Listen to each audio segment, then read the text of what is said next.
Alright, so what is this? We're actually starting on time today. What is this? I'm actually not late.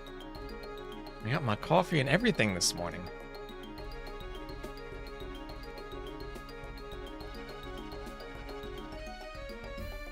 Oh, and what is this? Also, Ganji's on the left side of the draft. Oh, you guys are gonna like the draft he has, though. This is gonna be a good draft. Flop that around.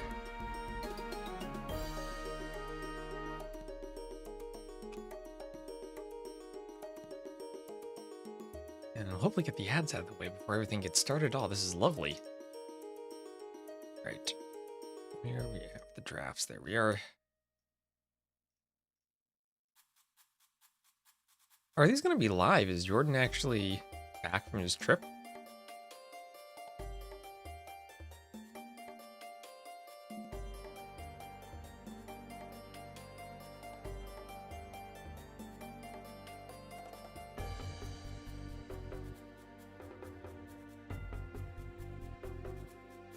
And boom! Look at that transition.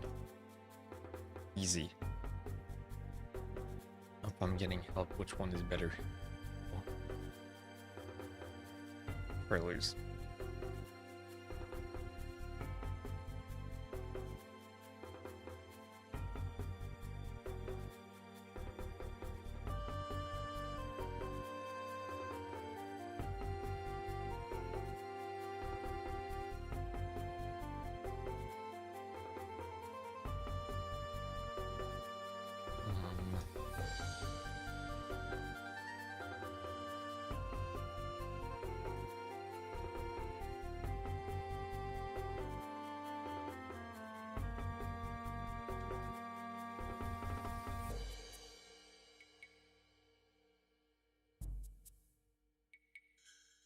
So YouTube looks good. Oh, I need to do one thing for YouTube. Almost forgot.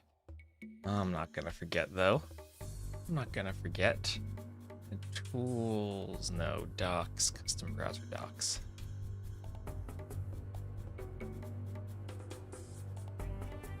All right, and we have YouTube chat. I can see my YouTube chat in OBS. I don't need as many tabs open.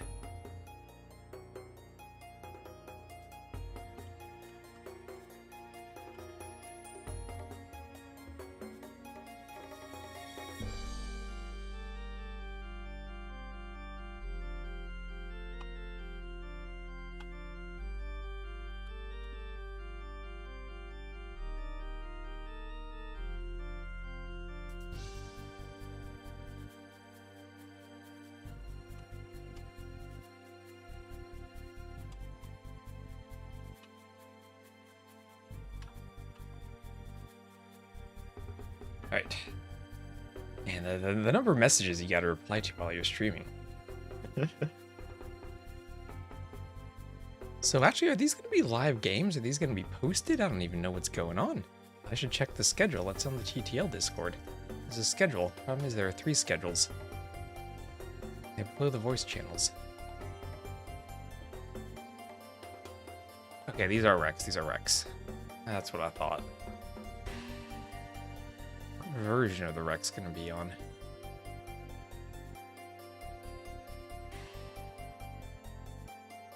So what are the sets today? We have some Rex, Ganji, JorDan, Dogao, Uzzi, and all 3 sets of Rex today. Margougou, KingstoNe.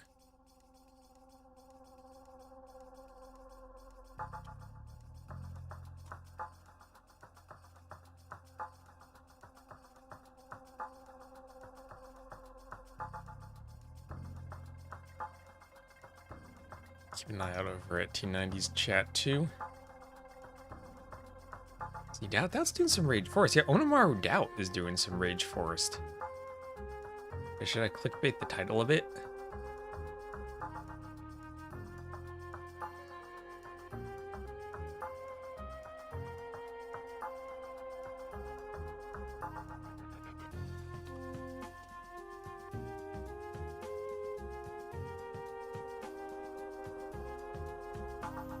I'll just leave it Ganji versus, or I should do probably JorDan versus Ganji. I think he's the higher seed.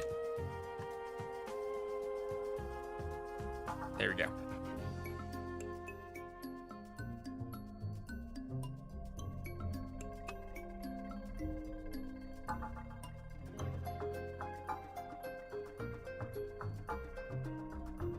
Anyway, now we know the playoffs now for another group. We know that Doubt is going to be set. Or Doubt and Sorokuma are going to be set from Group B. We're waiting on now. JorDan, I think, has pretty competently won Group C. Just take a look at that. Browser will, of course, respond to me. There we go. So Group C, the standings are JorDan's in first with 11 points. I don't think he can be caught because he would have beaten dogao. So even if he's beaten Margougou. So he should win tiebreakers against both of them, even if they somehow manage to get 11 points. They could both get 11 points, actually. There is a possibility Ganji sweeps JorDan, and JorDan still finishes first by winning tiebreakers over dogao and Margougou. Yeah, let's do this. Hello, Dizzy. How are you doing? But it's been very impressive from JorDan. A very impressive run so far. Only one loss to Margougou, and he'll look to go 14-1. No one's ever gone undefeated in Titans League before. JorDan's made a good run of it so far. I think this will be the final day of Gold. Yeah, this will be the final day of the Gold normal division games, and then we'll go into the playoffs, where JorDan, I think, right now with the tiebreaker situation, is locked into first. But dogao and Margougou will be fighting for second, and KingstoNe will be fighting to try to stay alive. I don't think, there's no way that Uzzi would win a tiebreaker over KingstoNe. So Ganji and Uzzi are relegated, but they're still playing for 20 bucks a game. Gold is indeed 20 bucks a game. Ganji hoping to win some type of money. Where is that?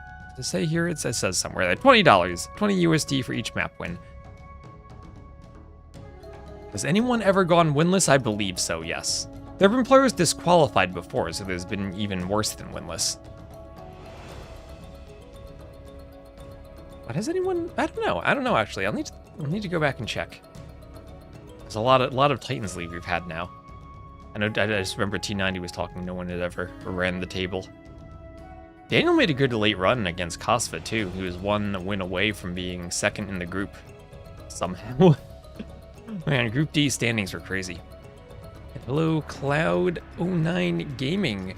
Good, oh my gosh, I can't even read the chat. Good morning. I need to make the tab larger in OBS. Good morning.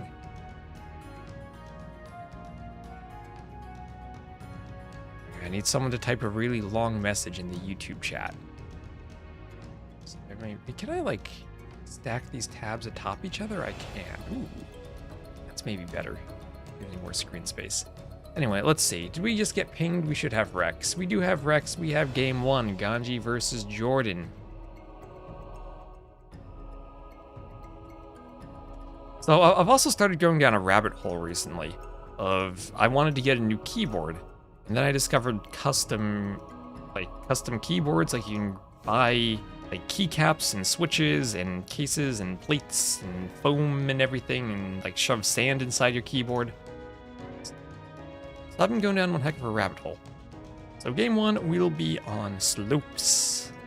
Let's load into slopes. And then 2 good home map picks: Coast Arena for Ganji, Reverse Acropolis for JorDan. Check my scoreboard here.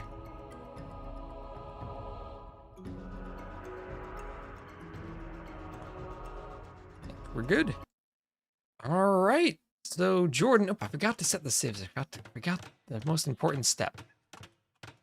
Humans and Vietnamese, and I also need to spell the name correctly of the map. There we go. So the map is slopes. We will have JorDan as the blue Vietnamese to the southwest and Ganji as the red Kumans to the northeast. And wow, this feels good. I'm starting on time. I'm casting the rec right from the start of the game. Oh, what is this? What is this streaming and being prepared? I'm not used to this madness. Anyway, so Ganji will be Kumin Boomin, maybe? 2 TCs? So getting a second TC up here on one of these shorefish ponds? Okay, interesting. The Vietnamese are a pretty popular pick for this map. The Fire Lancers these days means that the Vietnamese are OP.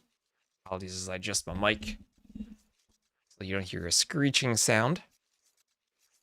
Here to help with a requested long message. Yes, it is working correctly. It can be read and seen. Thank you, thank you. Ah, that is perfect. I can read my YouTube chat. I have it in OBS. I need to remember to change the URL for every stream, but I can read it and I don't need to have my extra browser window open. Which was quite annoying, I have to say, but managed to survive with it for a while. But now that I have a whole new world of possibility open to me when I don't need to alt-tab as much. I know I can't have it combined on the stream, but my next step would be to combine the Twitch and the YouTube chats just for one column that I myself can read. And do all the quests. Hello, hello. Lovely Mangonel. Lovely Mangonel, hello emote. And Danny and I might be co-casting the final set today.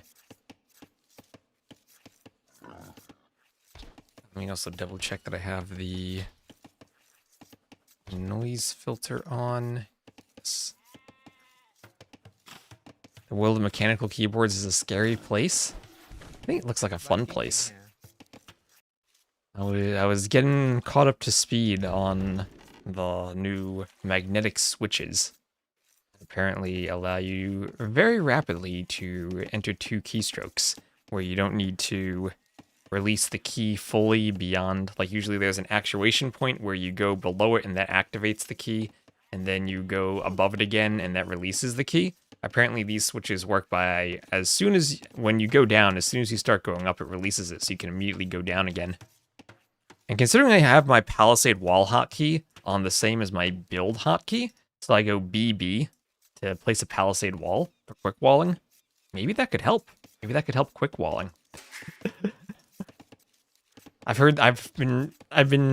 We've always had this issue in AoE 2, and Ganji reminds me of it because he's one of the best monk players.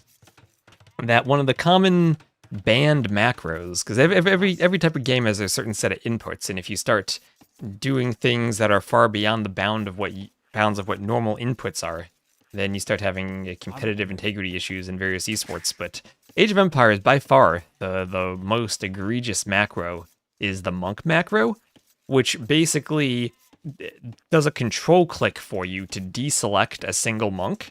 So what you do, you get like 10 monks, and then you just right-click individually 10 different units, and each monk converts a separate unit individually. And you don't need to fight with hotkeys or control groups or control clicking or the idle military button to select monks. It's so smooth, but that's something that we've always had banned in AoE 2. I wonder if there's any room to improve further with quick walling. with new keyboards. And hello, Jason, how are you doing? Of course, ACCM's a player who I remember back on the HD edition, where he was still a top player even back then, but he did not even have a 1080p monitor. I think it was it was like 1368 by, or 1366 by 768. Was that the resolution? Whatever that factor was, that's what he played on. They had so many tech issues. I had to help him debug sound on Windows once. We had a Skype call or a Skype chat, and we couldn't figure out why his sound wasn't working or why AoE 2 HD wasn't playing sound. He still was a top player back then. How do pros get their groups of monks to target individual enemy units so quickly? There are a few different techniques for it. Usually you want to be prepared for the monk engagement, and you do a control group for each monk. So you'd pick one monk, control 1, another monk, control 2, another monk, control 3, and so on. Then you get all your monks on control groups, and then it's one control group and a right click, and then control group right click to swap monks and individually assign targets. So 2 TC boom from Ganji, not going to go up to the top of the hill. Going to be very safe at the bottom. Build the TC right next to some stone and wall in his vills. He does have loom. I was worried he didn't have loom for a second. Has to be careful of his walling vill. See if JorDan is paying attention to that. Looking for a Wallingville. You would code a macro to build Alcatraz. Oh, you certainly could. Certainly could. Hello, Slugger. You've got people in the YouTube chat. This is lovely. It's so much easier for me to read it now. So JorDan will be going for Men-at-Arms, and will Men-at-Arms be able to teach a lesson to Ganji's 2 TC? Boom. Now, Ganji's main gold and his berries both are forward, but he has a secondary gold in the back, and with the TC here, and then make a tiny bit more walling, then he'll be extra safe with essentially 2 stones and a gold all under his control. I'm sure he'll want to mill the berries eventually, but for now, Ganji will send some more sheep over to the other TC. Very subtle references to the campaigns. I enjoy campaigns.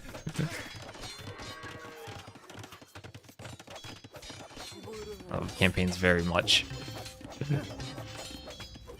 So archer forward now for JorDan. And will that archer hit the Ville? It's hitting the house. Nope, it's hitting the Ville. Alright, so she'll have to run away soon. There'll be another Ville for Ganji as he looks to wall behind this. We should mine 25 stone to be extra safe with the tower somewhere. That would be prudent at some point. I think it's always a question of when do you do that. Right, because it's 125 stone for the tower. You start with 200 like JorDan still has. But then when you, or 100 stone for the TC. So you're the crewmans, you start with 200, you build the TC leaving you with 100. And a tower is 125, so you need to mine a bit more. But he can do that whenever he wants since the TC is indeed on the stone. But now I think he's more worried about keeping the TC actually running. He's managing to do so far.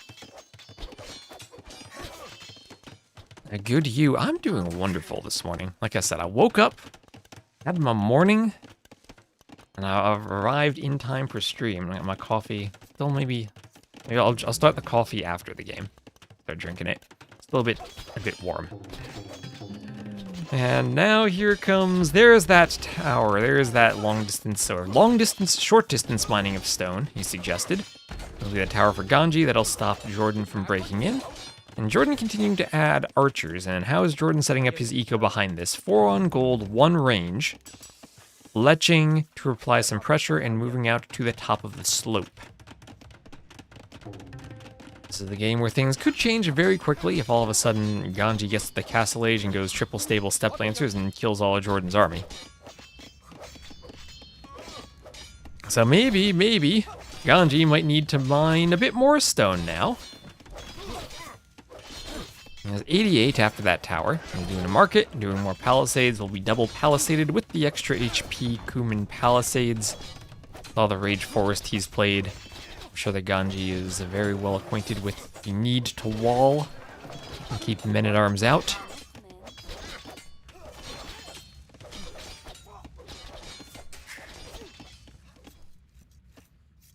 And Ganji, even seeing all the pressure, is down at the bottom right. I'll head to the top of the slope, but JorDan has scouted, and he can see the dead hares. You can see the dead hares. He knows that there are some red vills out there. Taking the hunt, making the hares hop around. And it looks like Ganji did lose a vill trying to build the market. He will need the market if he does want to click up eventually, but I don't think he's anywhere near clicking up yet. JorDan, with all the pressure, actually is 1k res ahead right now, even though he's down by 6 vills. So he's been working pretty efficiently. Ganji's had quite a bit of idle TC time there. Just about 3 minutes, and he'll finish the market. And maybe be in the market for another tower as he's back onto the stone. But if he's taking stone, that means he's not taking wood, which means he's not building farms and not pumping out the vills. And you see that idle TC time continuing to tick up. As he'll have a skirm out in the middle of nowhere, picked up by a scout. And down goes the skirm. The market will go down to this small army from JorDan. And no second tower just yet. Or do we have it? Oh, nope, never mind. We do have it. It's just on the slope, So JorDan just peacefully running his eco, clicking up to the castle age. 7 vills on gold. And then the question is, how does he respond to this? He's done some damage. Does he decide maybe I'll just add more TCs myself and boom? Does he decide I'll go for a forward workshop, try to pressure Ganji a bit? Could always go for some forward pressure on the hill. There are lots of vills there. Honestly, a quick double stable knight. Maybe you do one armor upgrade and get right on the hill. Go straight for the tower. The vills run and you kill the vills. That could be nice, actually, seeing all the vills up there. And another market for Ganji. He needs the market. He does want to click up, as we said. Maybe if he wants to do more towers, but things are not looking good when you only have 5 farms in your eco. Yeah, I know he has the shorefish and he has some hares, but that's not enough to keep 2 TCs steady. And what's that? He's now up to 3 minutes and 15 seconds of idle time. So maybe he can stabilize now, but he needs to get more farms added in by the time the hunt and the fish run out. Meanwhile, JorDan, he's just casually up to the next stage. Never understood Cumin's mid-game strat. Do you boom with the second TC? Then how do you get food eco for CA, or do you support an army too? I think for open maps like this one, JorDan's done exactly what he needed to do in pressuring it. For closed maps like Arena, I think the Cumins are much trickier for hideout.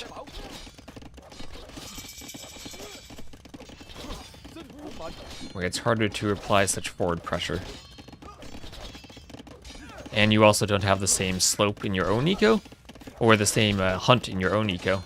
And JorDan was able to stay on top of the slope and take the hunt, gave him a great boost, while he was also applying the pressure. So compared to something, standard maps such as Arabia, where you wouldn't have that extra hunt, it'd be easier to keep the pressure up and still have a competitive uptiming. And on the other hand, Ganji, even though he can take the hunt too, is a bit more difficult for him. He's committed to the tower. Doesn't have military, can't take it as freely as JorDan is. And JorDan's saying, you know what, let's add 2 TCs. I don't need to go forward in pressure, I'll just do 2 TCs. I can now boom them. I can make cav archers. I'm the Vietnamese. I got cav archers, I got skirms, I got fire lancers, I got everything I could possibly need. Maybe they could have better monks. Other than that, everything they could possibly need. And there go the crossbows, as Ganji does not have defense by that gold, he'll have to throw up a tower.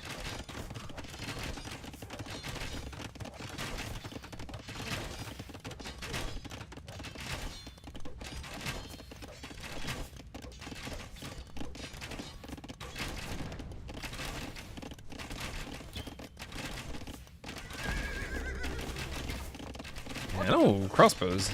Got in here on the back of the TC. Yeah, Ganji's up, but 20 vills has not given him any extra resource lead. Still 500 res difference. There's a range up for Ganji.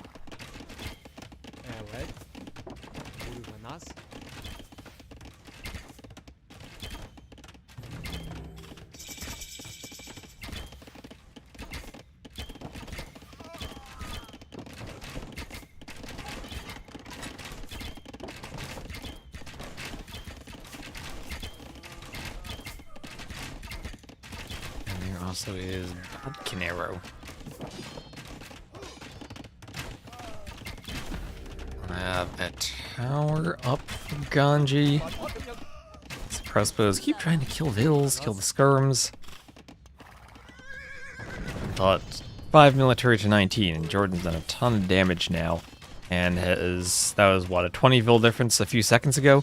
Back up to a 6 vil difference. And JorDan's still 1k ahead. So everything JorDan's done has been pretty much to perfection this game. Forcing Ganji to react, not letting Ganji take the hunt freely, eventually forcing that tower up, throwing the market, making Ganji do another one just to get to the castle age. And now we'll have bloodlines for JorDan. And he's continuing to pull ahead in res collected. Life of Crewmans though boomed 3 minutes later, castle age, and to pray you have enough eco.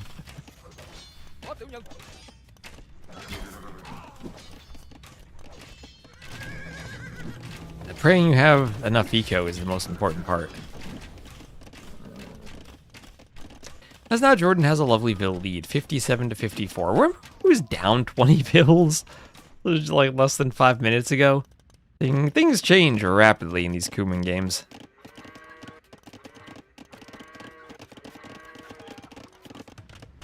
It is one of the most extreme bonuses in AoE 2. Either it works or it doesn't. Yeah, now Ganji has 10 minutes and 53 seconds and counting of vital TC. And what does he have? 11 farms isn't enough for 2 TCs.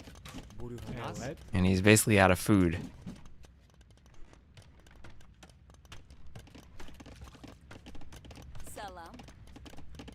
So what else can he try at this point? He doesn't really have the stone for a castle. He can't just YOLO a castle drop. He can try to go for a 3rd TC, but he's already so far behind. I think that just delays the inevitable of this game. So now JorDan just needs to make sure he doesn't mess up, and he should be able to close it out. Especially with the imp skirms for the Vietnamese, Kuman's not even having a bracer. Ganji's not in a position to go for paladins. So I don't even know what unit composition he can do. If he goes step lancers, then JorDan goes fire lancers.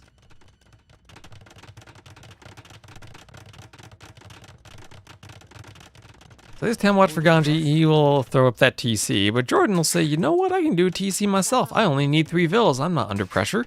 I can just put it out there, no worries. Not a care in the world. Your TC just makes the idle TC timer go up faster. He's now at just under 12 minutes.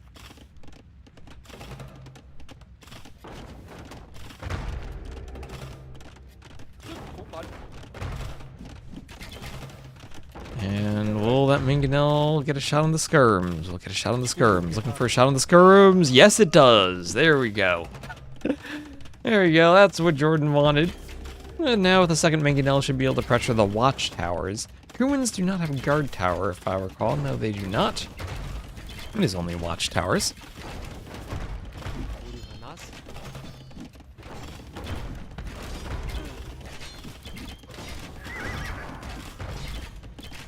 They need that plus 100 food per TC that the Lithuanians get. Of playing as Vietnamese in AoE2, the famous Cav Archer Civ. Oh, there they can go. Cav Archers, Fire Lancers, Skirmishers, Elephants, Bombard Cannon. Oh, and Rattan Archers, right? Remember Rattan Archers? Those are a thing. Oh my gosh, the Vietnamese are so good these days.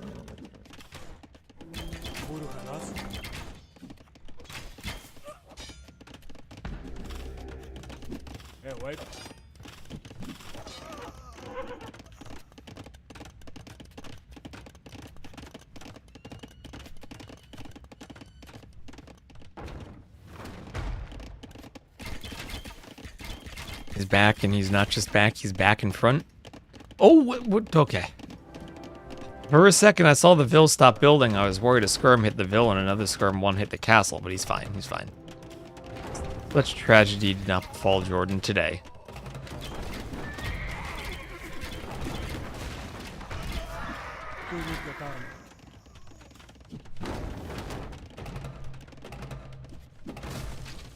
Mangonel goes down. Mangonels will trade. That one goes down. Doubt run RBW. A doubt run one with plumes, right? I don't remember plumes. Buttons are basically Cav Archers. I mean, made from a castle though. I'll make from a castle when you could just make. So 54 to 24 KD for JorDan. Things all worked out for him perfectly that game. No GG. This is a wreck, and if they resign before typing GG, like some people resign then type GG, then it doesn't show up in the wreck. I'm pretty sure that there was a GG. Just unfortunately not displayed to us because we don't have that technology. Simply does not exist. Alright, so back in the groove of streaming. I'm going to play an ad on Twitch so that they're not during the games, then we'll get back to game 2. Hopefully they'll have the rec posted. And for maps, that is slopes for JorDan. And for civs, that is a win for the Vietnamese and a loss for the Kumans. So Ganji's home map is Coast Arena. JorDan's is Reverse Acropolis. I'd definitely be looking forward to some Coast Arena. Alright, yeah, I don't have the next game yet. But I do want to make a video about Coast Arena, because Coast Arena has been amazing and it deserves a video.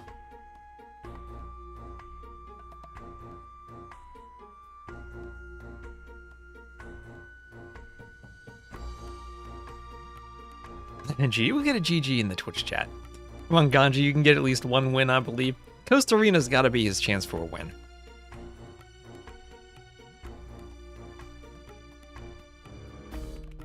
Also, I know JorDan was traveling and played a lot of his game as Rex already. These games are currently on the current patch. I think Dogao Margougou, though, did they play? That's not the set we're casting today, okay. They played on the old patch. I think we're done with old patch games now. I think we are. All right, here's the next rec. I need to leave the previous one. Hope capture age doesn't crash my game. Or my PC, and it didn't.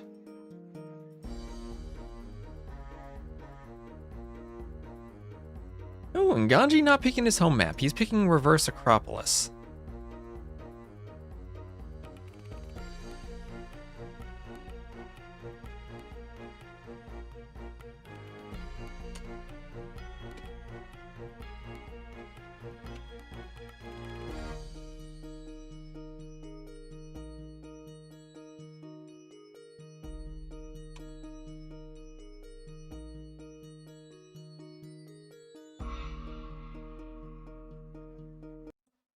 All right, and welcome back, everyone. Welcome to Reverse Acropolis for game number 2.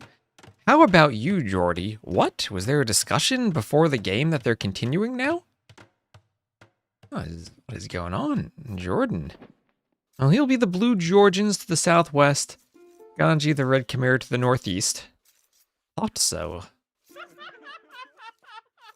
Quite okay, but tired from travel. Oh, they're probably like, oh, how are you? Yeah, JorDan's back. He's back, as in he's back from his travels. What's in it for Ganji in this group? At this point, Ganji has not won a single game, and the only thing left for Ganji is $20 for each win, potentially. So right now, Ganji, he's encountering the chat filter. He's not having success anywhere. And his vills will now shoot an ibex. The sensor system.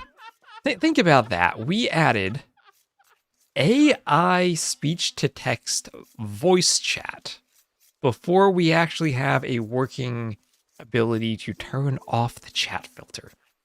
Yes. Ah, the priorities of Microsoft products.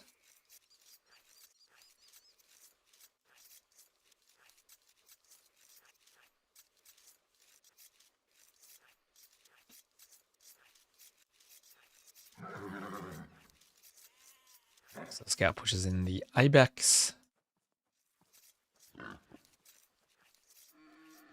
And a boar will attack a villager here for Ganji. And look at that lore, getting it in right under the TC. Nicely done, nicely done. And he'll be pushing in his Ibexes. So Khmer in the Georgians. I've seen Doubt play Georgians on this map, and I kind of like him for Reverse Acropolis. You don't need to move out. You do some fortified churches at the bottom of the hill. You defend yourself, you boom a bit, and then you do some fortified churches at the top of the hill, and you move out. And you do fortified churches everywhere.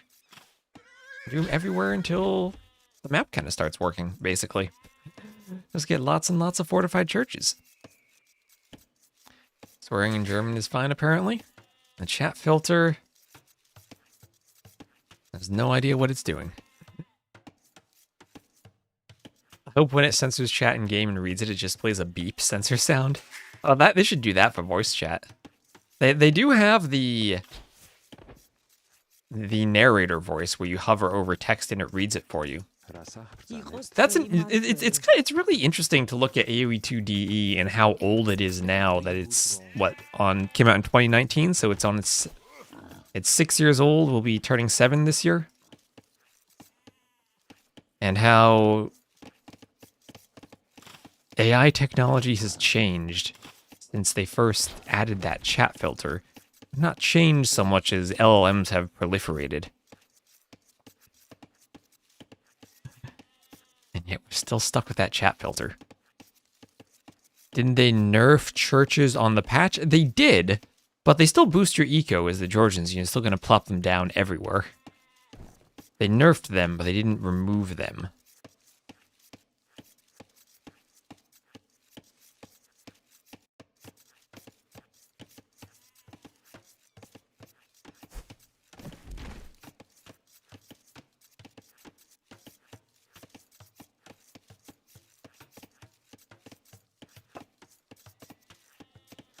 Meow, hello, Hexacatty.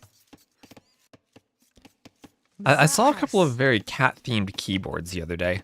I was talking earlier, I've gone down a rabbit hole. No pressure, I've got a perfect record in TTL so far. Might be hard to overcome. I've been going down a rabbit hole of keyboards.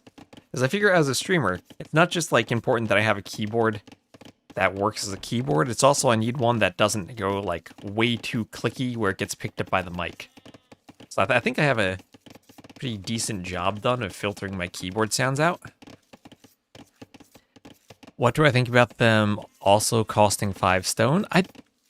As much as it's a building that really needs to cost stone for the effect on the eco, I don't think you can make a standard monastery that costs stone. Maybe if it were a separate building, kind of like the Krepost, where it was just its own thing, where you had the monastery but then another one with different functions, that'd be something else.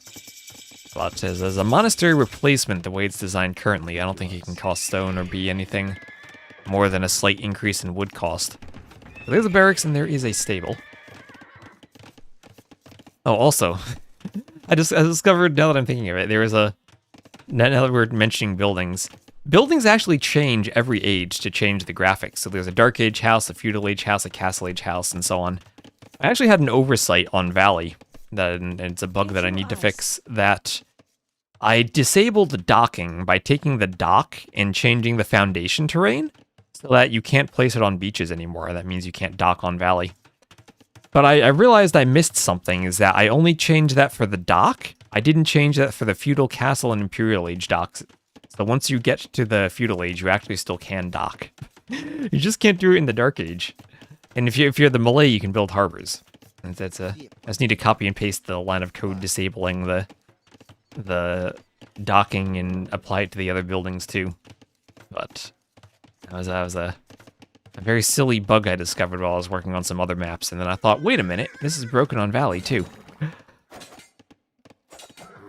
Anyway, scouts will be pushing forward from both players. Scouts opening. Pond in the middle does not have any fish on it. They can dock here if they want to, but we didn't want to turn this into a fire galley, Hulk, and a small pond fest like we had last TTL on every map.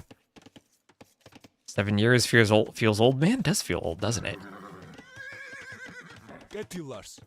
We're back in the...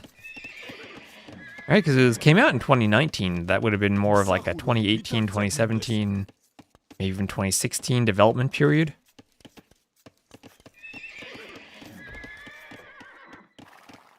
It would have been the peak of Fortnite, like games as a service proliferation, where everyone tried to have that type of game.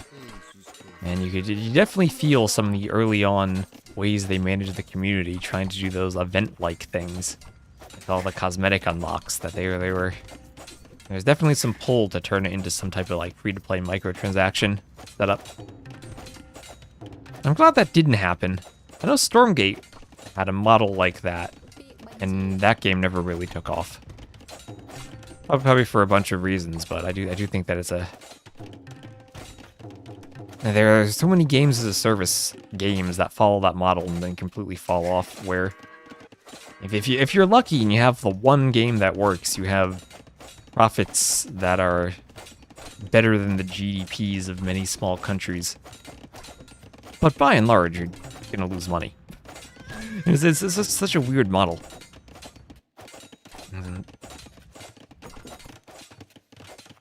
So we'll have a mining camp for Ganji. I love these Chimera farms. T90 must be enjoying this game with the farm positioning. And they need millions of users and almost never get them.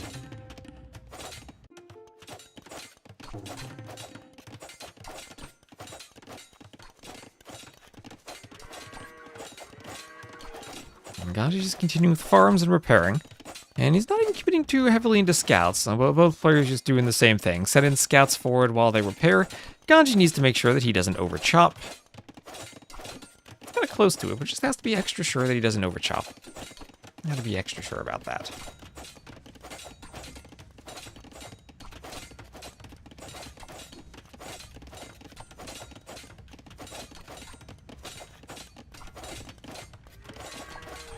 Khmer farms feel so Atlantean? What do you mean Atlantean?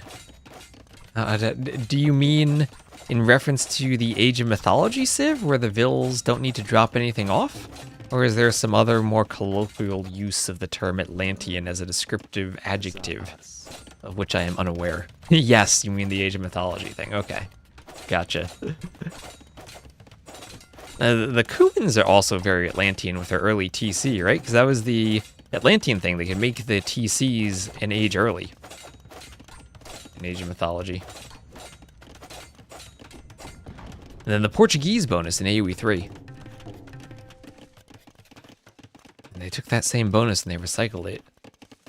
Not once, but twice. It feels so under the sea. Well, it's under the top of the hill, at least, on Reverse Acropolis. It's down in the ditch. And they're ooh, double ranges. We're gonna have Chimera Cav Archers. Let's go. Will this be Chimera versus Georgian Cav Archers? That's a fast castle from Ganji. Maybe he can get some initiative and map control. Ooh, no, it won't be Cav Archers for JorDan. No, it'll be double stables. Is this maybe finally the win Ganji needs? If he goes Cav Archers and JorDan doesn't, there's a blacksmith. All civs are Cav Archer civs. Even Aztecs. And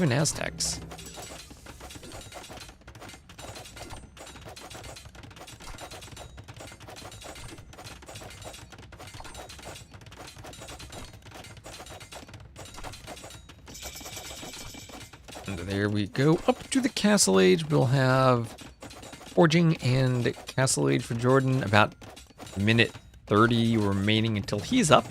And here come the Cav Archers. So what will Ganji do with the Cav Archers? He has options. He can do a quick university and ballistics. That's a pretty big wood investment that he's not spending on TCs. He could also add TCs and try to boom a bit behind this. But then you're getting into a more long-term situation of what do you like more, the Chimera or the Georgian booms? And what did I say about over-chopping? Ganji over-chops, the scouts are in. He hops in a house, so he's fine. Maybe he just wanted that to happen so he could let the Cav Archers out. A wall behind them, and there's no real good spot for JorDan to engage. So he'll have to fall back as Ganji starts doing eco upgrades, does fletching, and we'll go forward with more Cav Archers. And how will JorDan respond to this? He does not have an archery range, so no skirms. Doesn't even have any armor on his cav, so what will he do? Probably light cav, and then attempt to get a church up? He goes for the TC. Ganji will see that. He'll see that, and he'll go for his own TC. Yeah, going for his own TC at the top of the hill.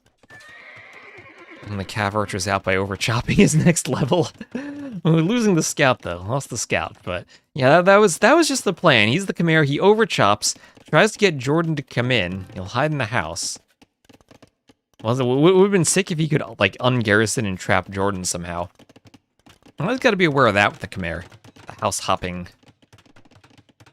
Trapping opponents with villagers.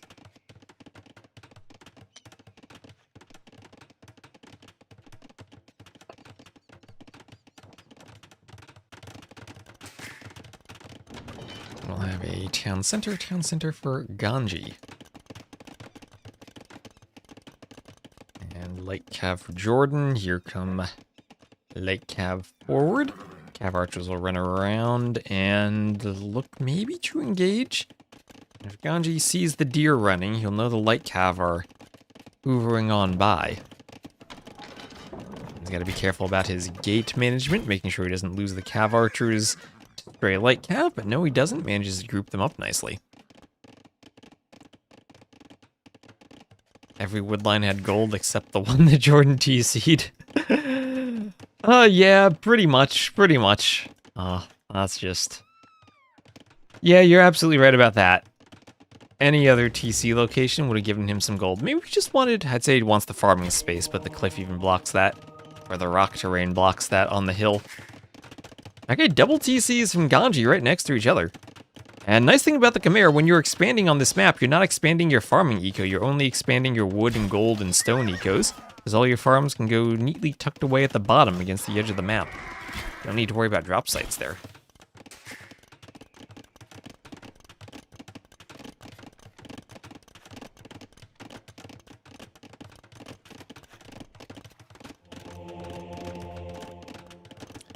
There's a monastery for Ganji.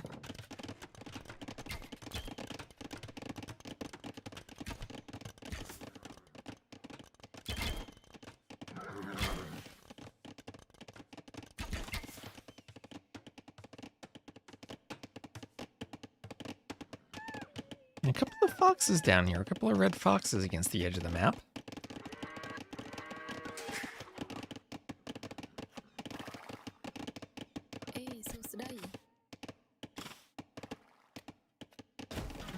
And oh, there are the scorpions. There's the fortified church. There's the church. So scorpions from the Georgian player against the Khmer player who's going cav archers. I feel like this is kind of backwards somehow. Just a bit backwards. There's Ganji losing another scout to another spear. The monk with a relic was sniped off. This feels so weird. I'm so used to looking over and trying to see like my YouTube chat on the other half of my monitor. Now that I have it in a good spot on OBS, I'm not used to it.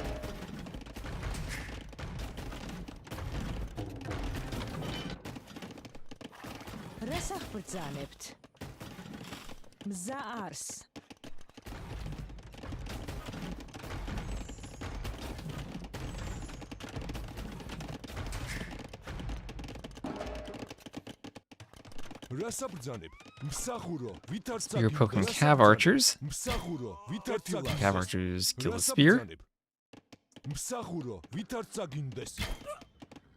Another spear goes down.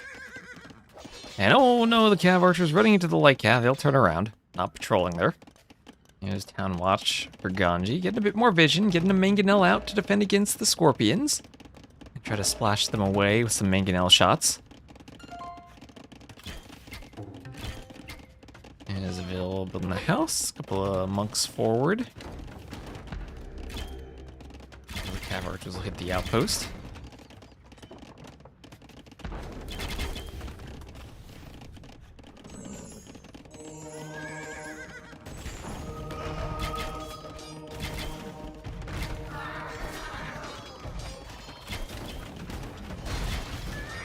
You know, it's a scorpion.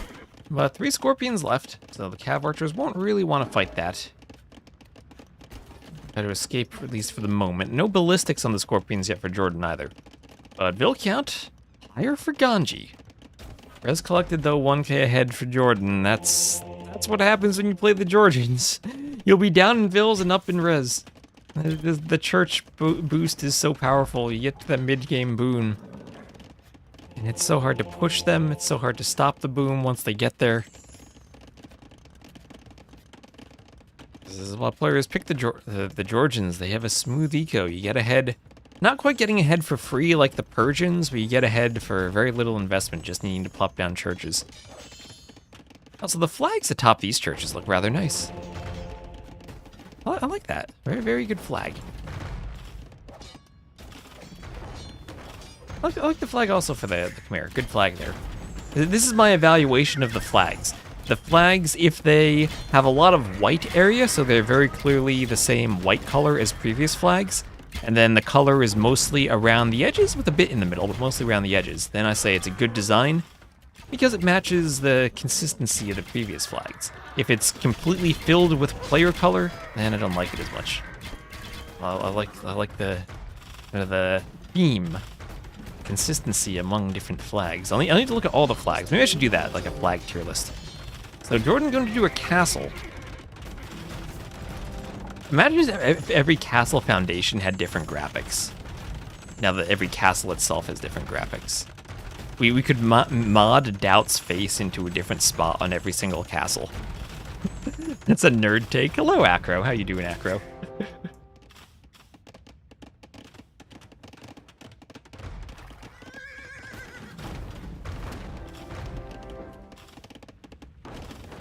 I do actually mod the mouse cursors. I don't know there are a few different mouse cursor mods I've found, but I still use the hand cursor. I was so used to the hand from AOC that when they did different resource cursors that turned into a basket for berries or the pickaxe for the mines, I wasn't quite thrilled with them, because I couldn't exactly pinpoint my clicks the way I wanted to. So I modded the cursor to revert it to the old hand. So some quick gates for Ganji. Looks like the flag on the flagpole from Super Mario Brothers. Ganji knows how to finish his levels. Get to the end. Alright, so JorDan's about to raid Ganji. He's breaking through with some knights as he clicks up to Imp. JorDan's eco is really powering his eco so far. Those fortified churches are still crazy. And he's, despite still consistently being down in bills, ahead by about 3k res collected. Ganji, ooh, it's his turn for a forward castle drop. And Ganji's hope is going to have to be that JorDan is mistaken with his desire to go Imp, and that full-on Castle Age army would be the way to play here. And that's, I mean, full Night Flood might just work out for Ganji. JorDan isn't all that walled, but it's tricky against the Georgians who will have all this extra garrison space with the churches. That TC's at 42%. How many knights does Ganji have? 7. There's no way he gets to, oh well, he's housed horribly now. I'm gonna say, there's no way he gets to 20 plus knights and somehow destroys the Imp TC. Well, he needs to get the castle up, and that's close. Oh my gosh, 90% the mangonel's there. Oh, JorDan turns around. Ooh. Does he deny that castle if he commits with the mangonel? That would have been really close. But he'll trap it down anyway as soon as he's up. There's Ganji clicking up 3 minutes later. A nice raid in JorDan's eco, but now at the same time he's losing some vills. Lost them on that castle. As that MTC 80%, all's well and good there, no raids. And where's Ganji's? Oh, Ganji's doing Imp in a forward TC. Well, I guess with all the knights he saw running around the back of his base, maybe that one's a bit of a risk. He's thinking this one's safer. Also probably anticipating JorDan decides to turn around and treb this castle. These flags are nice. I like these flags. Lovely flag design.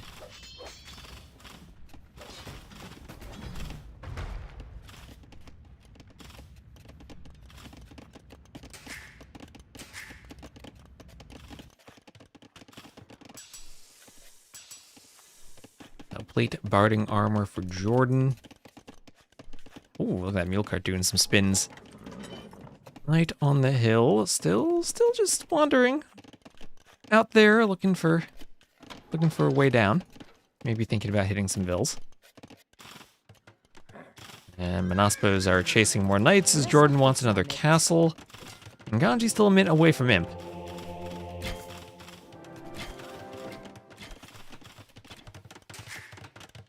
But I feel this is exactly the situation you don't want to be against the Georgians, where you play an equal game with them. But equal game means they are 4,000 resources ahead. And that is designing them hopefully got a raise. They're great for the buildings. I'm not sure as much how I feel about them for the waypoints. I think for the waypoints, sometimes it's a bit confusing that you need to look and recognize them, but maybe I just need to get used to them.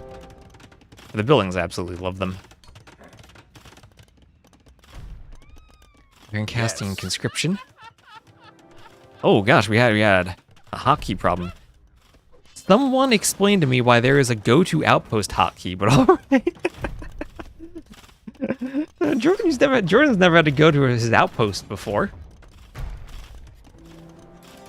I'm pretty sure that there are, I don't know if it's Chronicles or maybe custom Civ mods, but you can assign training locations to outposts. Maybe it's custom campaigns like Victors and Vanquished, and you need to be able to go to the outpost to train units. Did not know that was a hotkey.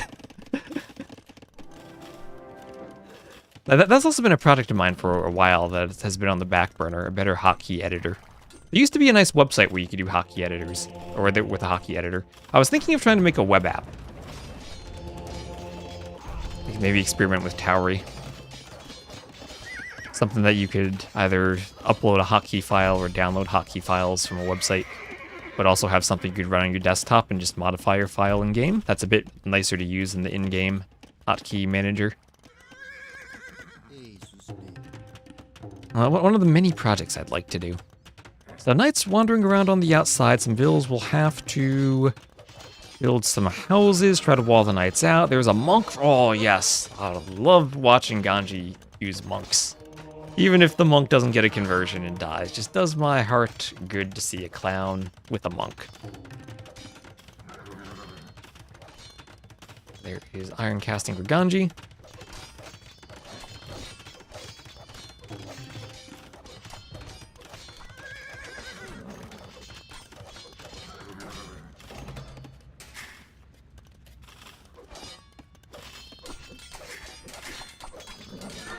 And Elite Monospas for JorDan is there we go. Have the GG this time for Ganji. And well done for JorDan. Win with the Georgians. So let's check out the stats. Military 63 to 47 KD for JorDan. Eco much better for JorDan too. And that's, I think, that's just the story of the Georgians. You get to a point where your eco overwhelms what feels like almost an even boom. And crazy to me how the Georgians, I've seen this so many times, that they're down in vills and yet up in eco due to the churches. They're an incredible eco boost. I remember playing a game, I think it was the Toe, where we played against him. It was like a 2v2 we played against him on Ricci. And he was the Romans with 5% faster everything. And that felt overwhelming in the late game, 5% faster everything. Make that 10% with the Georgians, and oh, it's crazy. Alright, so there's a win for JorDan on Reverse Acropolis. And Ganji, with his back against the wall, lost with the Khmer, but now JorDan's used his top 2 civs. Ganji still has his top civ in the Malay. He has a great clown civ in the Bohemians. He also has the Burgundians. We have good civs all around for this map. Honestly, either of them would probably be happy with any of those civs. But Coast Arena. Ganji, he needs a win. He's 0-14. He's got one last chance. JorDan is 13-1 so far, trying to go 14-1. Ganji has nothing but $20 in pride to play for.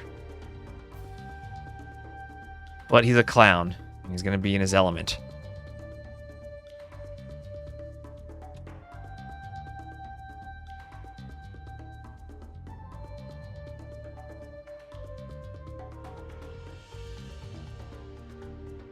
And if there's one thing I've learned, it's never doubt a clown.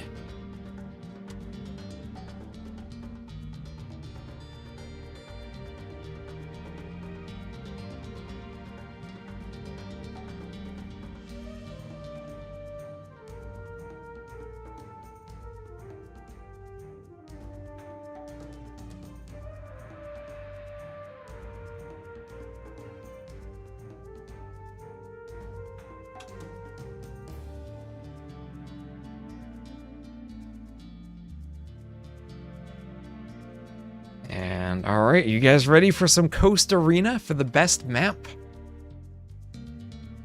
For the best map we have in TTL? I'm hyped for this. I love this map.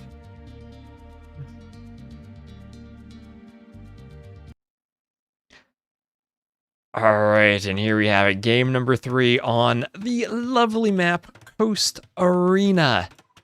With these diagonal gates. Oh, I love the diagonal gates. I don't know how long this YouTube video is going to be, but I'm going to talk about the diagonal gates, and it's going to be glorious. Anyway, we'll have JorDan as the blue Italians. He will be to the southwest, and Ganji as the red Malay. He will be to the northeast. We have 5 relics that spawn successfully. I still need to fix that occasionally. Only 4 relics spawn. It's very rare, but we can just handle that with admin reads, but I'll try to fix that for the future. And we will have Malay Italians. Oh, and Ray, thank you very much for the sub. Thank you very much. Why did our brilliant leaders insist on building the wonder so close to the shoreline?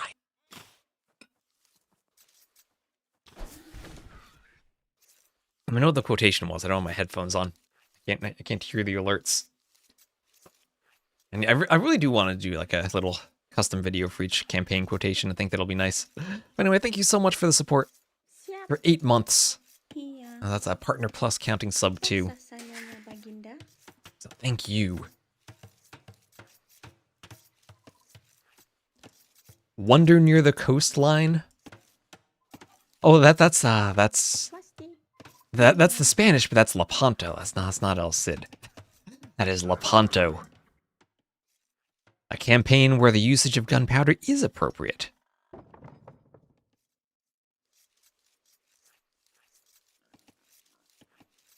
Yes. The one where you have around 6 seconds where you can reposition. And Josh, London in just a little bit over a month. I need to book my flights, Attila, yes. That boar would have killed me flight still. had you not intervened. Pity that none will ever learn of your loyalty. Archers, attack! Thank you very much, Josh. I'm looking forward to that. Hopefully I don't get sick. I tend to get sick at meetups way too often. So what are we going to see? Are we going to see a fish boom here? We got 5 on wood, so that'll be a dock for Ganji. House and a dock and a fish boom. Remember, this is now the new water balance with the Hulk. JorDan's laughing at something, so they had a bit of a scout fight there. Masters of Arabia, nay. Masters of Coast Arena, yay. Josh, you don't need a flight to go to Red Bull. I need a flight. Well, that's what your sub does. It helps me pay for my flight. If you really want to go for an adventure, you can then... like the timing on that one. Okay, they had a fun scout. I like when the players banter with each other. That's what I like about these long Dark Ages for Arena. It gives the players a chance to banter. Oh, wait. What is that dock? Wait, what the heck? Did the Dark Age... Did I install a mod that changes the Dark Age dock? What the heck? Why does that look like that? That's not the standard Dark Age dock graphic. That didn't change, did it? Alright, that didn't change at all? That's like an AoE1 dock. I know players use that mod for fish booming, but like... I don't have that mod installed.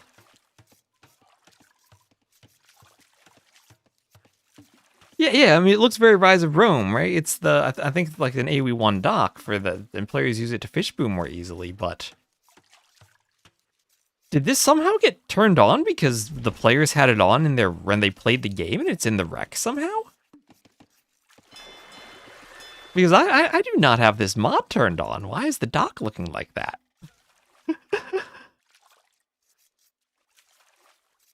That's crazy. I'm perplexed. Yeah, Ganji would be one to play with the mod. JorDan probably is too. JorDan probably is too.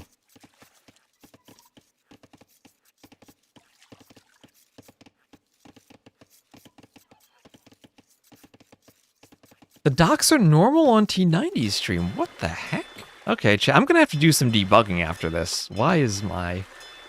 What is going on? I know I have a lot of custom mods that I like turn on occasionally, just like for videos or for testing things. Oh, I know what happened. I know what happened. Haha. There must have been an update to the mod. And whenever you're subscribed to a mod on DE and the mod updates, it re-enables it. So if you have it turned off, but you're still subscribed to it and the mod updates, it gets re-enabled. So the mod must have been updated and then re-enabled. So thanks, DE. That's a very weird behavior that it has. But it probably, my docs were probably updated without my knowledge. I'll need to go turn that off. Anyway, Gandhi's up to feudal. There's the Malay. He's booming away. And remember, you can garrison fishing ships in docks now, so it's much more difficult to apply pressure. You can put 5 in the dock. I'm not really a fan of the garrison mechanic. And I think 5 probably is too many. Should probably be cut down to like 3 or so. If they really want to make it so that you're not punished as hard for losing water. But I think there are just so many strategies where aggression is no longer rewarded. Because you can't do any lasting damage. It's 3 and AoE 4 even. I'm kind of a fan, but I think 5 is too many. Yeah, 3 was the garrison capacity in the original AoE 1 and AoE 2 mod when they added garrison to TCs and stuff.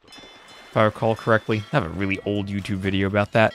So a Hulk for JorDan. He's opening with Hulks. Galleys should counter Hulks. They also stack up on top of each other. And there is a garrison in the dock. The flag is floating in the air. Lovely.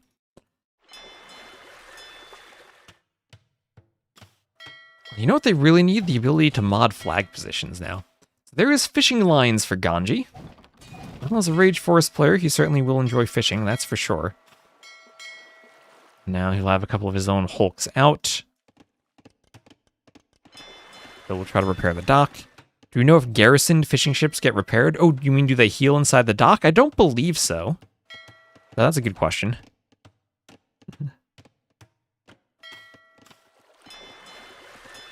Maybe someone else in chat might know that. I don't think they do. I don't know for certain.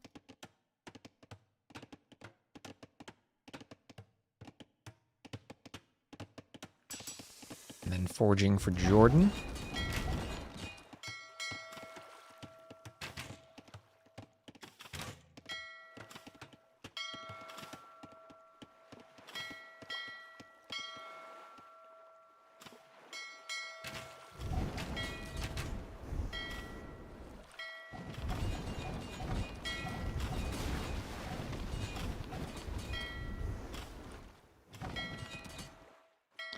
Another couple of galleys sail around for Ganji.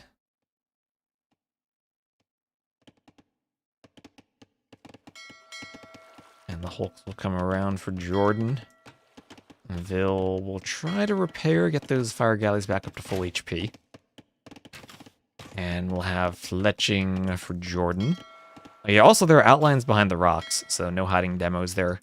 Let's be honest though, players won't make demos in this patch. Sadly. So around the back, oh, look at that. There's a turkey out there still. And JorDan will steal that from Ganji and then give it right back. But with a Hulk, he'll try to attack the fires, or attack the fishing ships. And the Hulk actually does quite a bit of damage to the fishing ships, it looks like.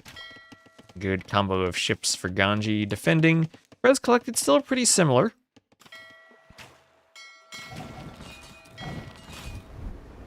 And so far, it's been full water. The way I've seen this map, it feels like it's been trending less towards full water and more towards land. But I still don't know what the right approach is. I've seen so many games on this map with so many different approaches. I don't know if there's a dominant meta. Imagine being the captain. I don't care that your ship is one hit from sinking. Get back out there. Just ignore the giant gaping hole. Oh, what is this? Is this a misclick for JorDan? Is this intentional? It's a transport ship. He's getting a transport ship out. Okay, okay. Let's see if the transport works out for him. And we'll have fletching for Ganji. And Fire Galley taking some damage there. There's the transport. Ganji might have seen it. Alright, where is he gonna transport to? What's he thinking of here? Okay, Ganji's certainly aware that it's there. I mean, he's one tile away from seeing it for sure. Didn't catch if he saw it just as it popped out of the dock.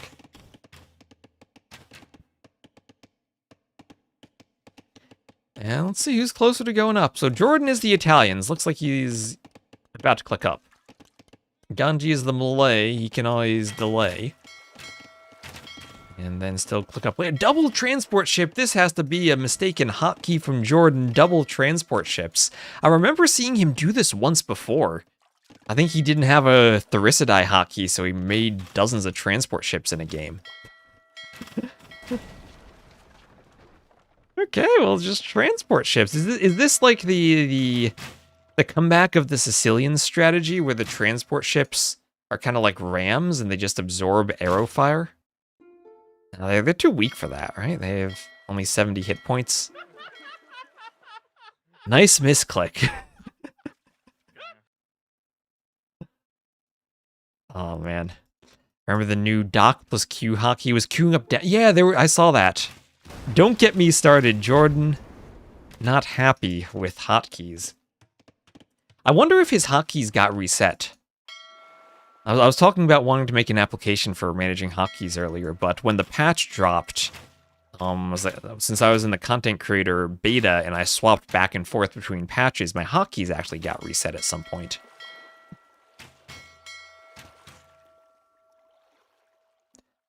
I wonder if that happened to JorDan. It's actually very convoluted, the system for backing up your hotkeys and replacing them.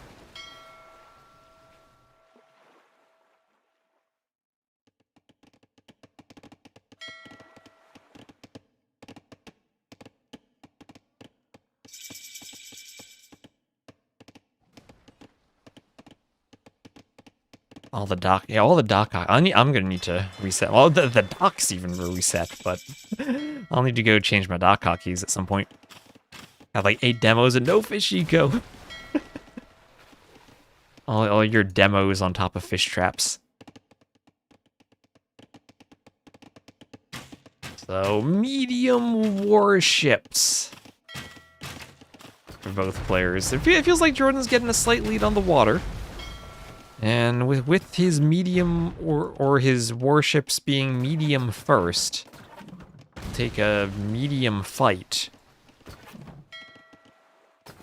And Ganji will try to run to the corner. Is that a mistake to run to the corner? Ooh, if JorDan had kept sailing and gone right here, he would have separated Ganji's 2 fleets. Yeah, both sets of warships now are mid. And speaking of which, I'm looking at the warships. Ganji has a castle drop. So Ganji castle dropped to JorDan. Here I am looking at the warships. There's something actually going on in the middle. Ganji dropped a castle. He did a mining camp on stone, and he'll look to follow that up with another castle. Okay, the clowns got something cooking in the middle. JorDan investing so much onto the water didn't stop the castle drop. And his plan is to wall, to head out to the side to try to start collecting relics, and hope that Ganji doesn't realize that the TC's out there. So if Ganji gets some outposts and scouts properly, he should be able just to destroy that. But for now, JorDan will be mining stone. And if JorDan can mine enough stone to get his own castle, he'll be okay. Karambit's starting to run in. JorDan has to speed wall. The Vill's not building the wall tile, and he does notice eventually. He's pushing though. He's pushing on the water. And what is this? Is Ganji taking a winning fight on the water now? Oh, what is this? See, 6 fishing ships to 2, and clinker construction clicked for JorDan. Is JorDan gonna lose this fight? He's got a couple of now warhulks. I think he'll be fine here. The warhulks will deal with the fires. And Ganji may be over-investing, but he did break through the wall he's in. JorDan trying to Alcatraz some vills, trying to wall everywhere he can. His fishing ships won't be too effective anymore. And Ganji still needs to realize, JorDan, he's done the one thing that the Monk Crusher cannot allow. Sneaking out to the side. And worse than anything, sneaking out to a stone mine. Now, Ganji might notice if the relics disappear that there is a monk picking up relics. The castle drop now will be on JorDan's face, so more pressure to JorDan, who does have a university, but I don't think he was able to do ballistics. He was probably thinking of ballistics for the warship fight. Neither player really with eco upgrades, just double bit axe for both of them. Okay, Ganji now losing the water. So he'll be down in score, but he even has a couple of fires. He's gonna try to sneak around the side, see if he maybe can go around the back of the back and destroy some fishing ships. JorDan will have a good fishing eco, and he can keep adding the cheap fishing ships as the Italians. Keep adding more docks around the outside if he wants. Yeah, the sneak TC is super important on this map. Yeah, and there's the castle. The initial castle drop from Ganji was on the forward stone, and at this point, since he sees the castle, he has to realize it's a sneak TC from JorDan. And he's trying to get more karambits into the eco as fast as he can. And JorDan has to be careful about over-chopping. Maybe that could be his plan, though, over-chop and run to this TC. He's mining more stone, and if he could soon get a second castle on this TC in the middle, he'll be in a great spot to hold this. But there is now a third castle from Ganji. Ganji will need a couple of karambits out here in case the vills try to run. But alright, castle number 3 from Ganji. Let's go. The clown is dropping some castles. And oh, JorDan, he's going to do another castle. He chops through the wood line, gets to the outside. JorDan will do an anti-castle house. He will build the house so that there is less room for Ganji to fit vills around his castle. But the Karambits break through. JorDan gets the quick wall just in time. And JorDan can actually win the castle race here. Ganji trying to do whatever quick walling he can. He's got the Karambits running around. This castle should go up. I don't think all those vills die, but a couple will go down. Sacrifice Ganji will have to make. And there goes the castle. There it goes. And within Murderhole's range, JorDan has a few vills already attacking. We'll see. It's petards. It's sudden disaster time for JorDan.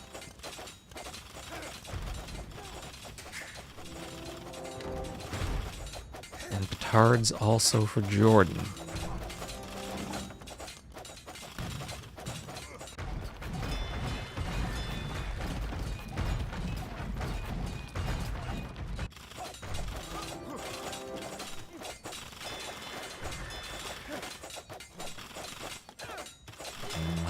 Dock for Ganji. Oh, he's trying to dock. I like that dock. I like that dock. Really getting to the fishing eco. Moving around the back with Karambits. Does he still not see that TC? Oh, and JorDan has stone for another castle. JorDan's going to be dropping a castle now on Ganji's face. Ganji doesn't have much eco back here. Has to be where the warships around the back of the wood line. This will be another castle drop from JorDan. Oh, I love this map. JorDan's going for the petards, trying to destroy the castle. I feel like you have to expect the sneak TC versus a castle drop on the map. It's basically a requirement. Yeah, 100% agreed, Ranger Alpha. So Ganji says, this was your base, you don't have any TCs here, I'm gonna make a TC. If only this were a custom scenario where making the TC meant you captured everything in the base. This castle will go down eventually. Ganji doesn't have the eco to keep pumping out more petards. Trying to do some war hulks, but this castle goes up. Thankfully for Ganji, though, he's mined all the stone there, so he simply can run away. His capture rage has trouble with the smoke behind that blacksmith.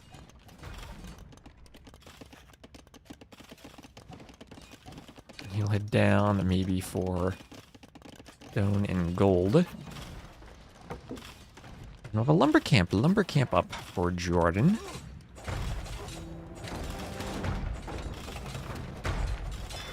Oh, the fire's misplaced on the dock. I don't know if you can mod those locations. It used to be that you could do a data mod for the different flag or fire locations, and it was simply a data mod that didn't go out of sync. But it was data rather than a visual thing that had to be changed. I don't know if you can still change that. I'll have to look into that. That's West, how you doing? Hello, Robbie. I'm doing great. Does murder holes affect the docks? Yes, it does. Yes, it does. Docks do have a minimum range that is reduced by murder holes.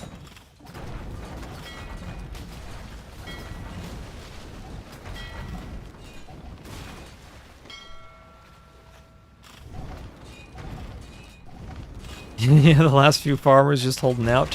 One of them will head over to that farm and be killed by the TC. Oh no, oh no. Well, the petards could go for this TC now. JorDan might as well keep committing to the petards. Or it's, what, 5 to destroy a TC. 4 almost does it. 5 finishes it off. And the scores are only 100 different still.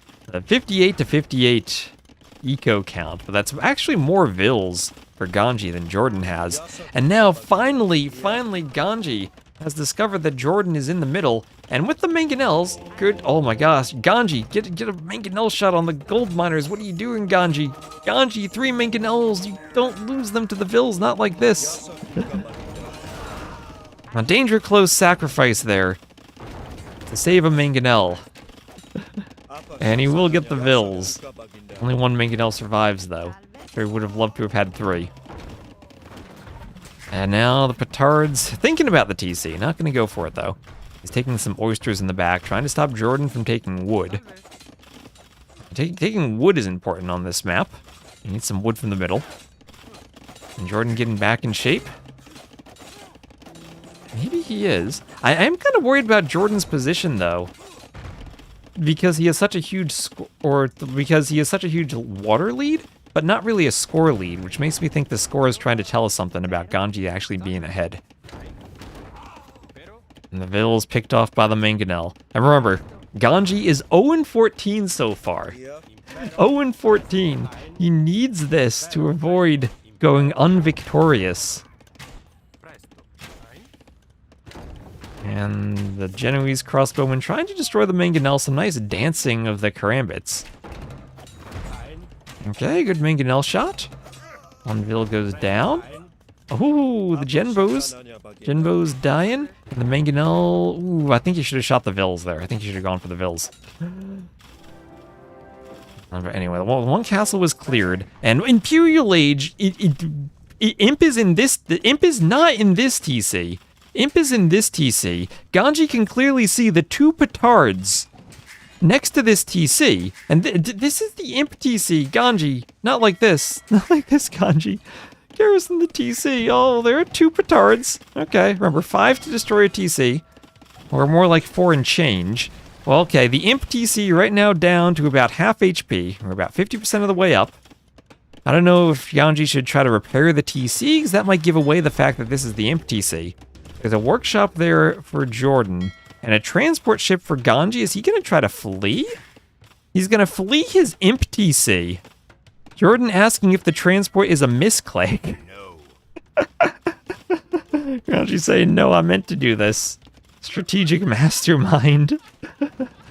So he can't go around the southeast. That's where JorDan's navy is, but he can go around this way. He could tower in the back of this and try to stop JorDan from taking wood. And there is Imp. It's a good thing he was the Malay and had the faster Imp. But now the Trebs are going to be popping. And we all know what happens once the Trebs are popping. JorDan will have 3 castles, 2 of which go down pretty quickly. Nobody beats Ganji 15 times in a row. Hello, Baron. Good morning, good afternoon. How you doing, Baron? Hope you're having a lovely day. Genbo's against the Malay would be great against their elephants. But I think it's more JorDan needed some type of unit, and that's what he had. So he's chopping away from his base. Coast Arena continues to give us amazing games, despite the hulks. Has anyone beat T-West 15 times in a row? I haven't played AoE2 in a long time. If I come back, maybe I'll go on a huge losing streak. But my elo also is decayed by, I think, almost 100 points since the last time I played, so maybe not. I don't know. We'll have to find out.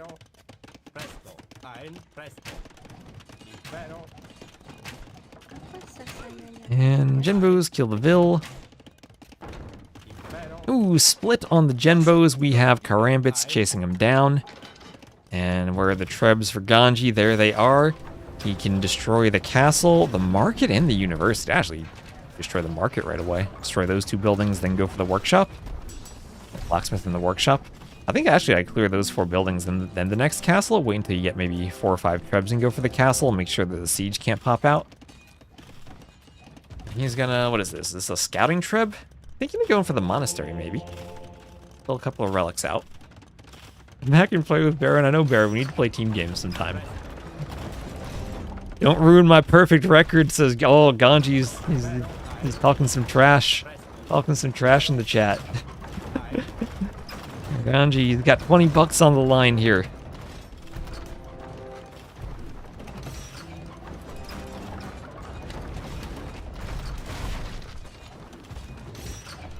Around this weekend. I probably won't be around for team games this weekend because I need to finish the maps for the Brazil qualifier. I'm going to be doing a lot of bug fixing. One map I'm going to finish after the stream today, and then a lot of bug fixing. Maybe next week I'll have more time finally. Well, that castle will crumble. The Treb will attack the other castle, and JorDan will be running out of castles. And with this castle down, the Karambits will have free reign to run around and raid everything. What a scrappy game, 11. JorDan still clinging to the hope of a score lead, giving him perhaps a false sense of security. Remember, water lies. Water lies to you. I think JorDan, the beneficiary of a lie so far. At least he's enjoying it. Ganji is trebbing, using that fast Malay Imp to his advantage. Oh, I still can't believe that Imp was in the forward TC. I guess Ganji really only had one other option. The other option still is standing, though. This game seems to be over. The score doesn't say so, but I would agree with that assessment, Baron. I think once this castle goes down, Ganji will have to abandon his base. And there we go, Iron Casting and Bloodlines both on the way. Ganji, don't mangonel your Karambits. Okay. You need to make sure that you're attack grounding the stable. If you just right-click or let them auto-attack, then the shots hit the edge closest to them. And when your melee units are attacking, you slaughter your own melee units. Ladder them all with those mangonel splashes. Ganji with the best eco, 26 on gold. Better than 39 on wood. Alright, here are some knights, Where are the monks from the clown? There's a monk out. Gets a conversion. The Karambits try to fight the knights. JorDan somehow still has a score lead. He's actually up by 15 eco units. That's a 61-6 Vil advantage. He has 0 TCs though. This is his eco. He's got 33 Vils right here. 33 Vils right here. JorDan desperately trying to pump out enough knights to keep the Vils alive. All of his Vils are on wood back here. If Ganji gets enough Karambits, then he's okay. But JorDan, he's got 600 gold to spend. He's got a few fishing ships out. Here's the food eco. Doesn't have any more farmers in his base. Doesn't have any space for farms. The knight push. That is a lot of knights, though. They're trying to destroy the mangonels, but also getting a bit trapped by the Karambits. What will the pathfinding do for them? JorDan pulling it higher ahead in score, doing an anti-Karambit market. And Ganji keeps pumping out more and more Karambits. There are some Genbos from behind. Is there a chance that JorDan clears this army? There's one mangonel there. And Ganji desperately trying to wall it in. But here come the knights from all sides. The Vils joining in the fight. The Vils are joining in the fight. It's a 35-20 military. JorDan's up 63-35 Vils. Ganji has a lot of Vils here that will die. As he loses the Karambits, JorDan has just enough knights to do this. He's kept a large enough group of Genbos alive. He doesn't have any more castles. He doesn't have any more Genbo production. And Ganji will call the GG as he loses everything. Oh my god, was that actually over? I don't know if that was actually over.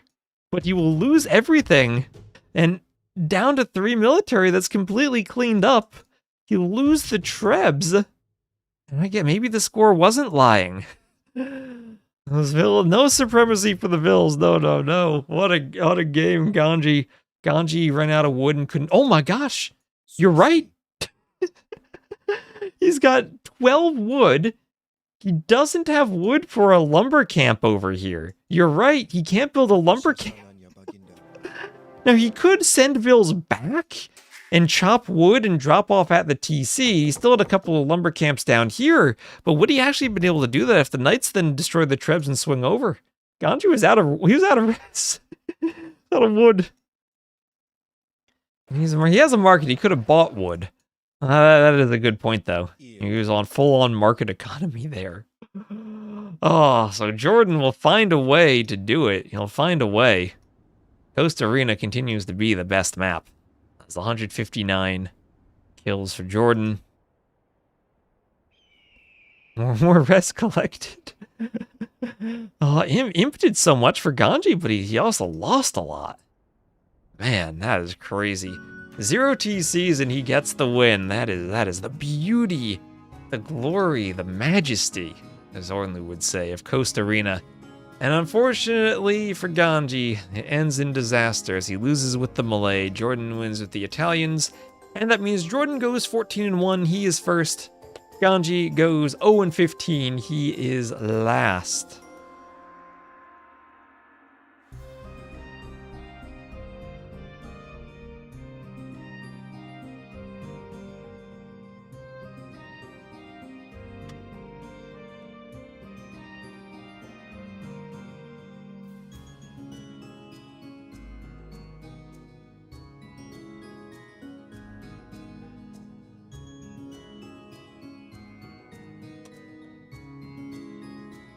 Okay, I just want to pull up the standings and check the standings now. There we go. So, this will be 14 wins for JorDan, 0 for Ganji. And the rest of the group stacks out, looking at the tiebreakers, since KingstoNe has the head-to-head tiebreaker, even if Uzzi were to get a sweep against dogao and KingstoNe were to be swept by Margougou, that would still be a 2-3, 6-win, but head-to-head tiebreaker where KingstoNe would win. So Ganji is 6th, Uzzi is 5th, and the final 2 sets, where we have dogao Uzzi and Margougou KingstoNe, They will determine the order of 2nd through 4th among Dogao, Margougou, and KingstoNe. So KingstoNe, if he gets a clean sweep, gets 9 wins against Margougou, and then Dogao gets swept by Uzzi, then KingstoNe finishes 2nd.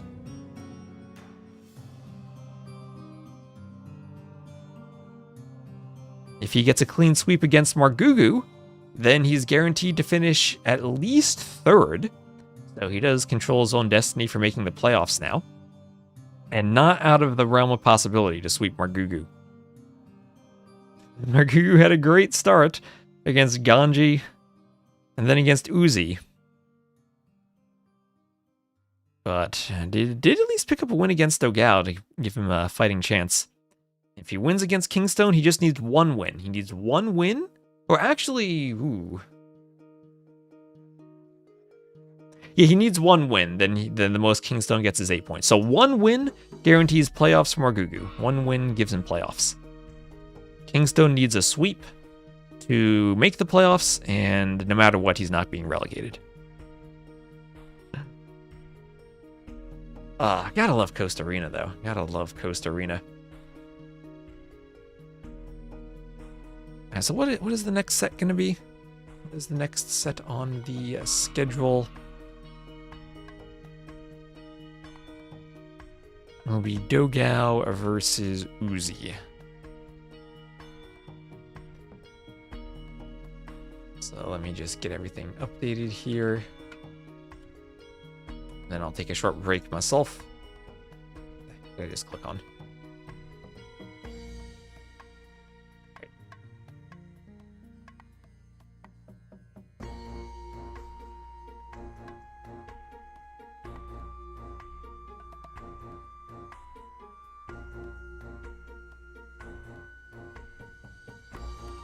Remaining in Group C.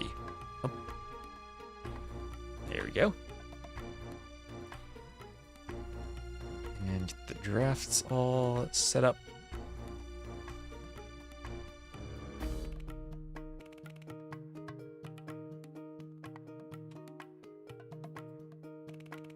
There, and I will be right back.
Alright, we're back. And let's see, did we get a wreck yet? We'll start 17:45. Okay, we got some time. We got some time to kill, chat. How are you doing? Also, thank you again, Ray and Josh, for the subs. That's gonna help me get my travel expenses as I get set to go to Red Bull. I still need to book my flights. And, oh, Ringlord, thank you for the sub. And Garlic Witch, Rodrigo Diaz de thank Vivar, you, thank you. You need to read the sub messages. You will lead the armies of Castile. I am I'm glad to that do you a have few won. more videos on YouTube. I'd like You're to. the I'd only love man to. I would trust with a very important Let me show duty. you what I'm doing now. So, since we have some time. And Garlic Witch, thank you also for the sub. Highwaymen so much. preying Thank you. on helpless travelers. What has become of our homeland? Where are we at? Thank you both so much. Let me know what the quotations were too. Like I said, I don't have my headphones on right now.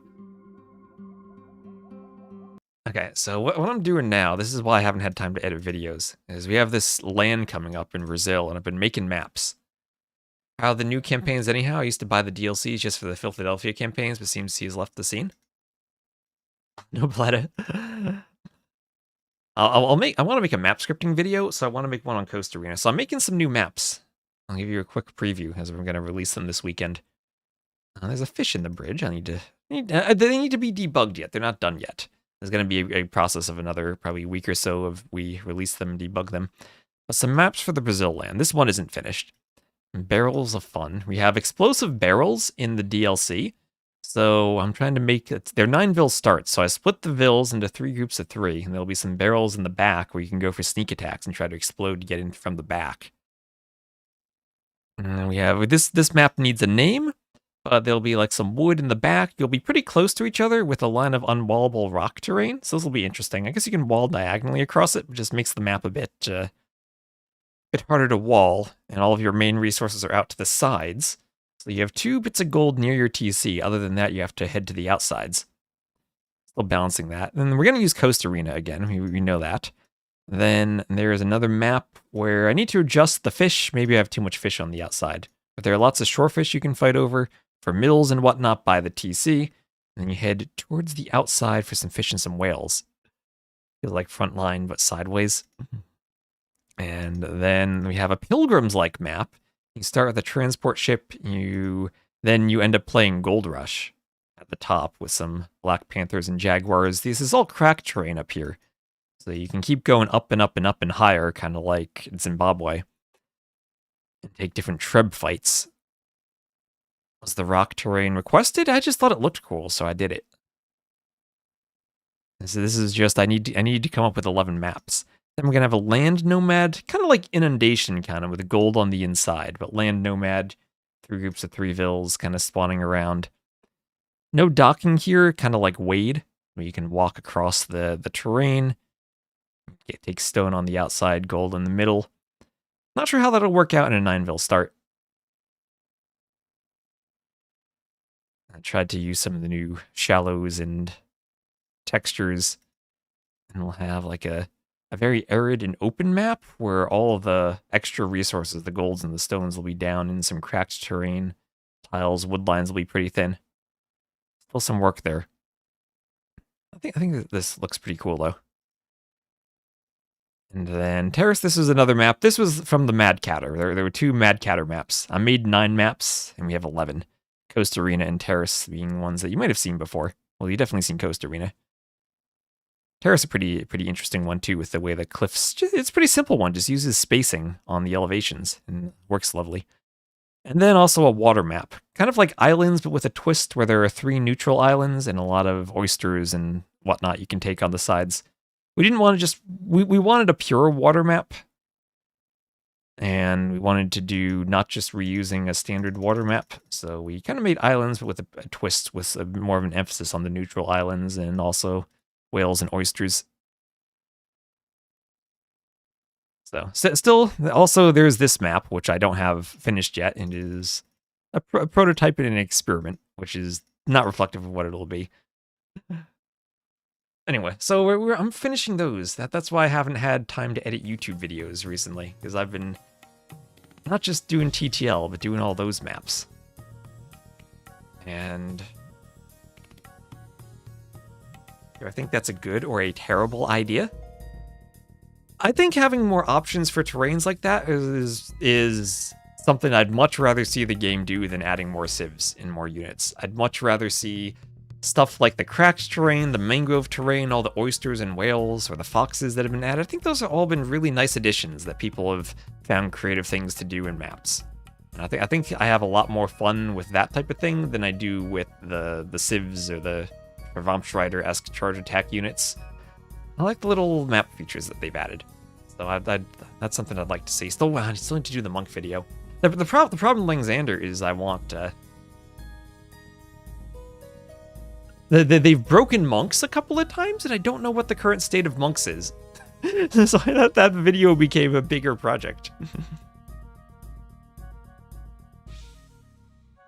I want more AoE 3 and AoE 4 mechanics, or Age of Mythology mechanics, like the Schrammschreider. Going to add some ruined archery range. You can do 3 ranges per neutral island on the map. Current state of monks is buff them, please. I'd love to see some monk buffs.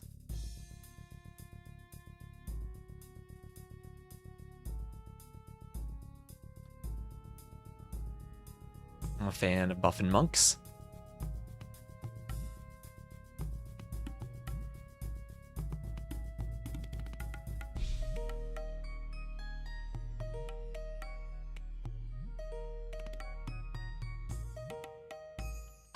So let's see, did we get a wreck yet? Still waiting for the wreck. Still waiting for our base. He has 1 more minute.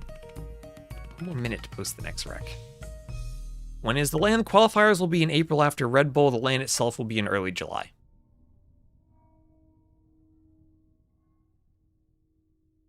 First week or so of July, I believe.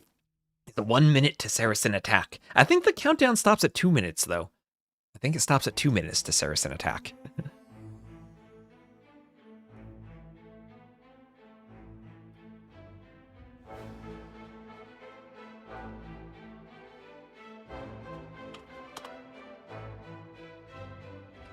Thought it was just an empty house. It's a Saracen ambush. Is there a new civ? I think one of the civs has monks. I haven't really looked at them, though.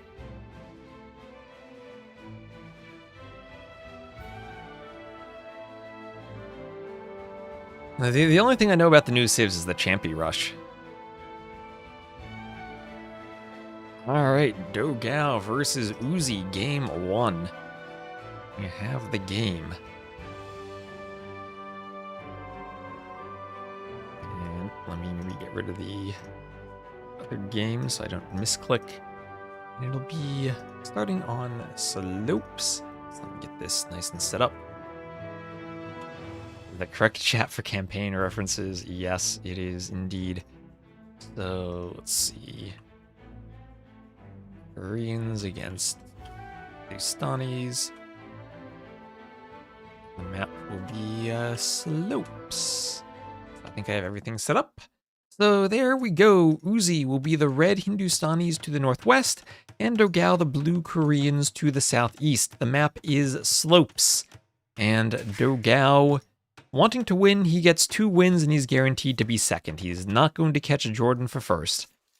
But the final 2 sets, dogao, Uzzi, and then Margougou, KingstoNe, will determine the final spots of the playoffs. Uzzi is doomed to be relegated regardless, but still has $20 per game to play for. And we're starting on the neutral map of slopes. I'm sad. I'm sad that I think without Ganji, we're going to lose a clown who will be picking Coast Arena as a home map. But I'm hoping to see more of that map. That is such a lovely map. A couple of pigs I picked up from Uzzi as he keeps scouting around.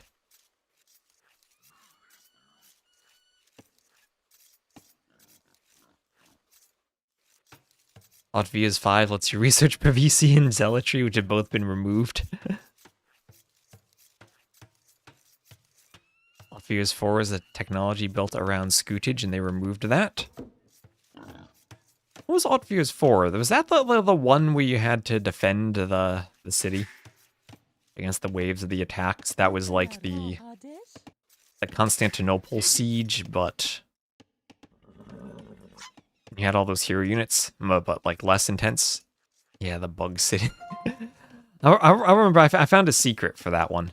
I found a secret for that one. There were 2 ways I found to do the pacifist campaign. So if I ever get around to doing pacifists, that was one of them I wanted to do. The thing about the Hot Videos was Hot Videos 2 is possible. Oh my gosh, look at that pathing. Is possible pacifist, but really, really hard to pull off because you need to get one of the AIs to mangonel its own units. And getting that set up, I don't have a consistent way to do it. It's just like YOLO, spam, save, reload, and hope that it happens. And I need to find a consistent setup for that. Built around getting Scootage timing right so you can get max resources. I just remember, I think that scenario, I just made nothing but ARBs, if I recall, when it first came out. You can also try to do a charge on the leader and get them to mangonel their own leader. That's pretty consistent. I also had another trick with donjons. Forget if you need to like keep a castle standing though or not now, because I remember they edited it. They edited it at some point. You've not played it since the DLC was new. Same. I just looked at it briefly for pacifist ideas.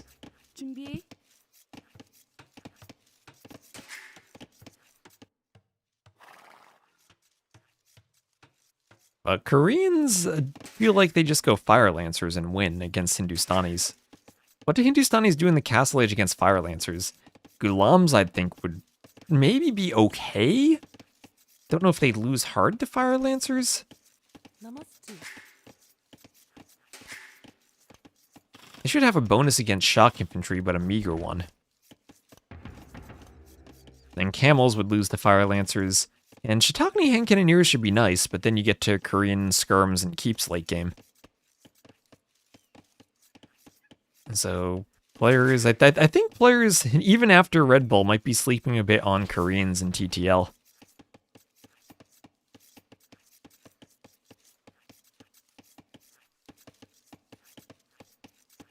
So we'll have Loom for dogao as he goes for a 2 militia drush. And we have not had any forward scouting from Uzzi. He's going for a 3 militia drush himself. Another player going for a fast feudal age. And is there loom? There's no loom. And Uzzi, he, by scout positioning, should know a drush is there. So dogao will have the scout in a spot where he will prevent the small walls, prevent the quick walls, and that'll be 1 dead vill. And immediately afterwards, a 2nd dead villager. 2 vills down. Dogao has loom and he has walls. 3 militia. If they get in, they might be able to hit a walling vill. Dogao needs to wall that vill to safety. And he'll get a house. Saves the vill, gets the wall up. But there is still a gap where this drush can walk around. And Uzzi now, in a panic, does loom. Dogao has not scouted the top of the slope where he could do more damage. And he'll have to Alcatraz wall this vill to keep her safe, but will do so successfully. Some small walls by the lumber camp, needs another pair of walls, and we'll get them up. Nicely done from dogao, everything walled in time. Oh, and beautiful trap with the gate and the house. The drush getting a bit too close to the TC. 1 militia down, and now the drush is trapped at the mercy of dogao's quick gate and quick walling skills. Beautifully done from dogao. That is how you deal with a drush. Vill deciding, you know what, I'll show off a bit. 360 no scope has got nothing on walking through the gate that I built. Are they good against wagons? They have good pierce armor, but wagons have such high attack, I think that they still kind of die. Oh my gosh, they could be walled in again. They could be walled in again. Another gate could trap them. This is where dogao might want to wall from the outside to keep them trapped. He might just say, you know what, I'm up to feudal, I'll let him go, I'll have a range up soon enough. And Uzzi has to be careful about having only a single vill on the outside of that lumber camp there. Dogao should be able to jump her up to feudal, and the quick wall's not there in time. nicely positioned with the scout to block. Well done, well done. And that is another Vil who bites the dust, and 3 Vils killed by the Drush. This Drush does escape. Dogao wasn't there to wall in time. He could go wall it out now, again. Did finish walling on the edge. Oh, no, he didn't. He left a hole on the edge of the map. And we'll re-wall here.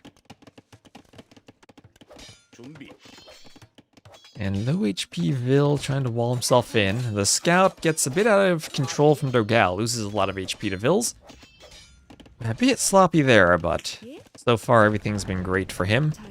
And we'll bring his Vils together to fight and try to kill the scout, get as much HP off of it as he can. Not the best positioning from that Vil, and he does lose a Vil. Well done from Uzzi to get a Vil at long last. That hole in the wall coming back to bite Dogao.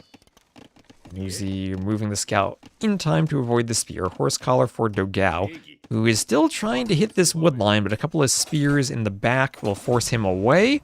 And looks like the scout has now gone down for Dogao. Uzzi still has his scout alive. But a good 2-Vil lead for Dogao, who's not gone atop either slope. Uzzi's been there this whole time taking the hairs, even with the Drush. He's not been scared. That'll be another house for Dogao.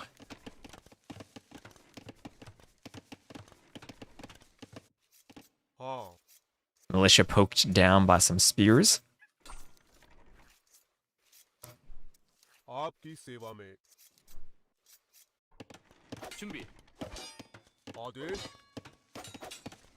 Militia attack the Vils, and the scout runs around.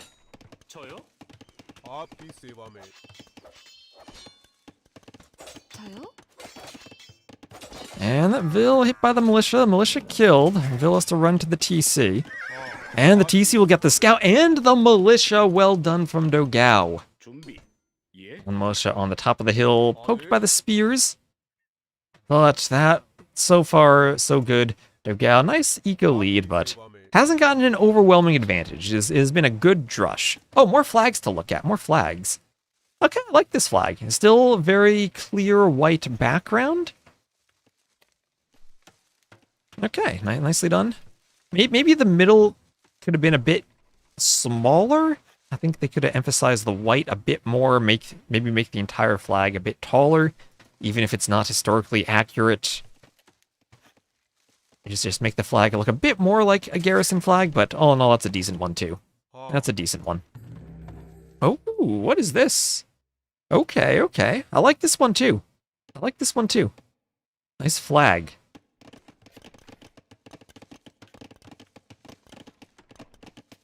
My only thoughts being maybe the white could be a bit more emphasized in the middle.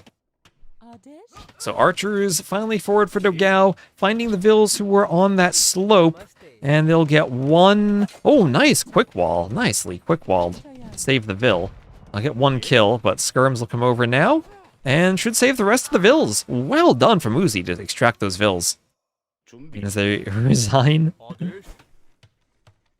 I just want it to be a bit more, I just want to be consistent with the original flag. There's a visual consistency that needs to be maintained. And it is one of the... Oh, why does Dogao not have a team? Oh, because I didn't type the name. Oh my gosh, someone made me type Dogao's name properly. Hold on, hold on. I need to fix this. It's not a key on my keyboard, though. Fix Dogao's name. Player is gold.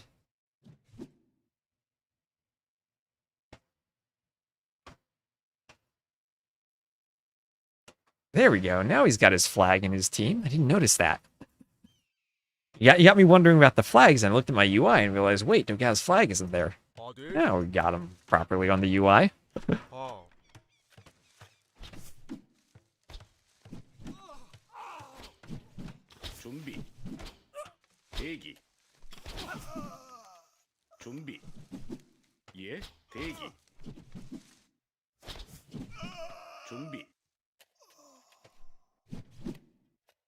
आपकी सेवा में ये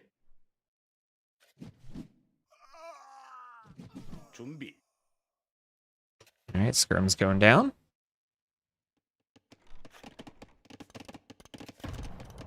And castle much faster for Uzzi. All right, much faster castle age for Uzzi. आदेश आपकी सेवा में Has some skirms and archers. We'll keep hoovering around a bit. Do a bit of hoovering. Try to push up the slope. Some skirms will get some kills over here. Is Uzzi up to the castle age?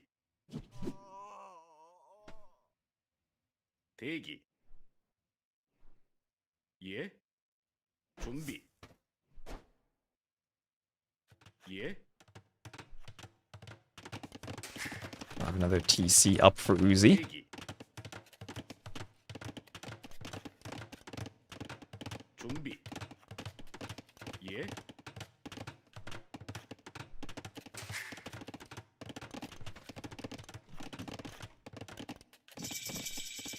There's dogao up to the castle age.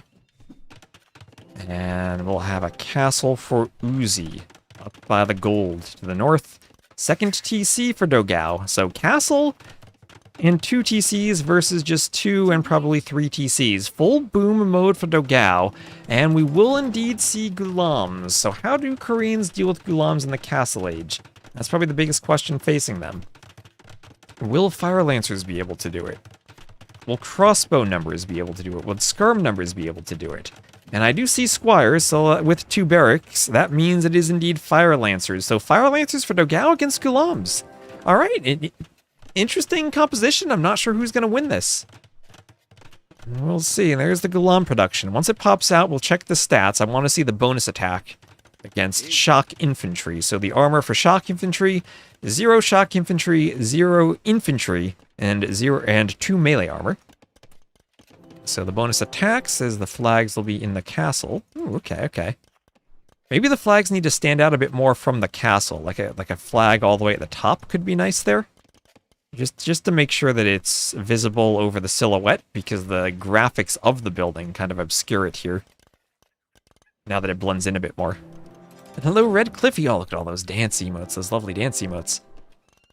And this will be another TC. So 3rd TC for Uzzi. If you maintain 3 TCs with gulams, that'll be nice. Still a good army out there for dogao, as he's poking with the fire lancers. More gulams keep being queued up.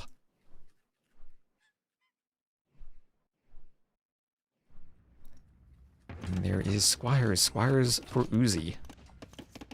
हाँ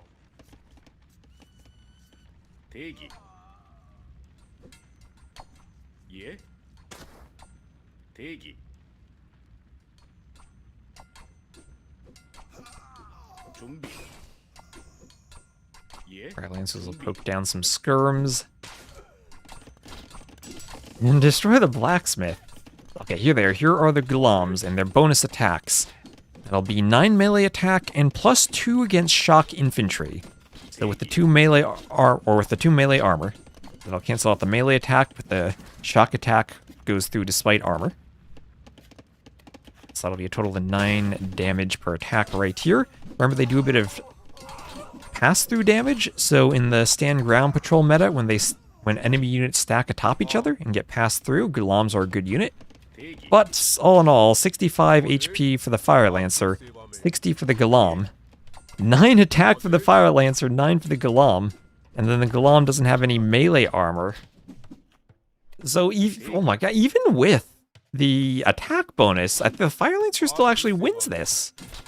And it's dirt cheap because of the Korean discount, the wood discount. Oh my gosh, Fire Lancers are insane. They're supposed to have been nerfed, right? They're still insane. Yeah, they got melted. Hello, Trip Hammer. And then they have the charge attack. The Fire Lancer feels like it belongs as a unique unit for a Civ. And Elevid! Oh, look at that Carto emote. Thank you very much for the sub. Crusader bandits are everywhere. Oh, that wonderful Carto emote. आदेश आपकी सेवा में हाँ आदेश Wants a conversion on a Gulam. हाँ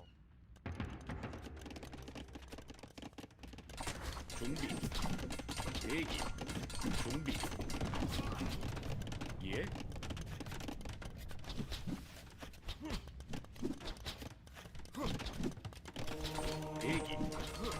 And Monk wants a conversion on the Fire Lancer. Gets it. Gets the conversion. हाँ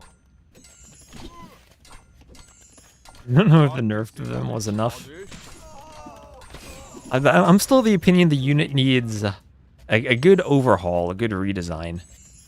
It doesn't really have a specific role right now. You could imagine it being some type of anti-cav unit, but that's not how it really plays out.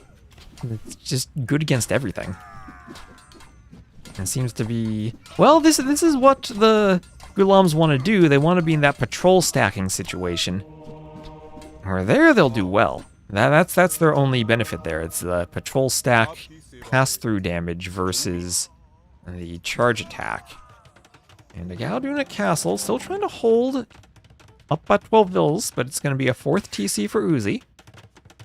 Down by 4,000 resources collected, though, to the Koreans. The Hindustanis are supposed to have a better eco than the Koreans, right? This is insane. Here's handcart for dogao. Doing upgrades, Koreans just feel too strong with them. I 100% agree. This is what I think should have been done for the Fire Lancer. Instead of being a regional unit, the Fire Lancer should have been the Jurchen unique unit. Get rid of the Iron Pagoda. Get rid of the and Fire Lancer of Koreans with the discount or Vietnamese with the HP. And just make it the Jurchen unique unit. You could even make it a tiny bit stronger. And then as a general purpose unit where it's stronger, maybe even give the Vietnamese HP to it by default. I think it's probably well balanced and fits into the game. But here, I mean, it's a barracks unit that clearly is stronger than an infantry unique unit. And it was more about the upgrades. Well, I mean, it's about the upgrades, but also about the way you take fights. And because you have the charge attack, you don't actually need to force the engagements right away. Right, like you can shoot and run back, and you combo very well with the tower, with the Koreans. I mean, part of it's also the production, right? Like you're never going to have enough Gulams against the barracks production to take even-numbered fights. You have to use the mobility to try to find areas for other fights, but if kind of hard to do that. I guess Slopes is an open map, but also a map where you're kind of forced to fight in choke points.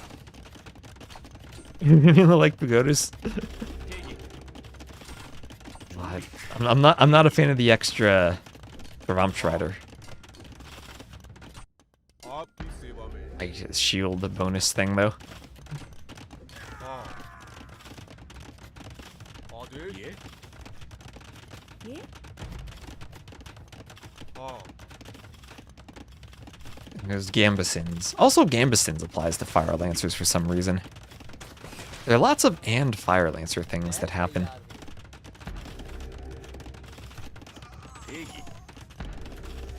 And here is another guard tower for dogao.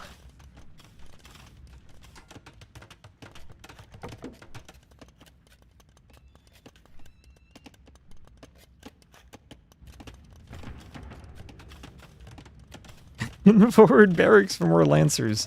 An armored elephant to clear towers, that won't do anything against the Lancers. Won't even do anything against the villagers. It has imp, treadmill, stone shaft, gold shaft, chainmail, everything. All on the way. हाँ Lancing will continue until morale improves. Oh, there's imp.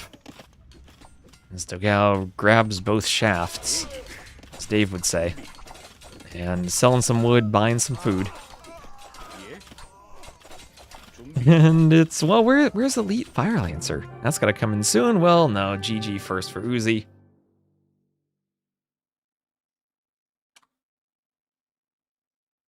And, well, what can we say? Felt like dogao opened with a better drush, for sure. But when they got to the Castle Age, felt like they were still pretty even. dogao definitely had a lead, but it wasn't, like, insurmountable or anything. Gulams could not fight the Fire Lancers. Not at all. Still a unit that baffles me.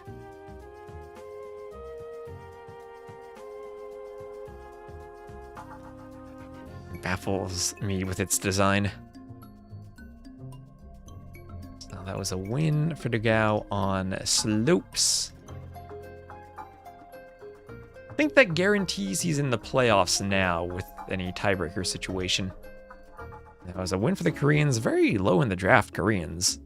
Behind even the Hindustanis, when I feel like the Koreans were kind of clearly a better civ for that map. I don't know, maybe I'm underestimating Hindustani ecos so they don't take all that drush damage, but I don't know, I still have nightmares about Koreans from Red Bull.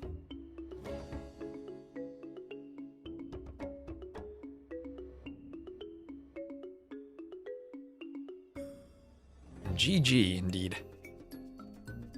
Oh my gosh, I'm so happy that my YouTube chat is still working and hasn't been somehow just stopped. Sometimes I was afraid because even when I just opened the pop-up, sometimes the chat would stop updating, but oh, I'm so happy I can look at my chat in OBS.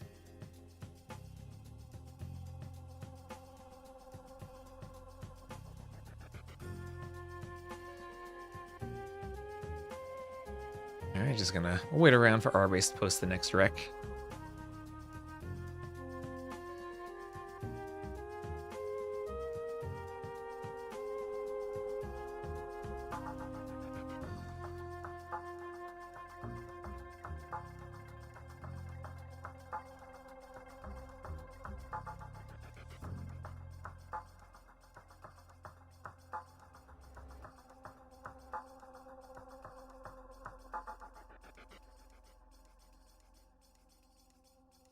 Arbase do his Arbase. Oh, there we are. There we got the rec.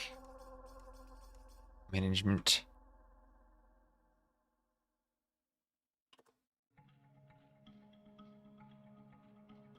Guess the plan could have been cav archers for Hindustanis. So next up, we'll have a wonderful map, a glorious map, a clown map, known as Zimbabwe. Just get the civs going. This will be Vietnamese against Turks on Zimbabwe. There we are. So, Zimbabwe, dogao will be the blue Vietnamese to the west, Uzzi the red Turks to the east. And immediately to the southeast, they both have to go lure rhinos and elephants and zebras and crocodiles. Well, mostly the rhinos and the elephants. If they lure the crocodile, well, that's okay. They shoot him with the TC. And for TTL, the T90 and the admins were a bit more cautious about crocodiles than we were in Stronghold Frenzy. Personally, I think there should be more crocodiles. Would love to add more. You need more Bozzy maps with predators. Okay, oh, nice house trick from Uzzi to stop the rhino, de-aggro it, and get more hits on the scout. Behind this, no lore from dogao yet. And the rhino will reset, but the Vil will take it again. That scout on about half HP, and to quite the beating so far. Uzzi will try to get through the gate, do the house trick again, attack the scout again, lose a bit more HP on the Vil, send the Vil back, won't even bother trying to lure with it. Might bring in a boar. But he'll be content with the damage he's done early on to go to dogao's scout, and shouldn't put his eco behind much if he can lure the boar successfully. Oh no, it will put his eco behind if he loses the Vil to the boar. Uzzi! I got greedy trying to position the boar. Garrison here. Love the silly hunt intros on the map. I do too.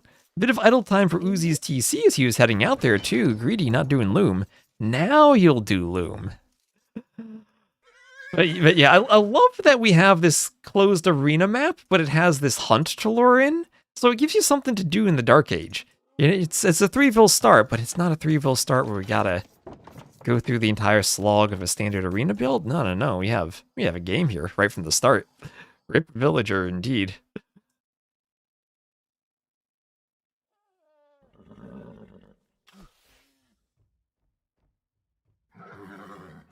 Oh, let's see. This is some deep luring. That's... Oh, no, it didn't fall. It didn't fall.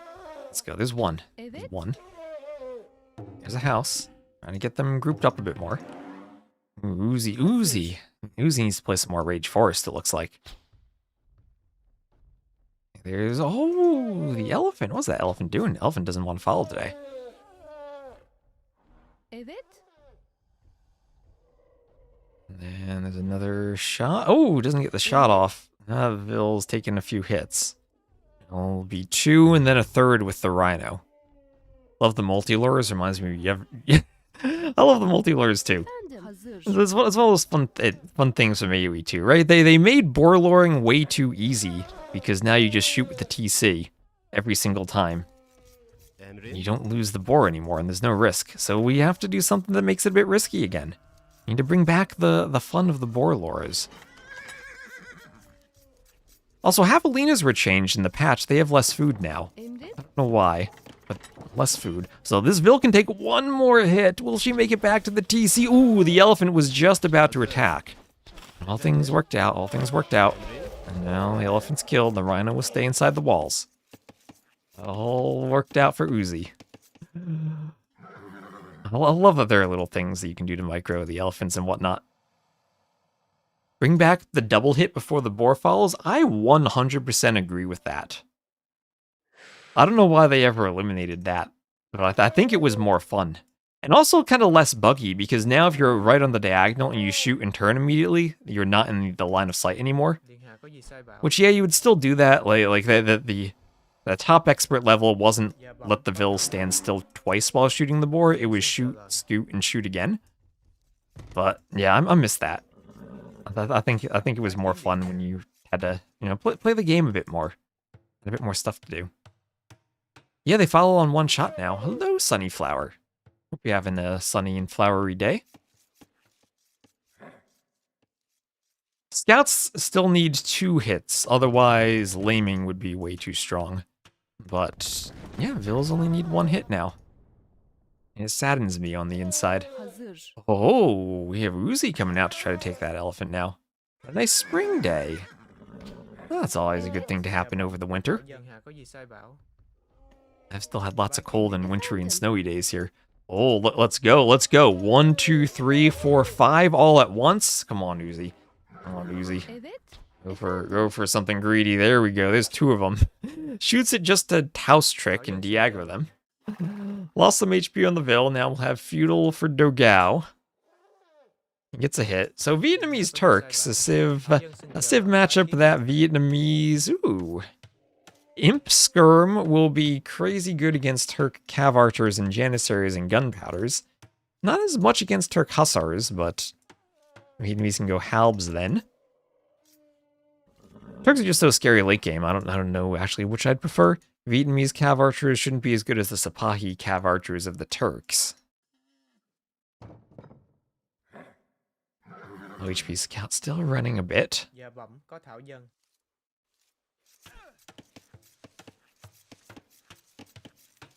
And Ville here will lure in a rhino again.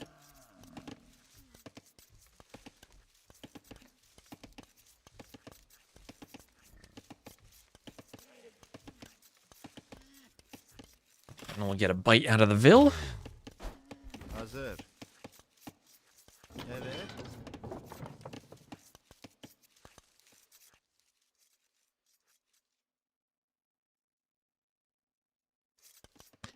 And Feudal first for dogao, who will market and blacksmith his way up right away. Yep, market blacksmith, there he goes. Should be just fine on resources. Doesn't have a huge extra pile of elephants under his TC, though. He's pushing the zebras now.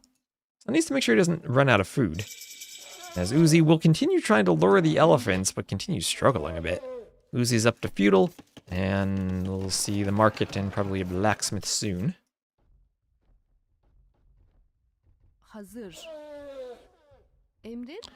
Bill will go try to hit another elephant. Efendim.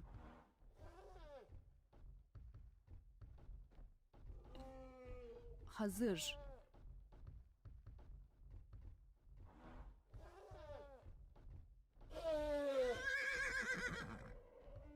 stuff. Let's chase the Vil. And get her in, chased through the gate. What do I think about the 2 new Onamaru team members? I was kind of surprised to see everyone joining Onamaru. I was kind of hoping to see that there'd be another new team.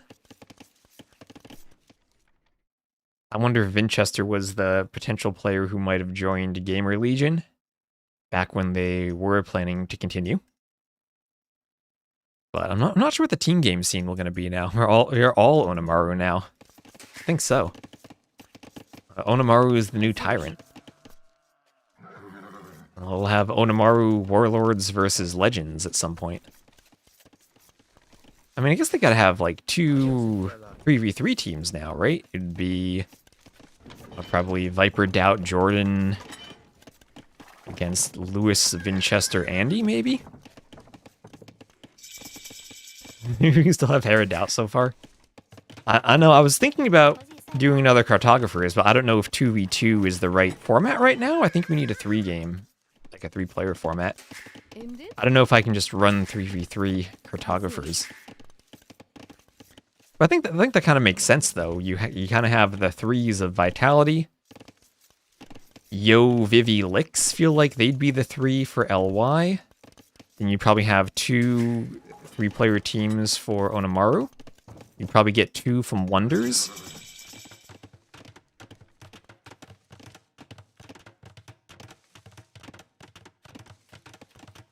And Tato's got to go somewhere. Maybe Tato to Wonders makes sense. That was the old team where Tato and Nikov played for one of those escape games. That was Tato and Nikov against Viper and Doubt when we had a 2v2.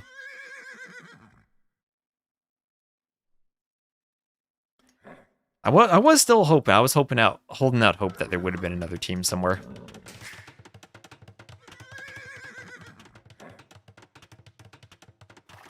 If only Fire still were on Onamaru, and we actually could have had an old school Tyrant team of Viper, Doubt, JorDan, Fire.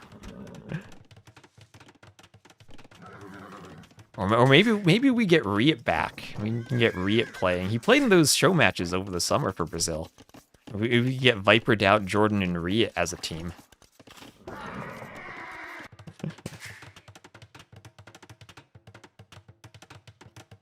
So, booming 3TC boom from both players. Uzzi making a play first for the stone at the top.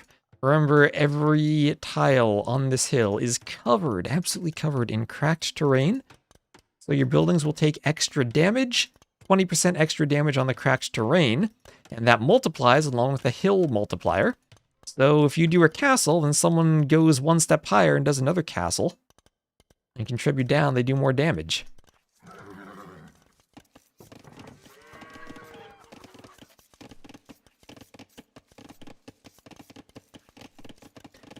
They never start at the top.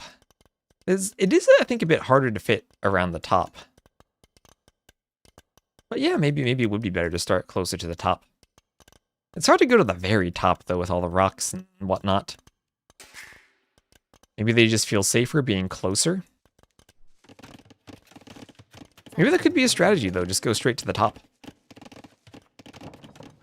I did a very similar thing to the top of that map I showed off earlier for the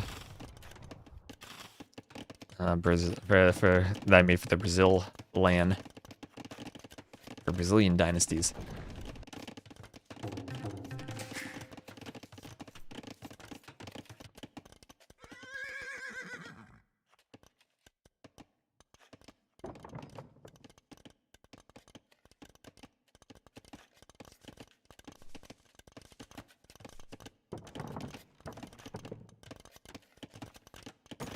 And gold mining here for dogao. And barracks up for him too. Extra hunt more than pays for the dead villager. It's impressive watching the lore. Boar luring is one of those things that I wish AoE 2 had more things like that. When they go to do expansions and stuff. Instead of adding all the gimmicks for the civs and the units. The chickens legit are one of the best things they've added simply because funneling is a thing. Evet. Efendim. Without the funneling, the chickens would just be boring. But with the funneling, you get another new little mini game with the animals. I mean, you scout with your sheep, you lure your boars, you push your deer. There's something to do with everything. The chickens didn't have funnels, they just sit there idly.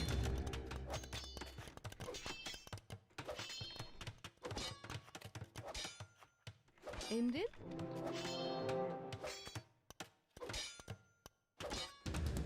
There's a castle as the workshop finishes, and we'll have handcart on the way for dogao. Even though the chickens are boring, you just gotta build the funnel. Just gotta build the funnel. Emrin. That's the thing about the funnel.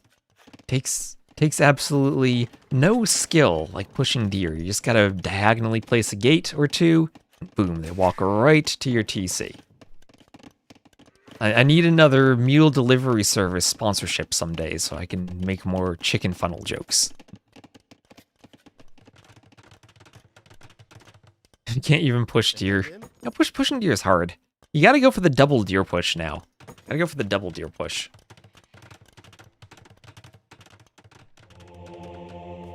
Hazır. So monk brings a relic over to the monastery. 3 relics for Uzzi.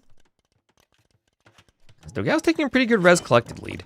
Would expect the Vietnamese to have a smoother eco than the Turks. We see Dogao already taking advantage of that cheaper handcart.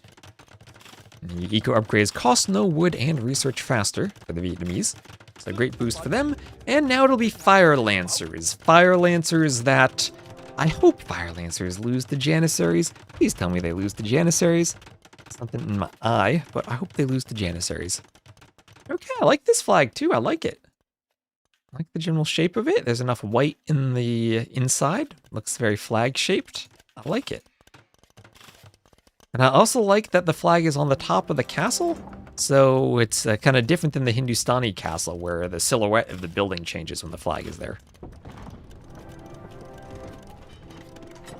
See how the Vietnamese castle looks with the flag as we have Imperial Age on the way for Dogao.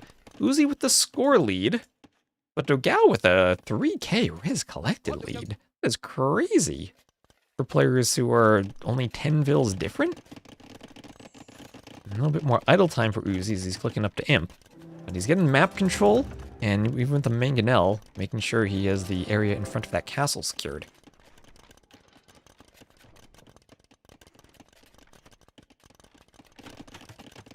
Sentient Sloths, that reminds me of Genghis Khan 1, where you have to pick 20 sheep and give them to, I think it was the blue player. We had to give them all their sheep. And there was that bug where if they captured the sheep, but the sheep were not standing in the right location, you could no longer move the sheep, and you couldn't deliver the sheep to them properly. 25 minutes in, and, well, we've had a couple of military engagements with the elephant lores. Yeah, both of them deciding to boom. Sometimes this happens on the closed maps. Players decide to boom. And Uzzi now has all 5 of the relics. Okay, 5 relics. Map control over the hill. But he's against the Civ with Fire Lancers, who's up to Imp a bit faster. But at the very least, the Turks will be able to pump out Bombard Cannon right away with their free chemistry. Double workshops here. And Uzzi's doing everything he can to hold the hill. And also doing a castle at home now, also to defend his farms. And Cannoneers counter Fire Lancers? Yes, they do. The question, though, is what else do the Vietnamese do other than Fire Lancers? And Rattan Archers should be pretty good against the Turks, with all their Pierce armor. I mean, against the Janissaries, against Cav Archers, against Hand Cannoneers, Rattan Archers should shine. Turk Hussars might be a bit tricky, though. Uzzi up to Imp, selling some wood.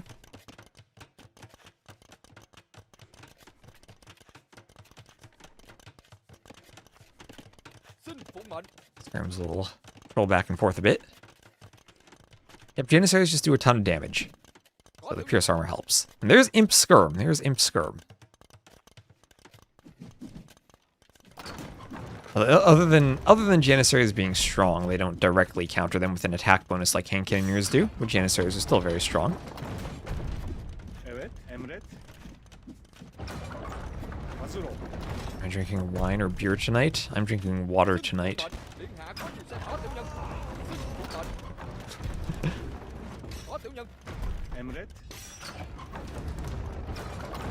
This workshop will go down. And the Trebs can start focusing on the next castle now. Water, yes. Good old healthy water. And there is artillery. So artillery bombard cannon. 14 range for the Turks.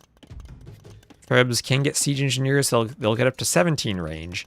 But still, against the mobile and micro-mobile cannon, not that easy to use.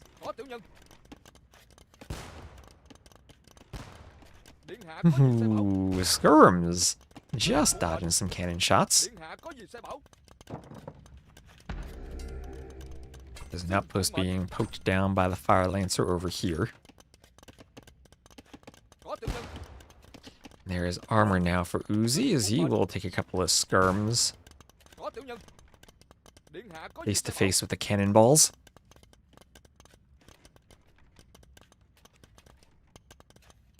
Free chemistry is a crazy bonus, yes. Looks very, very extreme with the cutting of units they don't have in the tech tree, but does fit them pretty well, and does make them have a very distinct playstyle among other AoE 2 civs.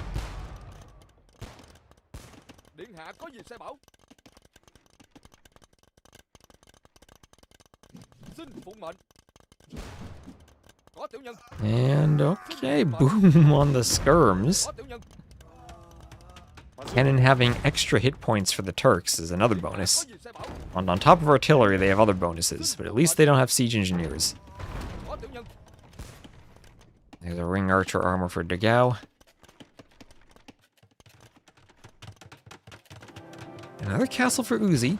So dogao, more vills, more population. But has to worry about gold. Has to now move out to the other sides of the map for gold access. That won't last forever. There'll be much more gold here for Uzzi.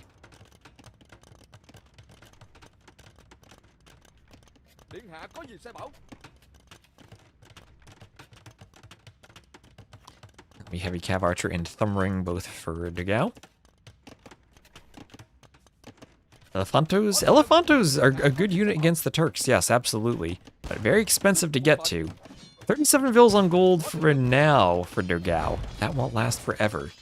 And the micro here will be much better with an extra range and extra HP for Uzzi. Cannon for dogao will do more damage against buildings, but that's it. And Rockbird, thank you very much for the sub. We'll see how British longbows fare against French cannon.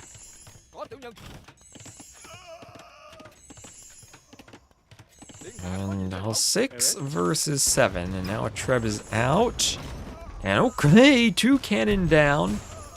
1 in exchange. The dodgeball so far better for Uzzi. Runs into the castle a bit, gets another couple of cannon. Ooh, this is looking rough for dogao now. Takes another cannon down and loses all of the cannon, doesn't clear the Treb. And now it's going to be one big fight. dogao has to win this fight. And the Janissary is still not elite. That cannon fire in the background will pepper the cav archers. dogao trying to do Vietnamese cav archers. The best he has for picking off the cannon.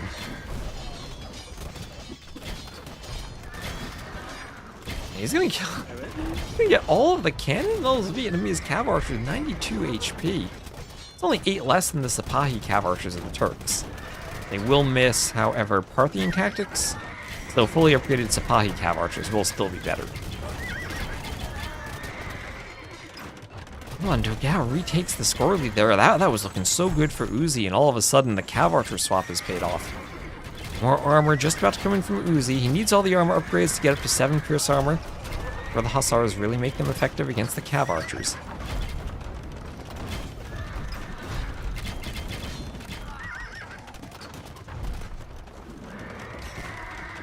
Seven pierce armor, 11 attack. And the Treb's still attacking the castle. Still might need to repair, but might be hard to keep repairing. And could we also see heavy cav archer from Uzzi? I don't know if he can afford that transition now. Dogao's still up by 6k res collected. He's got 17 vills on gold. Still has gold at the south. Ooh, he just missed scouting that. He has gold on the side. He's about to run out of gold, though. And he really, just even despite all the outposts, he really needs to scout that gold there in the south. He just missed it.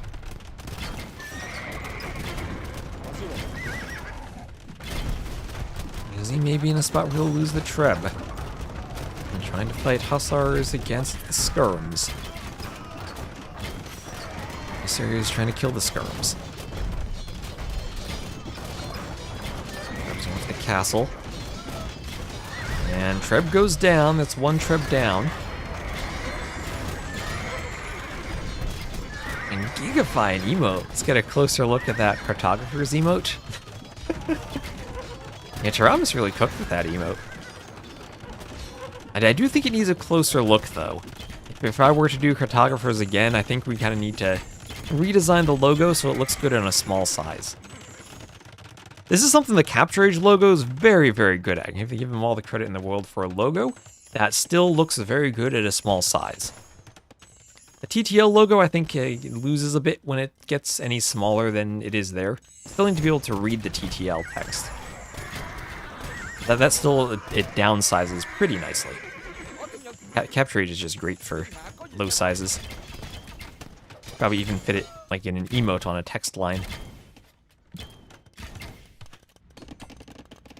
So some Fire Lancers and outposts from Dogao. That outpost from Uzzi won't go up, and Dogao still hasn't found that gold. So that means he has 0 vills on gold now. And not finding that gold might just ruin the game for him if he can't keep pushing with Cav Archers. Oh, and Sentient Sloths, thank you so much for the sub. Rodrigo Diaz de Vivar, the Cid. You will lead the armies of Castile. I am glad that you have won. You are the only man I would trust with a very important duty. And now these are fully upgraded Vietnamese heavy cav archers. Yes, they are. Paper money. Uzzi has a bunch of res banked. Dogao has more res collected. Uzzi has a much better KD. Felt like a couple of those fights weren't even all that good, but he came away with a great KD.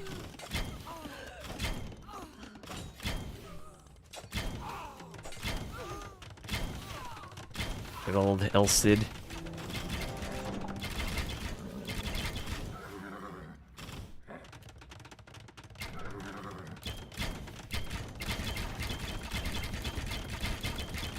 Doesn't he just go skirms? Feudal skirms of the Turks? Not an option. I think what he'd really like to do to fight the Cav Archers is get to his own Cav Archers. Janissaries can fight them to an extent with cannon support.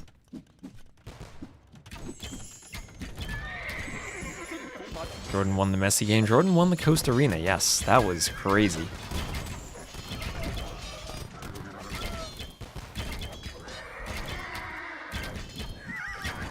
There's Elite Janissary for Uzzi.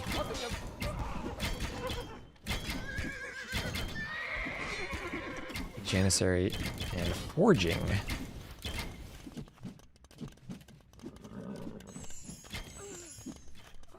Finally Elite. This is the same criticism I've been applying to the flags. Too much player color, not enough white color for the Elite Janissaries.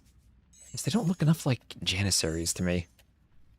I think they maybe need to invert the robe and the hat color. Make the hats player colored, but then the robes white colored still. Then I think they'd look better. But these things just don't look like the Janissaries. Their old graphics to me. A bit too extreme of a change.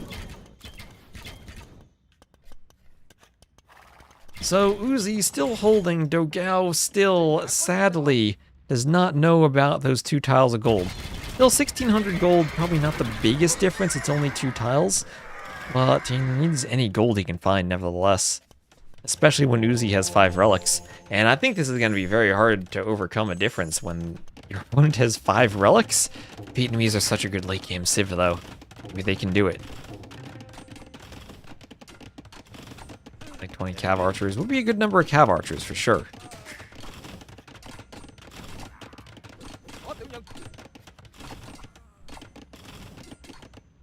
Be taking down some more of the halbs.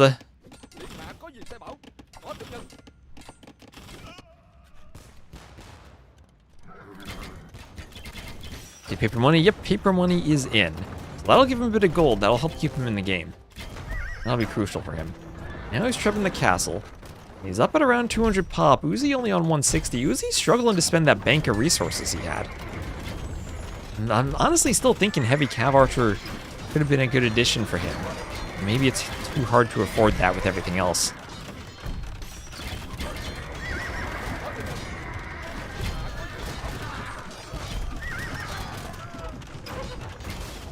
And the trip goes down.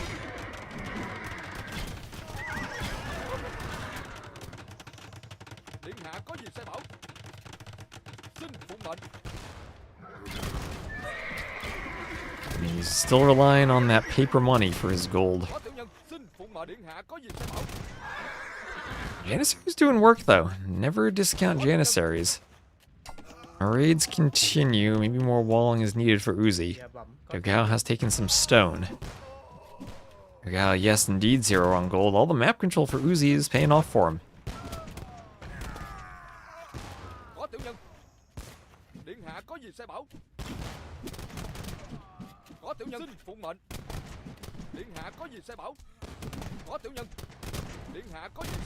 And cannon now ready to attack the castle.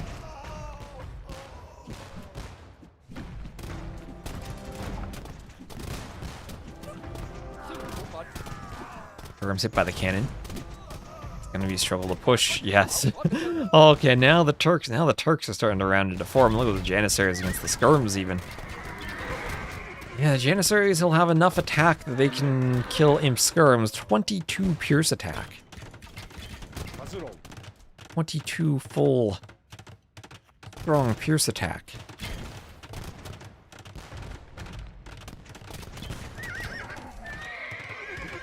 Ooh, Cav Archer's still going down. 60. At least he has 58 lumberjacks for paper money, that's true. There's a ton of gold on the back of the map. The Janissaries are so good, we just don't see them. They are very good. They're very, very good. Problem is the Turks so often play 1TC imps that affording elite Janissary is not possible. It takes a long game like this one to get to them.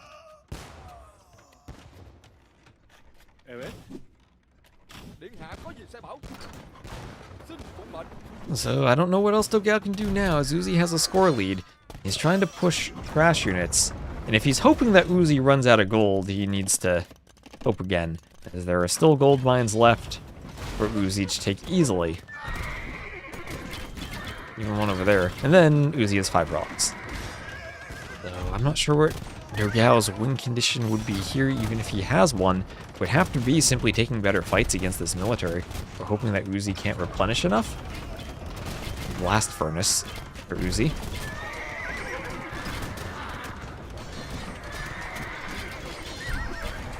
Every time I think dogao can start to push, Uzzi is right back with more defense. And he's just clowning this very, very well. And look at that KD now, 322 to 187.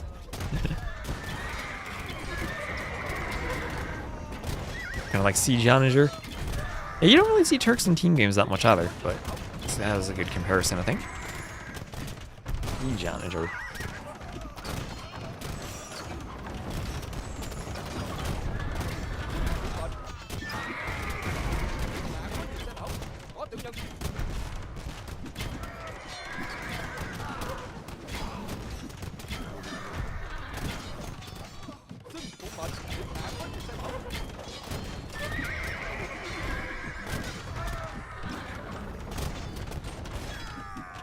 Elves attacking hussars. He's going down.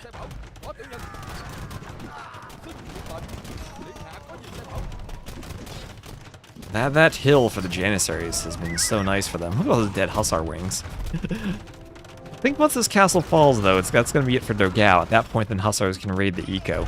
Raid pretty much everywhere. Just some production out there. No real defense for the vills behind that. And oh man, the HP of cannon on a hill helps so much in surviving. So I have this early map control with the castle. I think it'll lead to victory for Uzzi. I think leads to a clear for him. Hey, dogao's still holding. At some point, Uzzi will need like 4 trebs and some cannon to push the castle. A good mass of hussars to throw into the skirms. And it will be hussars trying to find a place to raid eventually.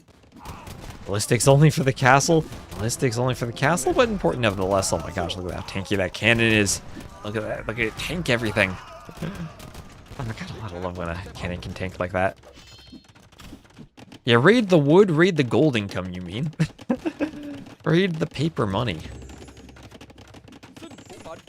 And we were talking earlier about how DE now is 6 years old, turning 7 this November. Imagine we get to a point where paper money goes the way of the past and we don't even use paper anymore. IRL, like no paper for money. No paper, no coins, everything is just a number in a database.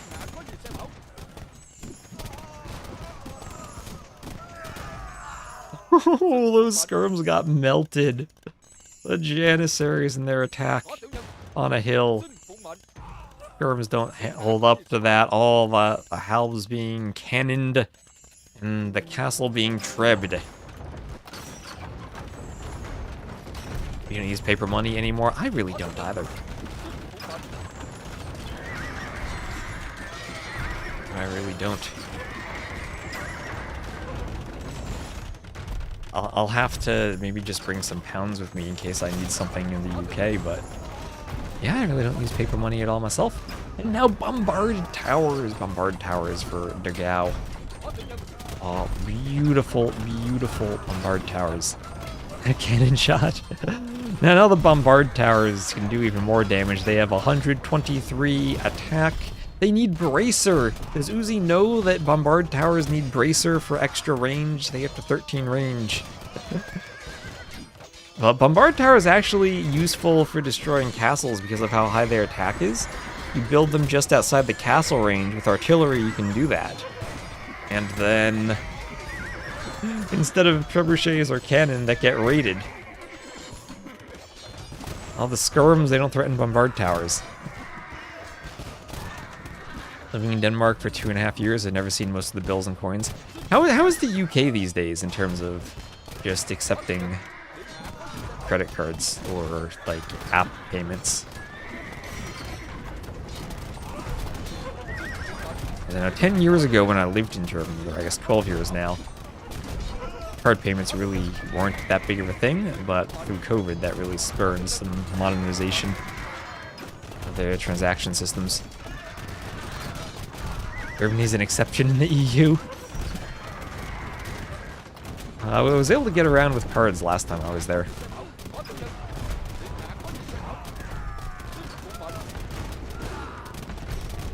I'll need to research paper money IRL.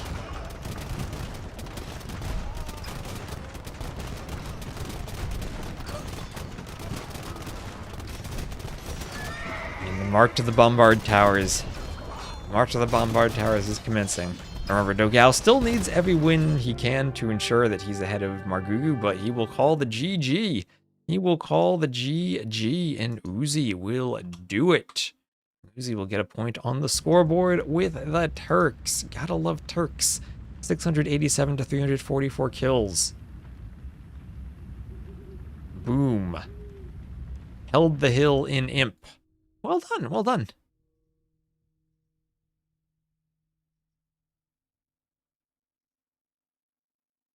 So I'm gonna start a coffee for myself. I'll try to do that before they post the next rec. See how quick I can be. So I win on Zimbabwe with the Turks over the Vietnamese, the first picked Vietnamese even. Alright, coffee time.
Alright, the coffee is started. I'll obtain the coffee after the next game, which our base has just posted for us.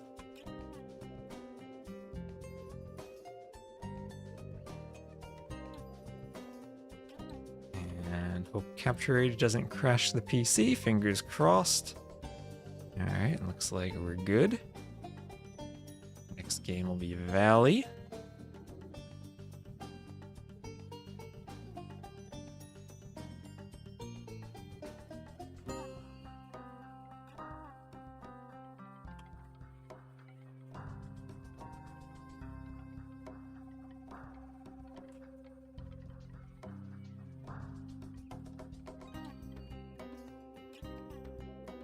And here we go.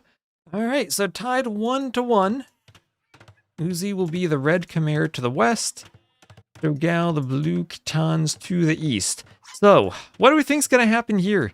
Chat, what's gonna happen here? Will they fight over the hares? Or will they make 3 to 4 scouts and then boom? I think they'll boom. I think this will be a boom from them.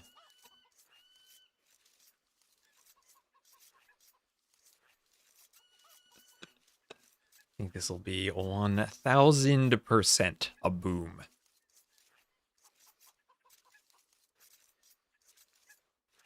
And both look like the stay back and boom type. Remember, dogao is the player who stayed back and boomed against JorDan and then died to war elephants.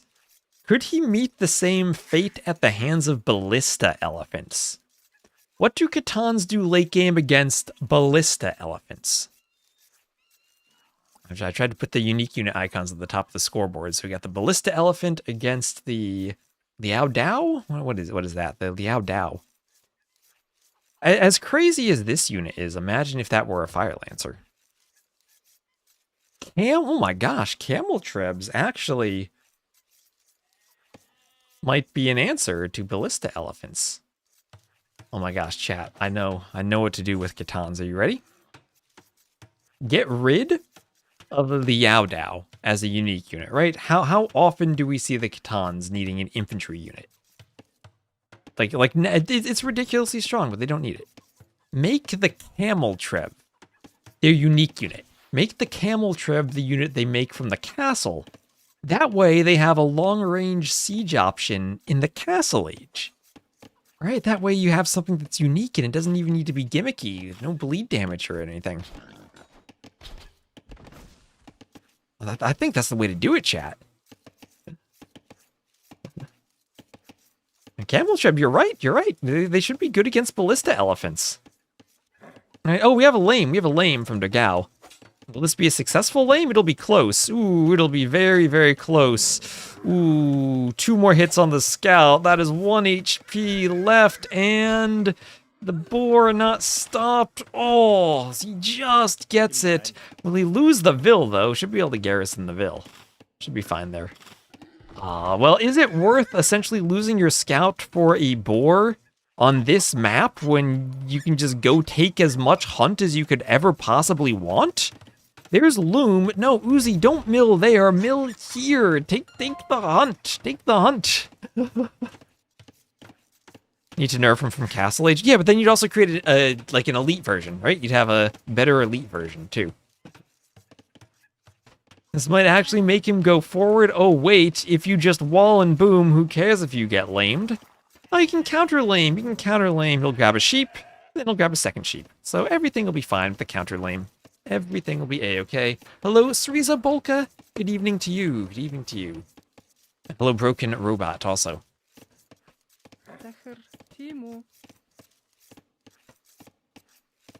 More expensive than a war elephant? I don't think it'd be more expensive than a war elephant. It could just be a camel treb.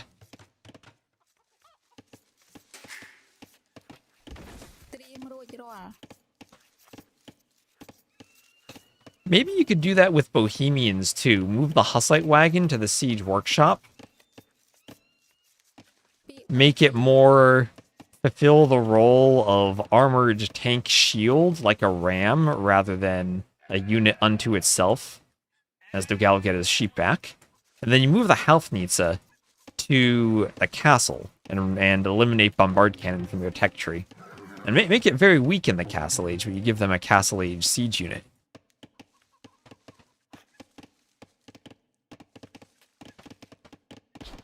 I think we're onto some ideas, chat.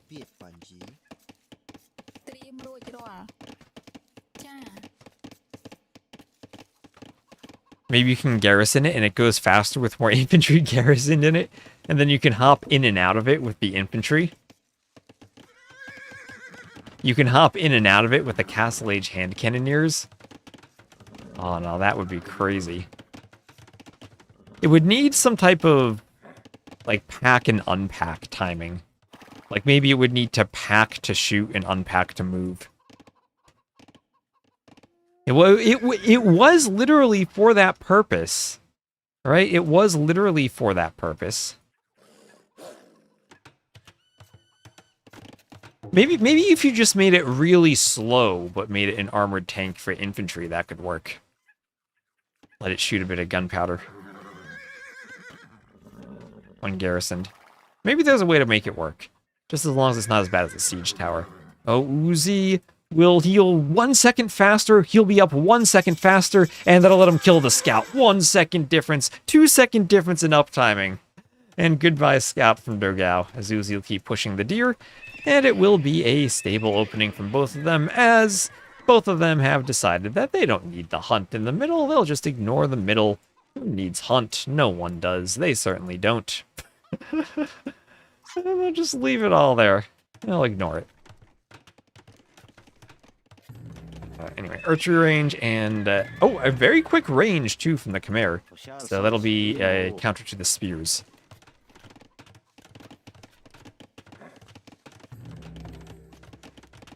Double bit axe on the way for dogao.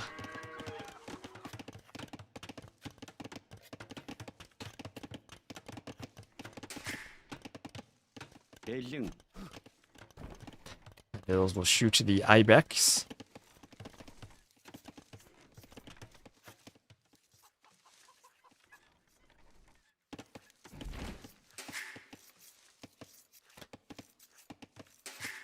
And pasture time for dogao, who doesn't have a great wall to the top of his TC.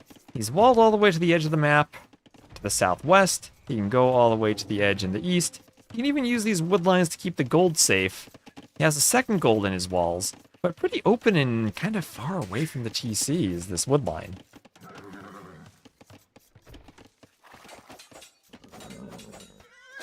Scouts should be able to fight each other pretty well, as Laville gets a poke.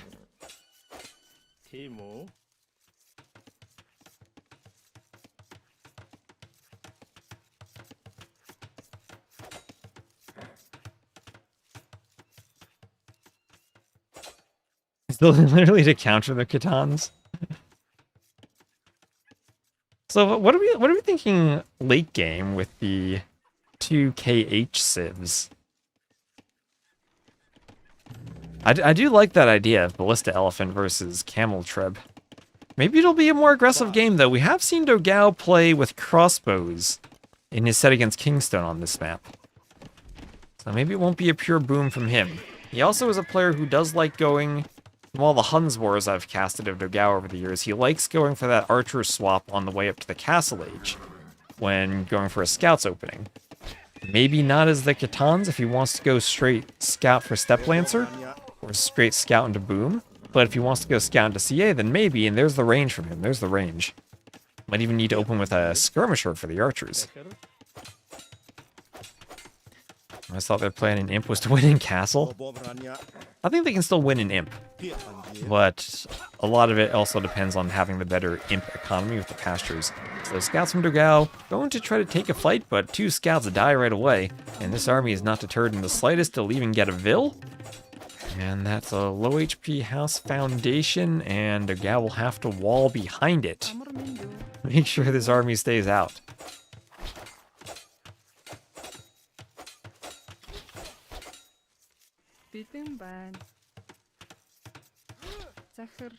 House down, archers still dealing damage.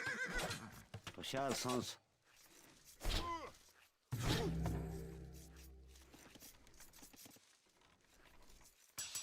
I have a blacksmith. Blacksmith up for dogao.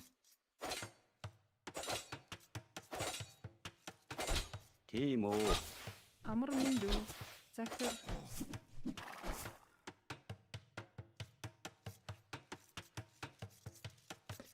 Considering how many scout skirm plays we see in Age these days, or men at arms into a couple of archers into many skirms, it's nice to see a good old scout archer build.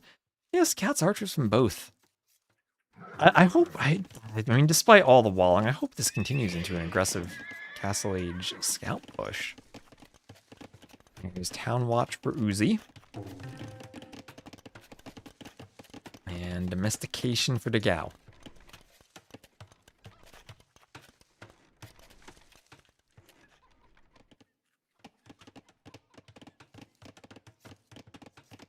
But no Bob Rania. Archers forward, attacking the house. And they'll almost break through. But House won't stay up forever, but dogao should be able to keep walling. And he has a good 7-8 pastures now established. But Uzzi, he's closer to going up. 800 food. Second range. Is he going to go Khmer Cav Archers? Well, he'll ungarrison the house, repair a bit, and hop back in. Just Khmer things. As he brings his army back and clicks up. Clicks up.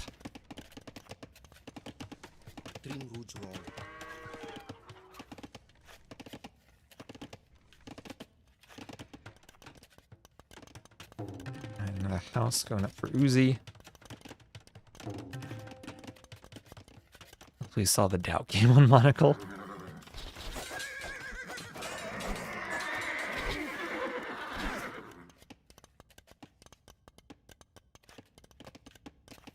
I wonder if it's time to idle the TC and go castle. Maybe it is.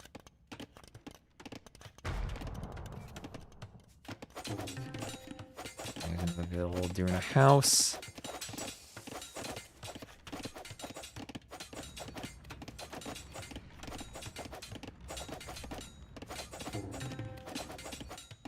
Let's try to break through the house, and then there'll be a re-wall from Uzzi. As more skirms come over.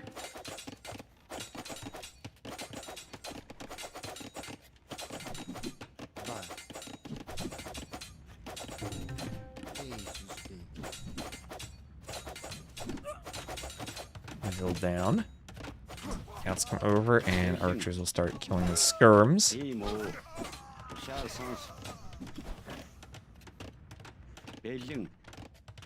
The scouts and skirms have to run away as castle's in, and dogao's still in the feudal age. So he's about to click up, but this will be full feudal versus castle, double ranges, and crossbow clicked for Uzzi. And this is where Uzzi, he's got decisions to make. What does he do with his crossbows? Does he push? He could just add 2 TCs right now and get a nice booming lead. I don't mind Expo like Cav at all either. Not queuing anything right now though. Idle time on the TC. And one bit of palisade in dogao's walls, maybe a weak spot for him. He's going to put up a tower, make sure he protects his gold. I like that the scouts are still alive, so they'll find the tower before the crossbows run into it. And dogao with a couple of scouts still will look for damage. A couple of weak vills are out on the gold. Crossbows will, without ballistics, not be able to kill vills on the wood line. No bodkin yet. dogao should be able to wall that up even a couple tiles behind. And now, being annoying with the scouts is dogao. As the cav archer for Uzzi will have to come out on the gold and clean them up. And the scouts go down. And oh, stone. Here I am thinking house walls, stone walls. For dogao, here I spent the stone on the tower, so I might as well just spend more.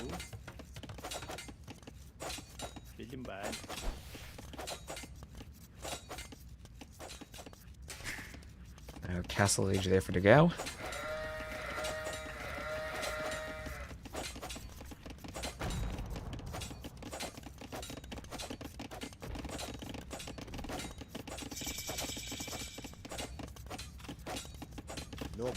Castle.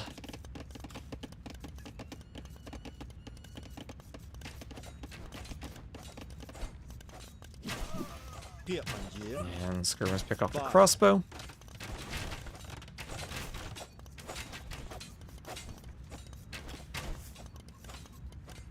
Tiệm bản chế.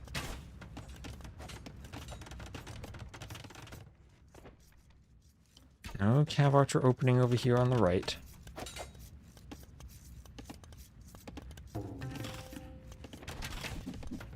No bom rania.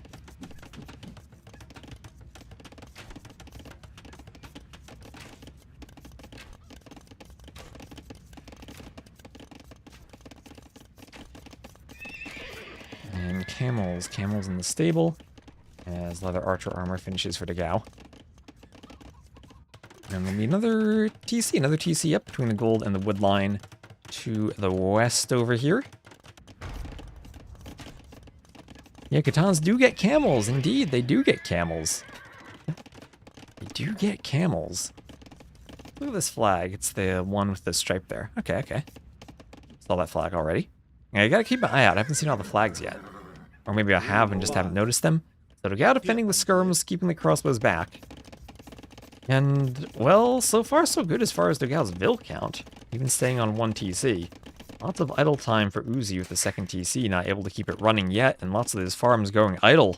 Ooh, idle Khmer farmers. Bloodlines is now on the way for him, and he will dive the TC. Oh, this is huge, this is huge. Dogao's pasture is expired, he didn't have vils to garrison the TC. He wasn't fully walled, and Uzzi gets into the back. Dogao trying to bring his camels over. He's got 4 camels. Can he take this fight? There's 1 vil down. He's got skirms too. And the cav archers won't get the skirms. Dogao hop a vil through the TC and then wall the cav archers in and trap them. Ooh, he's going for it. He was a tile off with the wall. Needs to wall behind the TC another tile. Oh, almost. He was thinking of it, but just a bit too late. Almost had them trapped. But he'll get his second TC up. This time outside the wood line and be prepared to boom.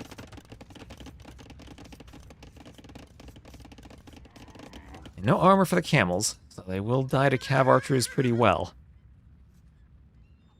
Alright, well, Uzzi floating a ton of gold now. Ready to do another TC. Maybe buy some food and keep booming. Try to add in farms as fast as he can.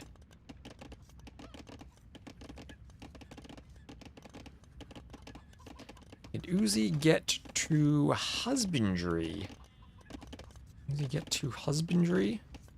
No, not quite. He did not get to husbandry yet, no.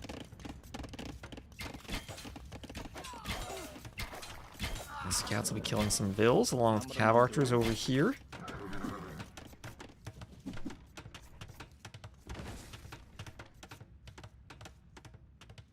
And that'll be wheelbarrow and pastoralism, both for dogao. Along with ballistics too. So 1, 2, 3, third TC now up for Uzzi. And we'll have gold mining and a wheelbarrow both on the way for Uzzi too. Ballistics and wheelbarrow for dogao. And everyone just kind of doing their upgrades now. And not actively fighting, but hoovering around, same vil counts. Oh, this will be 4 TCs. 4 TCs for Uzzi. Alright, let's go. Let's boom a bit. 4 TCs.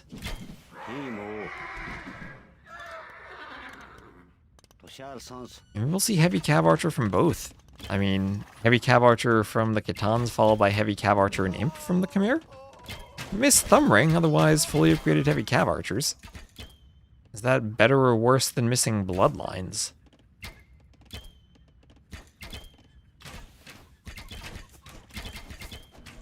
Thumb ring or bloodlines? Part of me says bloodlines is more important. I like to make the joke on Ornlu's stream that the Khmer miss husbandry to have a strong economy and slow but powerful units, elephants, but alas, Khmer get husbandry. Vietnamese didn't get husbandry at first, but now they do. Maybe Vietnamese should lose husbandry. Give them the slow, tanky elephants again. While also reducing their cav archer effectiveness.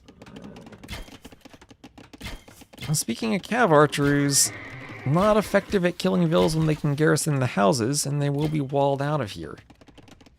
Now, husbandry is clicked for dogao.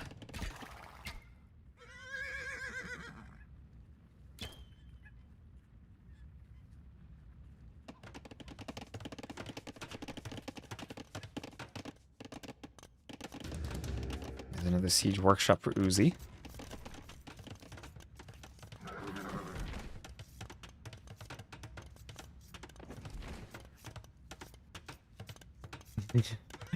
Don't they already have movement speed to elephants? Yeah, they already move 10% faster. You'd say make them move even more faster. There's a workshop for Uzzi. And do the Khmer win this matchup late game? Their farmers probably aren't as strong as pastures, but they're good still. Oh, and there was an overchop. And this army gets in. Dogao's army was not in position. He was getting ready to defend the spot where he wasn't walled. Unfortunately, he has to defend the spot where he overchopped. And that'll be a nice raid. 15 deaths for Dogao. 14. Did Dogao lose a Vil to a boar early on? Maybe he did while he was laming.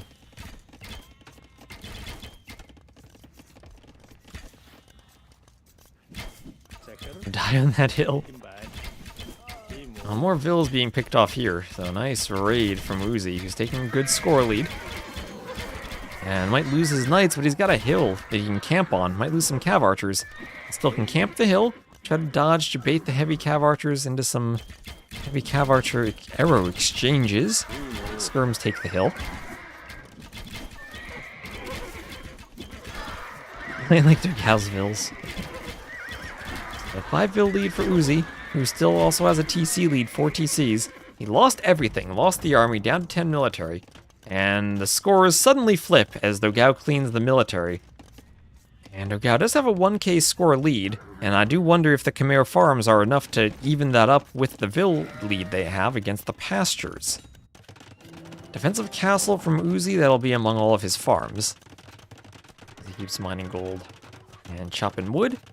Gold shaft mining, handcart, heavy plow, all on the way for Uzzi.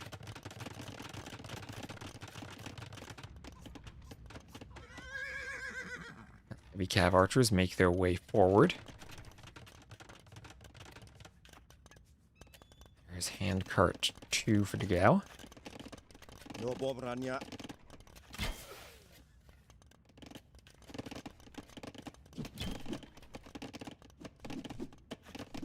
And gold shaft mining handcart, both finishing.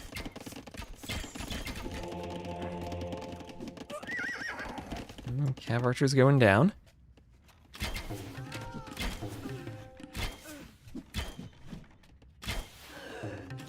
Ooh, Vils are dying. Uzzi might need a lot of castles. I don't think Army's going to stop that many HCA before Imp. Maybe. I'm honestly a second castle and he's probably fine. Right, a castle somewhere over here by this. Oh my gosh. There's a hole. There is a hole. Well, now he really would have liked that castle a few minutes ago, maybe? Well, looks like the cav archers will try to pour out. They were fighting skirms at least. They're fighting skirms. Dogao going for his 4th TC. The Vil counts are still equal thanks to all the cav archer raids. And TC for Dogao as he cleans some knights in the back with the skirms. The cav archers will find a monk and pick off the monk. There's a mining camp for Uzzi. And Imperial Age for Dogao. And stone mining. I thought it was shaft mining for a second. No, just normal stone mining. Normal stone mining. We'll have another castle for Uzzi up here by the gold. Skirms come over to keep the cav archers at bay. Force them away. Some arrows on them here and there.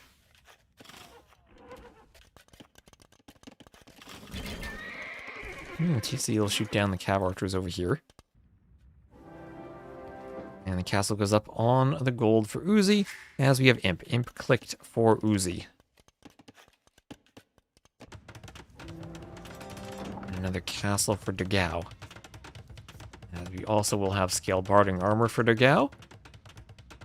And I know he's actually Imp first. He's up over a minute faster. And then Katan's an Imp. Usually they can fall off an Imp, but how will they do against the Khmer? And dogao outposting everywhere to see what Uzzi's doing, and he will see that Uzzi is committing 2 stone walls. Is there another set after this? Yes, there is. There's Margougou KingstoNe after this. And we were hoping to have fast, aggressive maps on Valley. Or fast, aggressive games on Valley. Here we get these big walling games. Timo.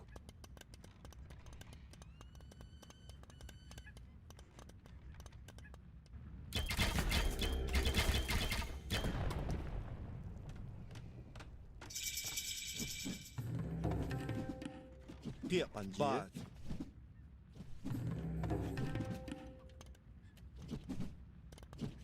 Toshal sans. Timo. No bomb ranya. Toshal sans. Skirms taking out a Vil, taking out some forward skirms. That's a fight Uzzi's winning. Uzzi does get another one of those defensive castles up. Cav archers without bloodlines might fall off a bit in Imp now. They already have HCA. See more aggression on more of the closed maps. Ironically, being walled makes it safer to be aggressive. There's Uzzi up to Imp. As a monk from dogao will bring the relic back. Uzzi clears some army there. Transhumants? I don't know how to say that still. That's in for dogao. And getting through the gate are some more cav archers. What did he do? Did he petard through that? He's through nevertheless. Ordo cav. What does that do? It means they regenerate HP in combat. So, like, extra Georgian's bonus, but only while fighting, while actively fighting.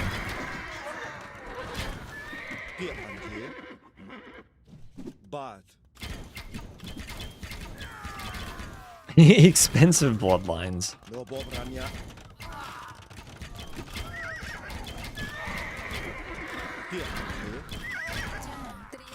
So some skirms all go down. Now ring archer armor and guilds for dogao. Alright, some Vils kill on the woodline. Cav archer trying to run off the edge of the earth. We see that pathing. And the Vils will kill some of the cav archers.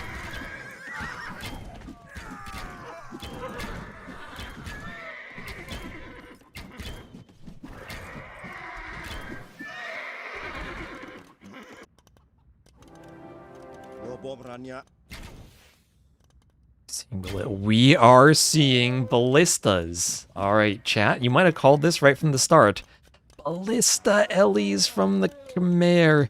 Dogao's lost to war elephants on Valley. Will he lose to ballista elephants on Valley?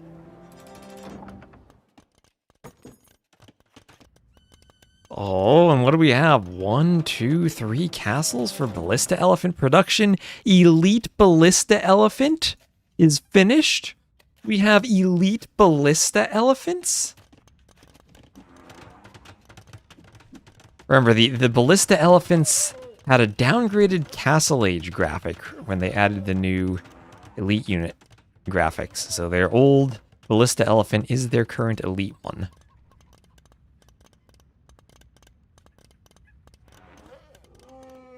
Makes me think maybe I should swap the icon out and use the elite one for the Khmer now that I think about it.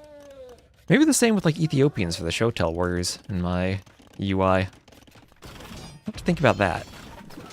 So some Hussars run forward, wanting to get into all of the farmers. TC hits the Hussars or starts shooting at them at least. The elephants start killing some of the Hussars as they keep running amok. A lot of elephants. That is a good number of elephants. You're right about that. It is a good number of elephants. But is this too many Hussars? As dogao's taking a larger lead, and as he raids farms, it'll be less food for elephants. But also, Hussars do not stop elephants. Oh, Treb's running into Castle Fire. Do not stop elephants. Misclick from dogao there, caught on a costly one at that. Some cav archers trying to break through houses in the side. Vills being sent forward to fight Trebs, some Yo-style Vill fights. And a quick gate there is all that'll be needed. Market, something to stop the Hussar flood. Castle behind that. This is still open for now. More eco being raided, but as the Ballista Elephant number now at 22 grows, there'll be more area of the eco that can be defended by elephants split up in the eco. Dogao trying to take fights against the elephants, the Cav Archers again running off the edge of the map. Killed by Skirms against the edge. It'll give gold control back to Uzzi. Uzzi could maybe even stop this castle. The Ballista Elephants there in position to deny it, maybe. That's only 6 Vills. Let's go Ballista Elephants. Kill the Vills. Will this be stopped? The Vills dodging a bit. They're dodging, and 91% the castle's denied. Treb destroyed. Dogao wants a TC on some stone. He won't get that. The Hussar raids continue, but they're not pushing the castle. Uzzi's gotten the score close. Remember, Khmer do not have good halbs. They missed the final armor upgrade. And there's another thing they also missed. Squires. No Squires. And a few civs that misses that.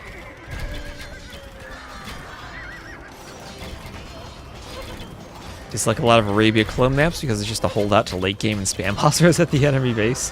Well, this map looks like it'll be spam Hussars at Ballista Elephants. The defensive castle from Uzzi wants to hold this part of the hill with the castle to grab the stone, and now he'll send his elephants back over to the other side to try to deal with all of the Hussars. Some heavy Cav Archers mixed in will also help prevent halbs from being added. We'll have heavy rocket cart from Dogao. Heavy rocket cart to try to deal with the Ballista Elephants. Does Dogao know whether or not camel Trebs exist? I don't know. But he also has 4 Trebs deployed to attack this castle, no repair bills, and he has a castle of his own. Here come the Ballista Elephants trying to chase down the Hussars. These things are very slow, but there's 20 of them. I don't think the Hussars would win a fight, but the fight might not be the time for Uzzi, as the Treb should be able to destroy that castle, and that'll limit him now to 1 very low HP castle and 1 very forward castle for Ballista Elephant production, and that production will be opposite the rest of his farming eco, so hard to reinforce in time. As Cav Archers continue slaughtering the elephants, I think the Cav Archers doing pretty well in this fight. Now the elephants probably win eventually. The Cav Archers distracted by some Hussars running amok. And now Dogao. Well, ever so briefly, it looked like Uzzi might be able to do it with the Ballista Elephants, but Dogao keeps up the pressure, and it does look like he will win 2-1. Were they nerfed? Their graphics were nerfed, that's the worst thing. Eco, yeah, I mean, if Eco were at a spot where maybe Uzzi could spam Hussars, he should have the better Hussars in him. Full upgrades with Bloodlines. But the Eco's not at that point, there is the GG. And Dogao holds on. He will hold on to do it. 55-minute game on the map that we wanted to be fast, but isn't. And there we have a 265 to 262 KD for Dogao. Better eco as they both hit imp. And with the Katans and the pastures, he does it. He does it. And I think that means he guarantees finishing in the playoffs. Yes, 1 win guaranteed playoffs. But it does not guarantee first, because we have Margougou KingstoNe coming up next. And. If Margougou can sweep KingstoNe, then he gets 11 points and finishes ahead of Dogao's 10. If KingstoNe can sweep Margougou, then he gets 9 points and he makes the playoffs. Any other results, and Margougou finishes 3rd, and the standings are exactly like this. So a sweep from either side determines the set, or determines the standings. So, alright, time for me to go obtain the coffee I had grabbed earlier. Let's see, do we have drafts yet? No game details yet. Our base is typing, though. Our base is typing. We'll let our base do some typing.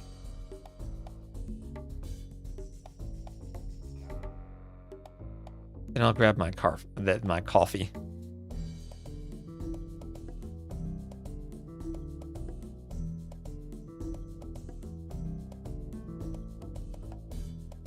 Arabe's typing up a storm. What's he typing? What's he typing?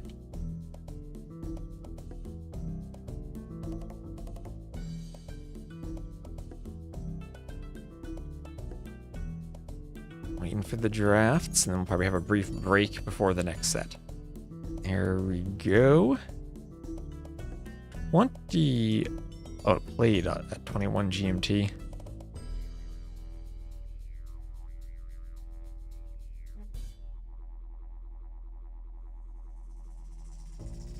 Who is who?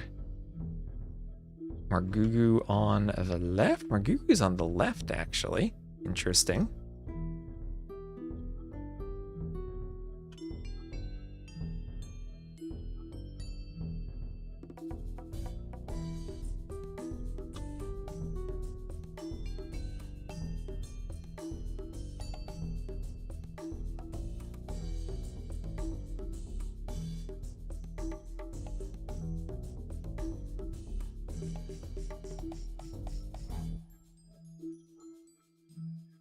Hello?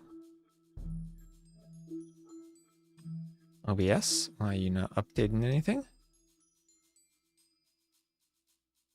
Yeah, my OBS is broken.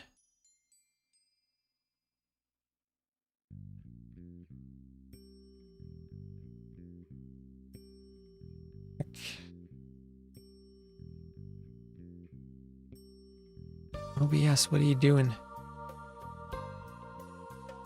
Okay, there we go. I don't know what I broke, but I fixed it.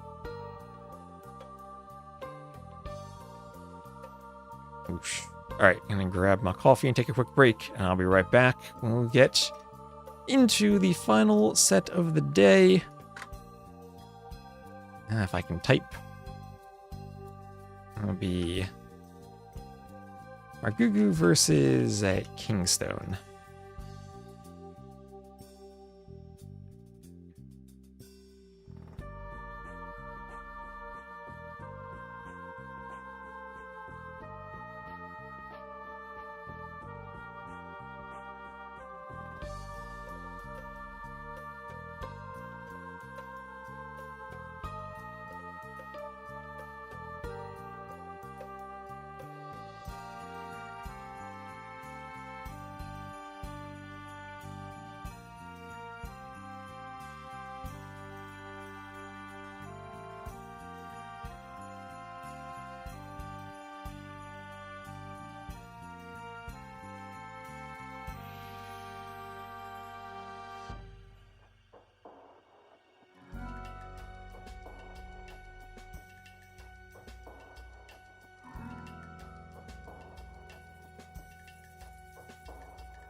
All right, Lou, I'm back. Let's see, did our base post the wreck? Probably did. Oh, no, he didn't. 1945, I still have 5 minutes. I was rushing to eat lunch. Didn't even need to rush that fast.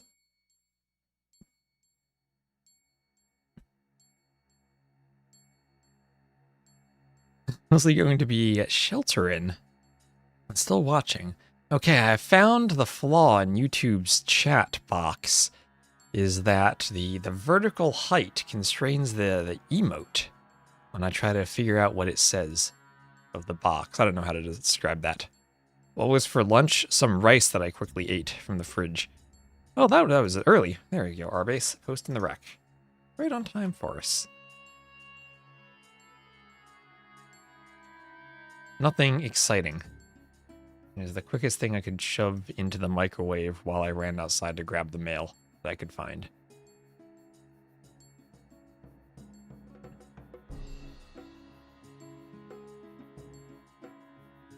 And launch the game. You would capture age. More slopes. Everyone liking slopes these days. So KingstoNe picked Cyan. Alright, well I hope that you guys like Khitans versus Khmer, because that'll be our matchup again.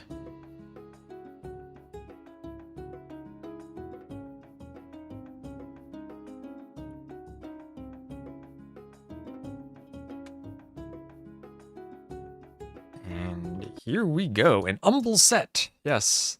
So, KingstoNe, he will be the Cyan Khitans to the southwest, and Margougou, the red Khmer to the northeast. KingstoNe picked Cyan. He likes to pick that color, and I approve. So I'll leave him in the color, and rather than Cyan blue, we'll do Cyan red with Margougou in the red.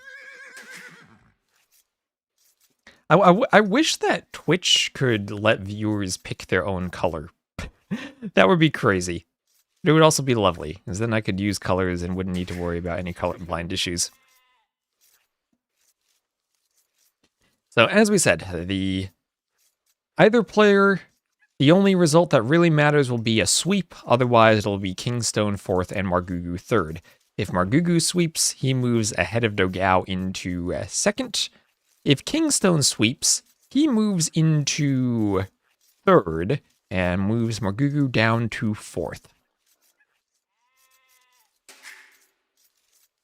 Dogao guaranteed 3rd in the playoffs no matter what. JorDan guaranteed 1st. Uzzi 5th, and Ganji 6th. JorDan, an impressive set from him, going 14-1. The only loss he had is to Margougou. If he manages to stay humble, maybe he can pick up a sweep. Going into this season, I would have expected this would be an easy 3-0 for KingstoNe, but that might not be the case with how well Margougou has been playing. I'll push it in Ibex. There's a nice boar in the back of his base. And we saw the Khitans winning the previous game. We saw when we got to the late game, they had too big of an eco for the ballista elephants. See Margougou winning with ballista elephants. That will be crazy. That equals lurking. Yeah. I just when I hover over the emote, right? Like usually on Twitch, I can hover my mouse cursor over the emote, and it gives me a little pop-up that tells me what the string is that you need to type in to get the emote. YouTube does the same thing, but every individual chat message has like an upper and lower bounding box, and the pop-up is clipped by that box, so I couldn't see all of the letters. UI design, isn't that a treat? UI design. So we will have KingstoNe taking the fish by the top of the slope. Oh no, don't walk back, villager. Okay, he's pushing the ibex. He realizes. He realizes. And his quality of life feature have been suggesting if villagers are taking a resource next to a drop-off site that's unfinished, instead of going to the TC, they should go finish the drop site. Bitumban. You know, coffee is still hot. I'll need the second coffee because I gotta do some map scripting after this. Maybe I'll stream that. Would you guys want to see some map scripting if I stream it? I genuinely have no idea what I'm gonna do for the map though. I want to make it kind of closed like Glade somewhat or Black Forest. But oh, John Slow, thank you very much for the raid. Welcome in, everyone. You're casting KingstoNe against Margougou. So as we said earlier, right now the standings in this group is JorDan finished first. If Margougou sweeps, he finishes second and dogao finishes third. If KingstoNe sweeps, then he finishes third, dogao second, and then Margougou fourth. Second and third will go on to the playoffs with a chance to qualify for platinum. The more of you on my screen, the better. Thank you, Jeep. I will take that as a compliment.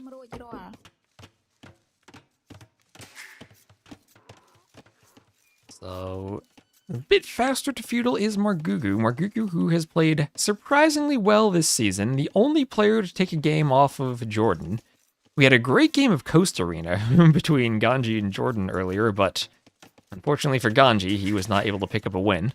Ganji in this group went 0-15 the entire season. 0-15.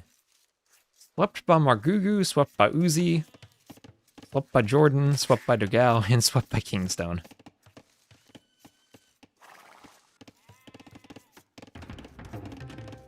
So barracks and house up for KingstoNe in front of the berries. He'll have a pretty nice wall off himself.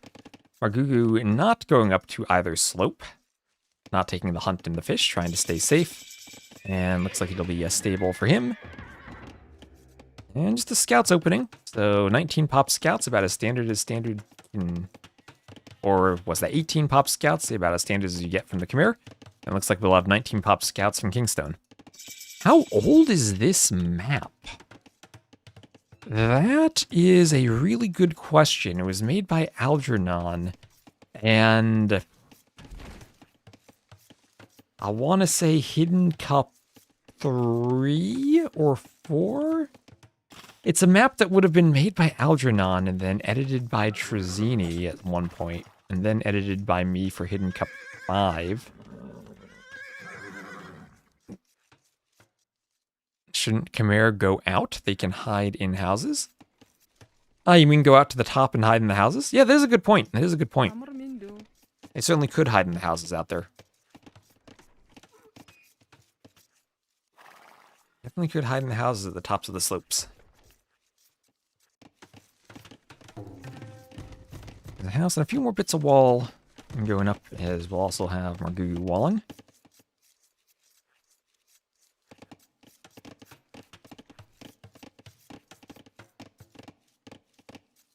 And domestication, domestication. All right, love to see some domestication.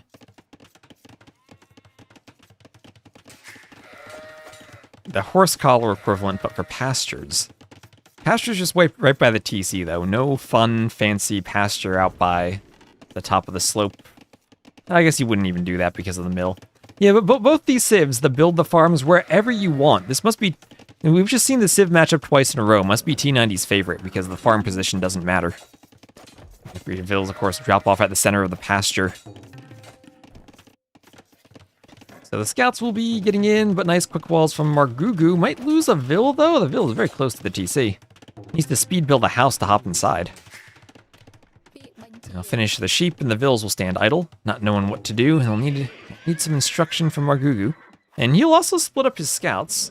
Splitting up his scouts to scout a bit on his way back. Try to zero in on KingstoNe's forward scouts and take a fight if he wants to. Don't think that was the best engagement for him there. A bit premature, didn't have all of his reinforcements, and he'll lose 2 scouts due to that. Some rather poor micro to start that fight for Margougou. And that'll be 3 dead scouts to 1. He didn't have to fight there. A bit overzealous from our French player. Not being humble enough.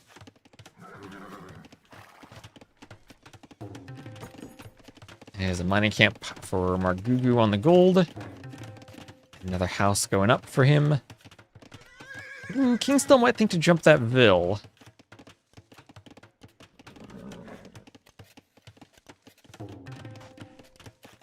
Another house for Margougou.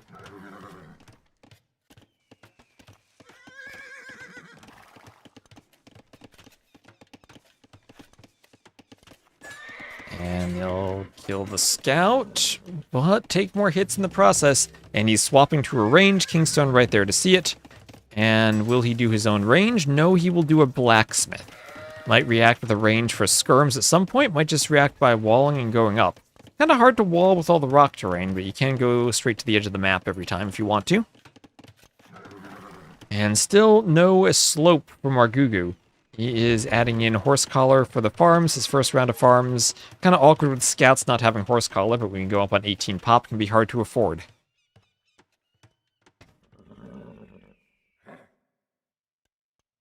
And a forging for KingstoNe. Can you wall on the slopes? Not on the rock terrain. You can wall on the grass at the very top, but not on the rock.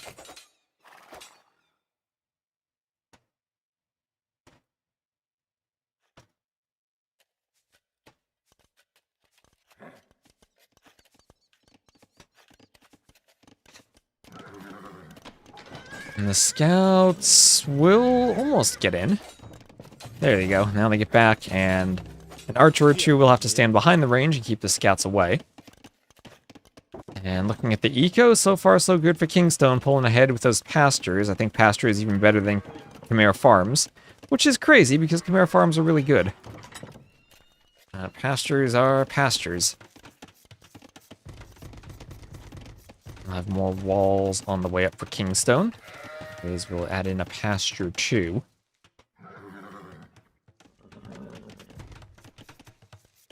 And KingstoNe going to not be debated by the blacksmith graphics and actually wall all the way to it. Always hard to keep track of the bamboo on the side there. And ooh, scouts get in, piece of wall not finished. Can they pick off a villager? Margougou get the Ville kill? No, he can't. That Ville able to dance away. And KingstoNe up to the castle age. KingstoNe up and chasing Margougou's scouts.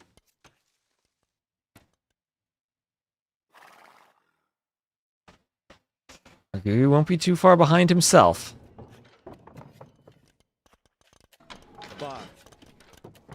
As the archers still wander around by the TC, they will have scale barding armor and castle age for KingstoNe. Think a stone-walled eco-pen on your opponent's end is a real power move on slopes. Want to go up here and stone-wall yourself by the gold? I don't think you can stone-wall by the water. I think that's a bit too exposed. You could certainly do it against the wood line.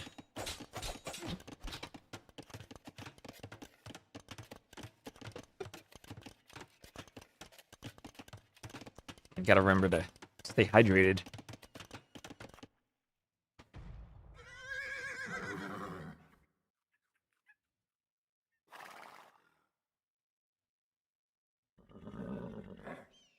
Some scouts still wandering around out here. Be Fletching and Castle Age, both on the way for Margougou, but much later than KingstoNe. KingstoNe, who will be over a minute faster. And as the Khitans, he will do a TC on the stone, and then go for light cav and look to take a very aggressive light cav fight. KingstoNe up to the Castle Age.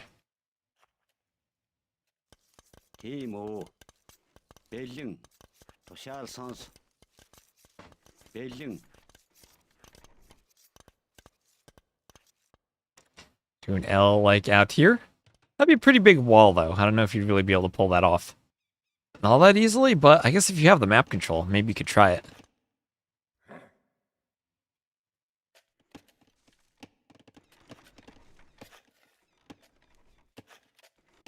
And 3 TCs immediately for KingstoNe. He will boom. He will boom. And Margougou, how will he react? He doesn't have the scouting info to see the TCs. He tried to check the top of the slope, but didn't check the back of the slope, where KingstoNe constructed the TC. And the other TC will be the front of his main gold, keeping the other gold safe in the back. He's Margougou, but has to be careful that he doesn't run out of that gold and then get trapped in his base. Still has not expanded anywhere.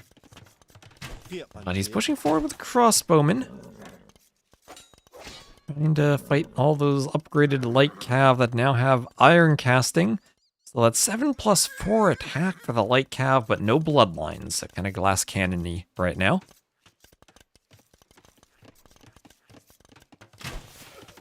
Coffee's just about to the spot where I can drink it.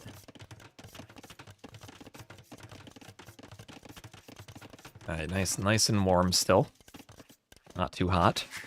Second TC for Margougou, but already falling behind in vills to KingstoNe's 3 TCs.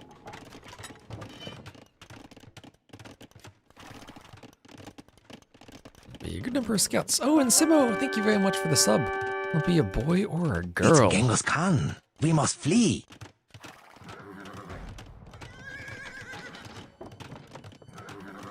We'll have to wait and see. We can be surprised.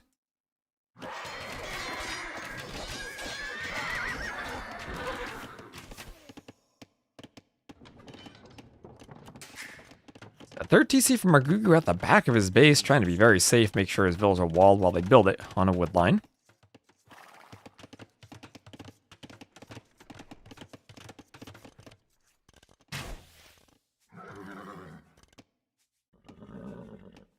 Scout still coming down from atop the slope.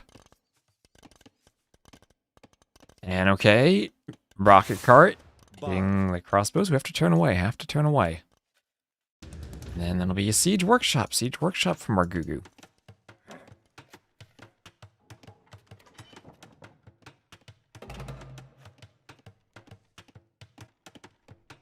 And ooh, crossbows splitting. Ooh, taking a bit of rocket cart fire. I'll get back up. Half volley there. Margougou adds in his own workshop, but he's down by 10 vills, falling behind in res. He's gonna need to make something happen now. Has to make something happen. Maybe a 4 TC boom. Maybe a fight that he wins. We saw last game how the Khitans, they get enough eco and they can win.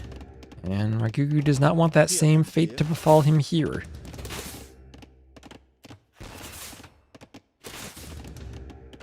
Remember, he does need at least 1 win to stay alive. He'd love to sweep, but getting 1 win is more important.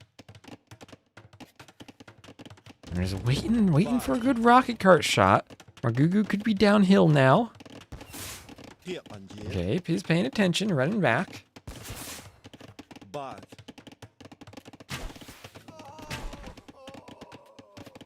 Doing what he can, and waiting for the mangonel. Although all that cav should be able to pick off the mangonel. Margougou will have to keep it in the workshop for now. And there's a split. Oh, it takes a bit of damage there. He'll run away again. Nope. See, he has... Oh, finally into the shot. Finally he splits into it. I was saying he has ballistics. Oh, takes another shot. And wasn't tumble enough. Went too far forward. Just a couple of side hits though. Nothing real center mass of the crossbows. Mangonel will dodge but get nothing. Not even a single HP of damage on that rocket cart.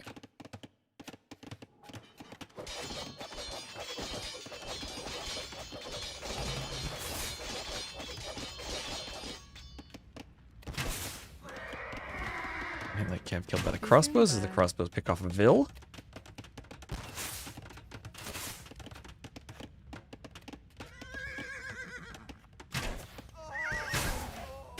Crossbows pick off a scout too.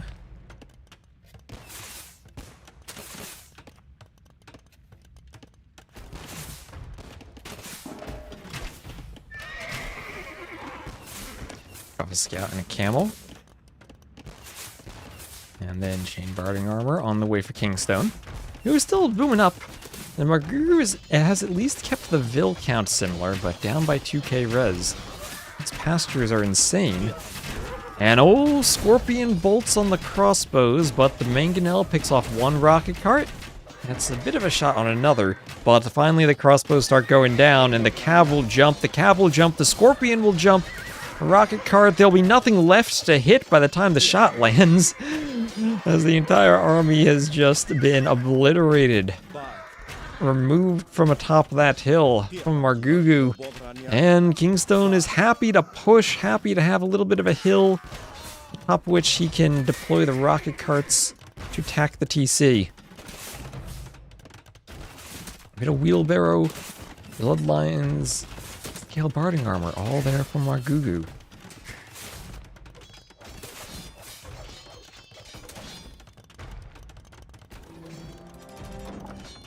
Castle here for KingstoNe.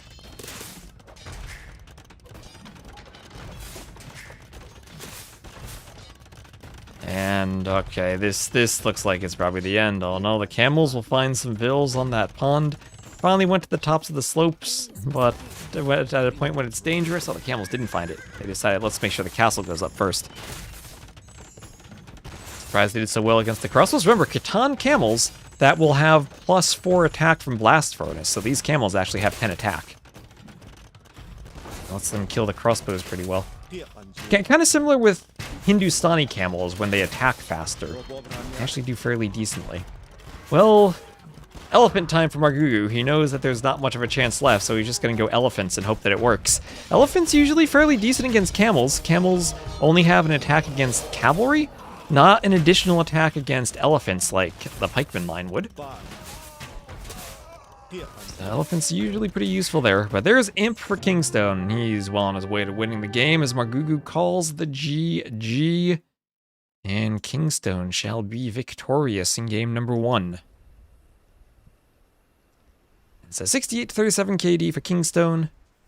Better eco for him too. And everything going his way. And for the maps, that is a win for KingstoNe on slopes. He's on the right for some reason. I thought he'd be on the left, but he's on the right. And that is the Khmer losing to the Khitans. So higher civ pick, anyway, for KingstoNe. But 2 games left. KingstoNe needs to win both of them. Margougou needs to win one of them. Margougou can no longer be second.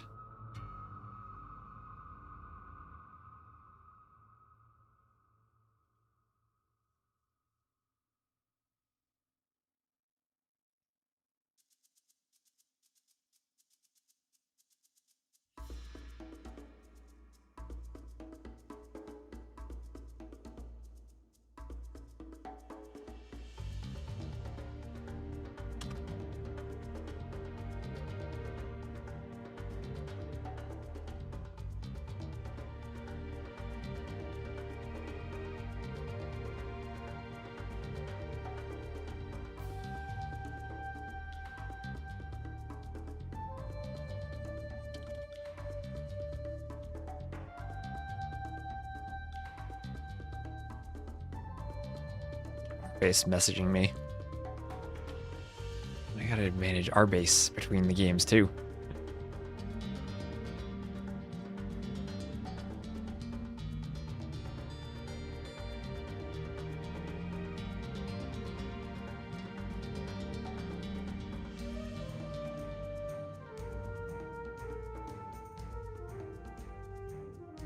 Alright, so once we get the next rec, we'll be in the next game, which I'm assuming will be African River. Oh, and that assumption will be tested as I have the rec. I can put it in my game files, reopen capture age, and check. Will Margougou pick his own map? Will indeed be African River. Just played Islands and there was a neutral dock at the center? What? I've not heard of that. That's weird.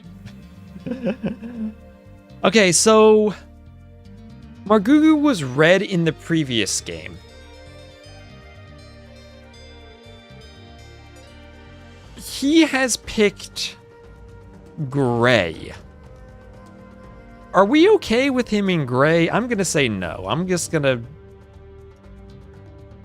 I will make the executive decision, and you'll see that he's picked gray. I will put him in the red. I'll keep the overlay the same color. All right. So, Margougou pulling out all the stops. He's gonna pick gray, press Alt-G, and play with team colors. He wants to pick up a win. I've not heard of that, Kingy. That is interesting. Is it DE's Island? Normal ladder islands? Is islands in the ladder? I don't even know what maps are in the ladder now.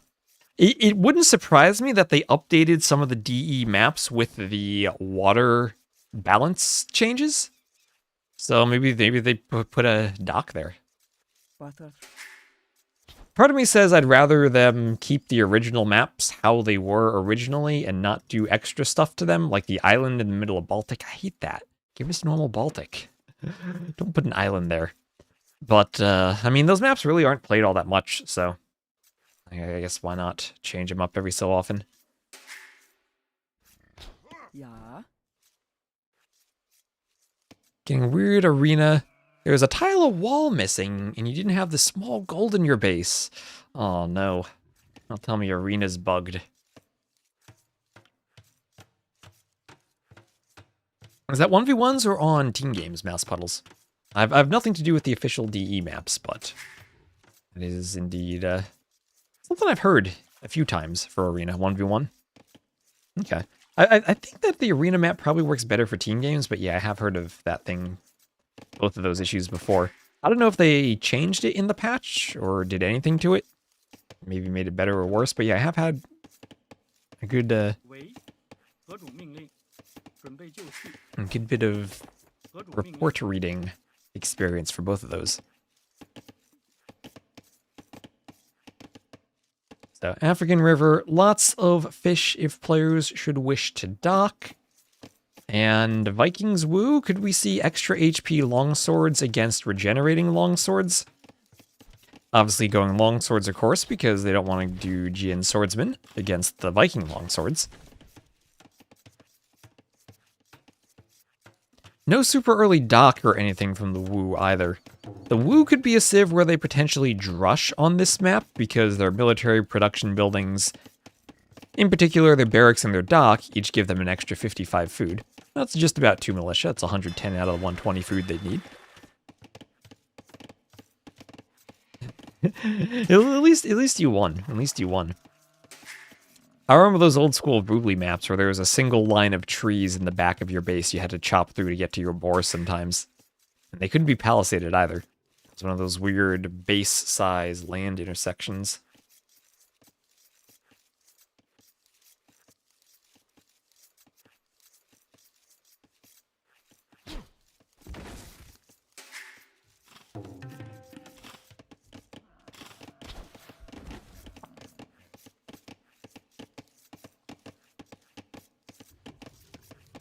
Sheep spawned inside a ring of trees, yep. Ah, good old AoE2 maps. Vills take a zebra by the TC, and more Vills will be pumped out.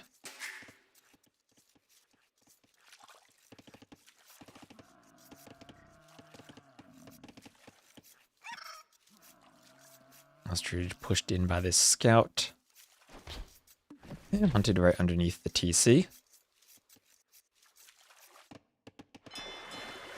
Oh, I forgot to change the docks, right? We still have the modded docks. Chat, after this game, please remind me. I need to reset my dock. Turn the mod off. So that I have normal docks. Alright, loom on the way for both players. In fact, let me message. Hold on. While everyone's doing loom and clicking up, no forwards or drushes or sneak docks or anything yet. Before I forget, I'm just gonna message someone and say,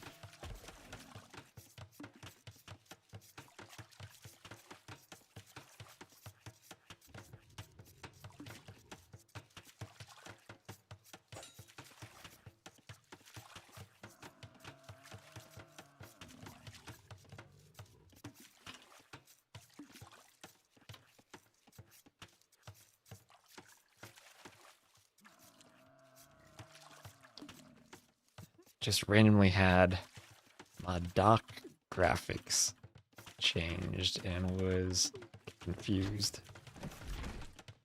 Alright. Boom. Bug report DM'd. not really a bug so much as there is functionality that's broken, but more of bug so much as the design is wrong. That if you have something turned off and it updates, it should not turn on again. Anyway, 2 militia, 3rd on the way for KingstoNe, but that will be 3 and now a 4th militia added for Margougou. Again, he has all that extra food from the dock and the barracks, and, well, the militia will pass by each other. However, Margougou, he's ready for the drush, and immediately he walls in his ville. He's not taking any damage. He's gonna find that militia, turn around, and fight. And the man-at-arms upgrade on the way, along with double-bit axe for Margougou. And there'll be a scout cav running around for KingstoNe 2. Scout cav running around.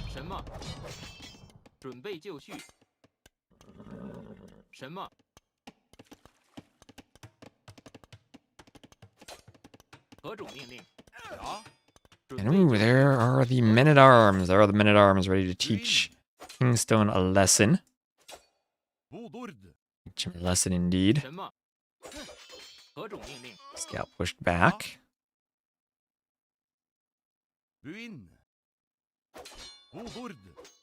And ooh, scout attacked by the men-at-arms. Men-at-arms still wandering around.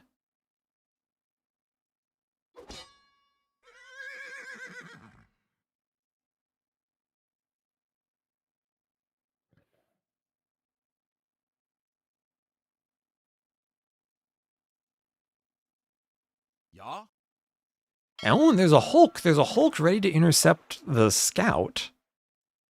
And KingstoNe will see that and turn around. So KingstoNe just running to the edge of the map. What is he doing behind this? He's adding in a range. He's enjoying his free wheelbarrow. He's not doing any eco upgrades. And he's walling himself towards his TC. Margougou essentially doing the same thing. Range at home, archers from the range, and walling up around his base. Chasing those men-at-arms in the back. No, oh my gosh, I'm so sad we're not going to see demos in this patch. We need more demos. Imagine if that Hulk were a demo hiding in the dock.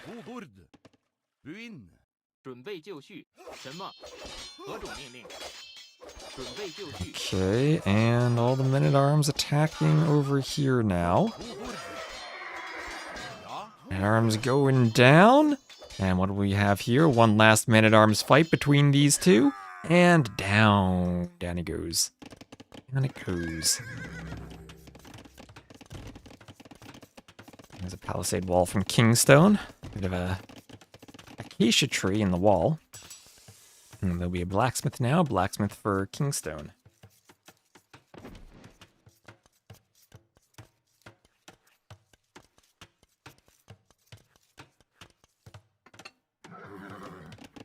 We'll have double bit axe on the way for KingstoNe as he keeps walling up, walling all the way to this wood line in the back, that acacia wood line, as the bills start to chop out the back.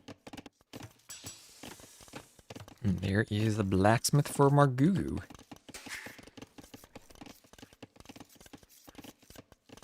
Ville's still popping out of the TC. Ooh, one needs to go over to a wood line there.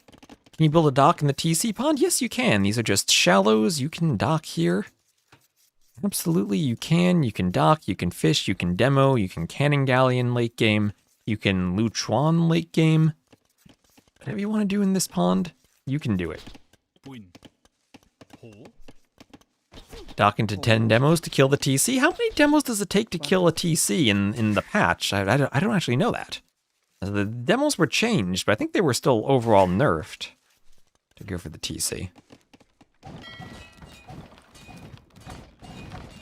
And padded archer armor on the way from Margougou.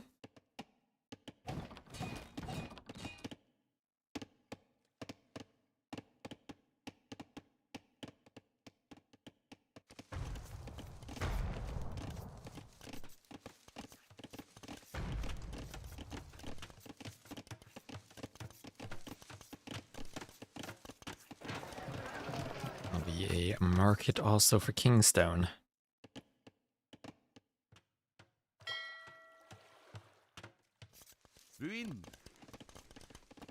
Oh, look at that. Look at that T90 farm.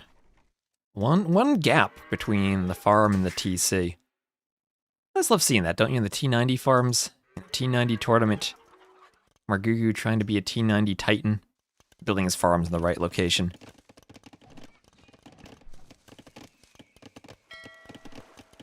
So KingstoNe's selling stone and buying food. He wants to use the market to click up, but he's pretty far behind. And so far, most of the killing has just been the hulks on the water. Oh, we have a demo? What? There's a demo from Margougou? Oh my gosh, what does this do? 75 damage? That's it? Oh my gosh, that's so weak. Oh my gosh, that like did nothing. Oh my gosh, what did they do? Fire galleys and demos at least had an occasional fun demo hit. Now it's just hulks. Ah, poor African River. I'm sorry the patch did this to you. You were a fun map. At least we got to see you in the first half of TTL.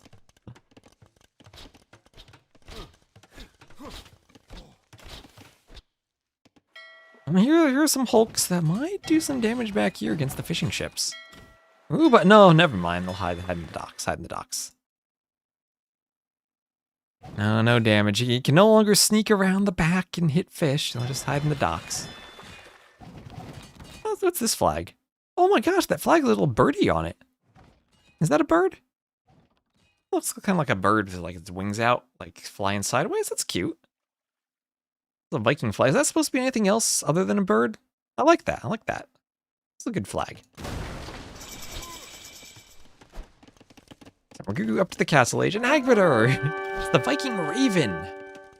You wish to see the Sea of Worms? Look upon it and despair!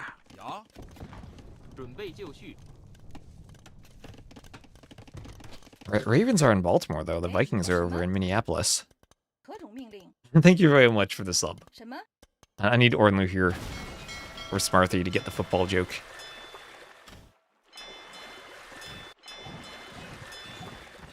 So Scale Mail Armor and Castle Age both for KingstoNe. Scale Mail Armor, double barracks, Viking longswords. They have extra hit points. What are their hit points? It is 20% extra HP, not even staggered, just a pure plus 20. Oh, the longswords plus mangonels and crossbows. Margougou's got a good eco lead, though. He's up to the Castle Age 2 himself. He's got gold in the back. He's got water control. He'll maybe destroy the dock eventually, trying to stay in the murder holes range. I agree, Hawkman. I've not liked the water meta. I think it can work okay for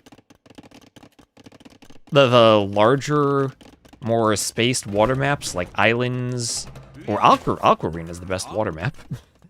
But for these smaller hybrid maps, I think the hulks are a very strict downgrade to the Fire Galley demos that we had before. And I was never the biggest fan of that either, but the demos were the most fun part, and then they ruined them.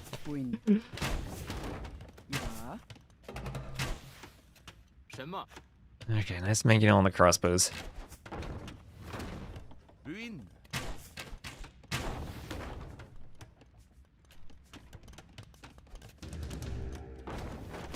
And, ooh, okay, Margougou just dodges there. You gotta be extra careful with his micro here. He needs to make sure he's staying humble, picks off the Repairville, dodges the mangonel shot. So far, so good. Gets one little hit. Won't get his own workshop up. We'll need you to delete that and do it at home. So far, 53 to 39. Eco difference with 7 fishing ships from Margougou. And still crossbows raiding KingstoNe's back wood line. Remember, Margougou needs one single win, and he is in the playoffs, and then the final game is only for the money. He just needs one win.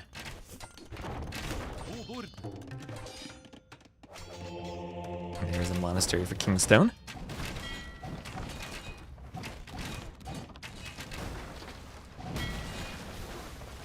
As the fishing ships go down to the hulks.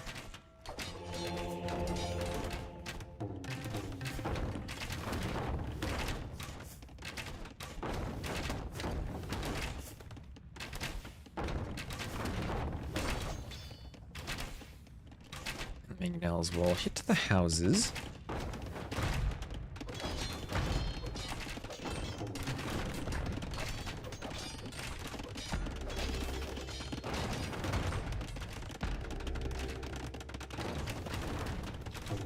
And try to push through them.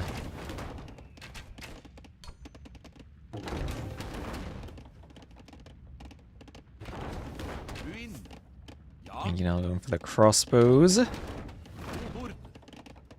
Forcing them away.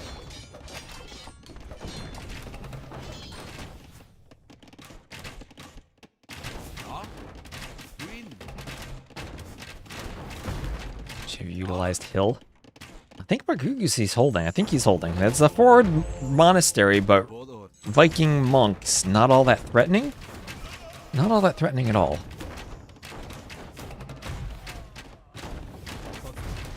Ooh, Mangonel sniped off. The longsword's not doing the job against the crossbows. Not at all. Even with 72 hit points.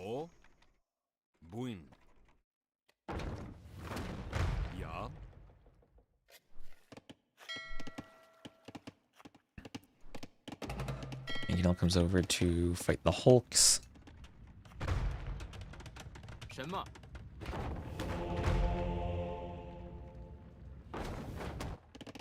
Oh. And KingstoNe will just call the GG. With all that rating in his eco, can't come back. And Margougou will do it. He will make it to the playoffs. He will clinch a spot. KingstoNe, unfortunately, will be 4th. Margougou will be 3rd. And the last game will just be for the 20 bucks. As Margougou does it. 46 to 25 KD for him. Better res collected also. Better castle time and the woo over the Vikings. They do it. They do it.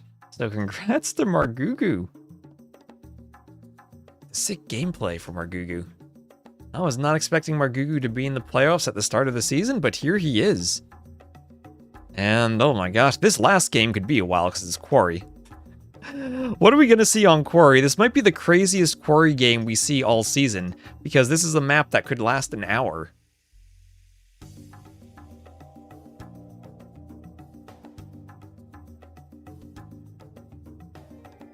What are we going to see here?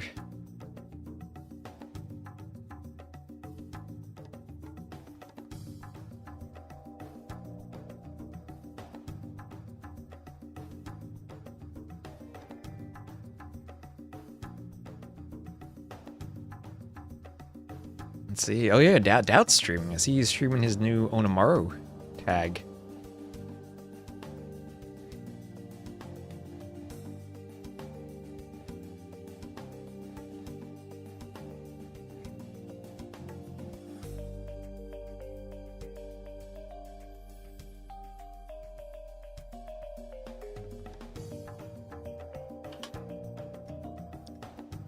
So one last rec for today. And I'm hoping that this is just all-out, most aggressive, drushing men-at-arms Quarry ever. Does Silver playoffs start tomorrow?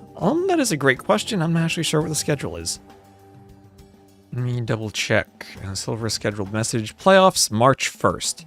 Not tomorrow, the day after tomorrow on Saturday. Silver playoffs will be the 1st and the 3rd.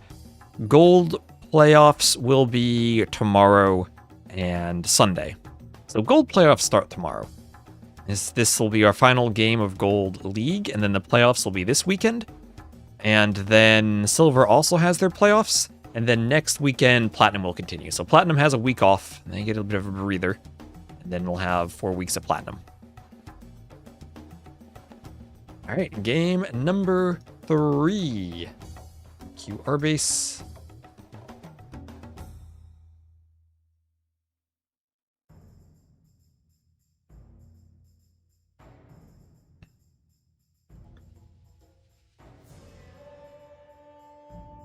Quarry, here we go.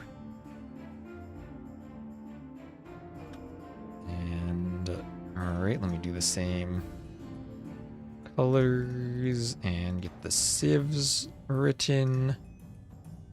will be Malay against Bohemians. Alright, so we'll have KingstoNe as the cyan Bohemians to the southwest, and Margougou as the red Malay to the northeast. If I do my math correctly, then the settings are assured dogao second, Margougou third, KingstoNe fourth. I'm just gonna alt tab and double check Wikipedia myself real quick. Page just got updated. And yeah, going into the set, dogao had 10 wins and 4 set wins, so he will hold a tiebreaker over Margougou, who had 8 points, currently has 9 and could get 10, but then lose the tiebreaker to dogao. And right now, KingstoNe has 7 points, so he's not going to catch the 9 of Margougou. He can finish with at most 8. So it is dogao second, Margougou third, and KingstoNe fourth locked in. And this game will be just for... Well, I guess they probably didn't know this when they played it because it's a rec, but it will be just for the final $20. So maybe, you know, if they don't know exactly that it's only for $20 and not for playoff positioning, maybe they won't play it all in aggressive, super get the game over as fast as possible Quarry. Maybe we have an hour-long game of Quarry here. I enjoy Quarry. This will be a somewhat meaningless Quarry. Yeah, and afterwards, I think our base wants to see some map scripting, so I might do a little bit of map scripting. Try to see if... I probably won't finish a map, but I'll see if I can flesh out the concept of a foresty map. And kind of Quarry-esque in some ways. Some wood lines we'd like to have. In some ways, Quarry, but a bit more open.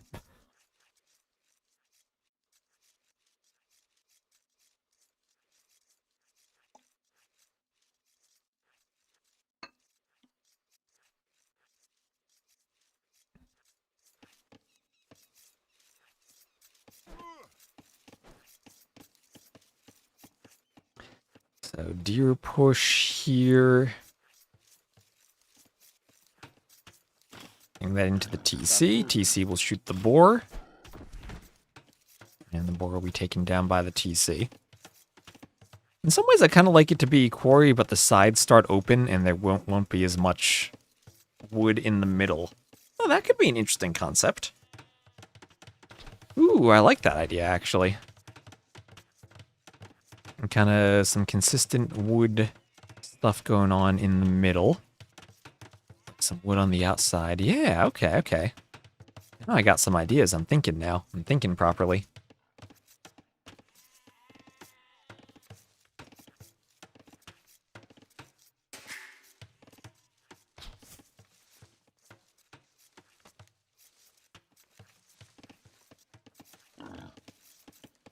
So, boar chasing the villain towards the TC. He'll be shot by the TC.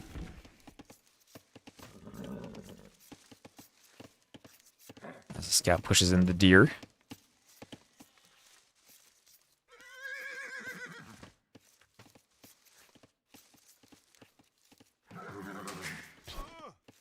And deer will get right into the middle.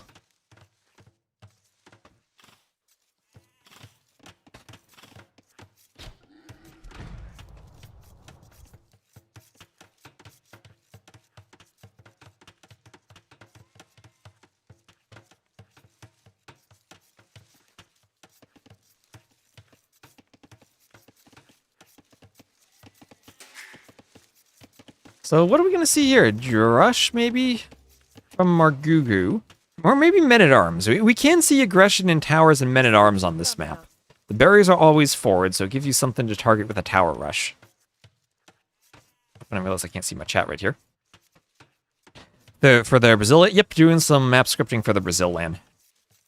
I have one more map, and the one thing we don't have is something that's kinda closed off and forested. So something like Quarry, Glade, Black Forest is what I'm going for. And something that'll have kind of a very light snow theme to change it up, because we have a lot of jungle maps. And Brazil, thankfully, is a large enough place that has a great variety of different biomes. and distinct features that we can add to map scripts. So I'm trying to be very careful not to overload with jungle maps. But we'll have 11 maps for the qualifier, and then probably another 4 for the lane itself. See what I'm able to cook up.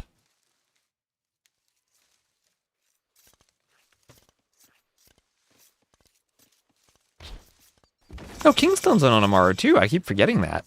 KingstoNe's there. What even are these Onamaru teams? Are they going to have 3v3 teams?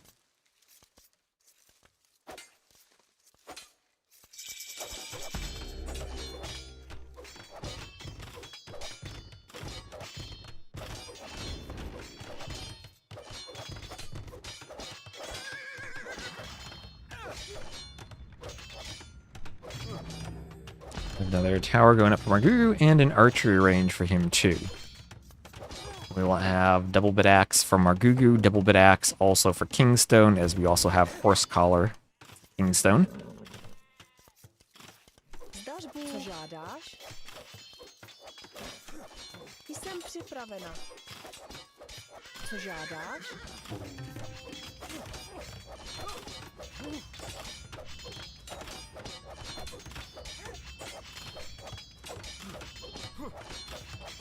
And the men-at-arms attacking the house.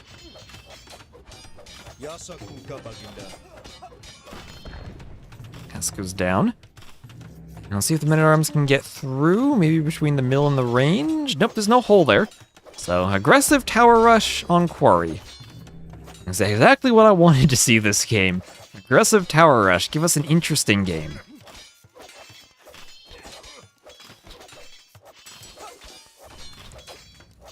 And a blacksmith for KingstoNe.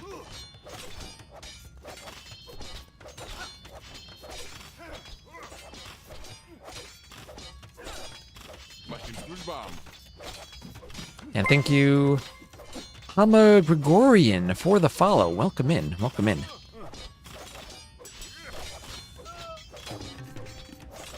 Another house up for KingstoNe.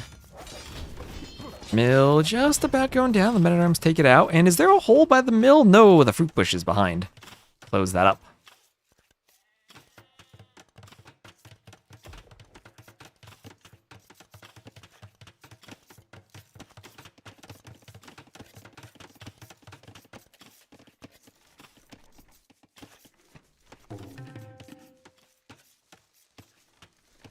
Ano.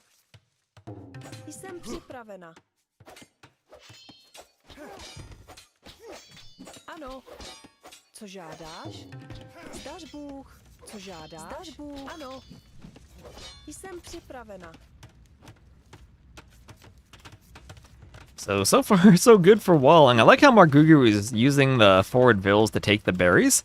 That'll force KingstoNe to do a counter tower. Not necessarily to fight the tower, so much as just to keep him off of the berries. Oh, that's cute. And oh, the men-at-arms pick off another archer. Don't quite get him. And they'll escape some TC fire. A nice damage, at least. I'm using jaguars, yes. I wanted to use the snakes, but the snakes seem kind of buggy. We noticed that when I placed snakes on a map, all the snakes did was because the snakes are supposed to wander everywhere on the map, they only wandered south. Well, I placed like 10 snakes and they all headed south. It was like the AI scouts on Auto Scout, how it all head in the same direction almost. One player basically got rushed by the snakes when we played a test game. Yep.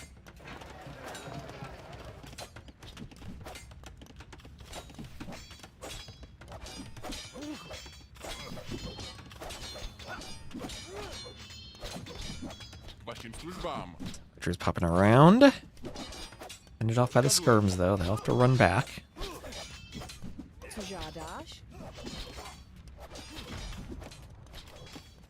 And fletching just about in for KingstoNe. Oh, taking the hunt now. Can't take the berries, just take the hunt. Margougou being resourceful, taking all the middle resources he can find.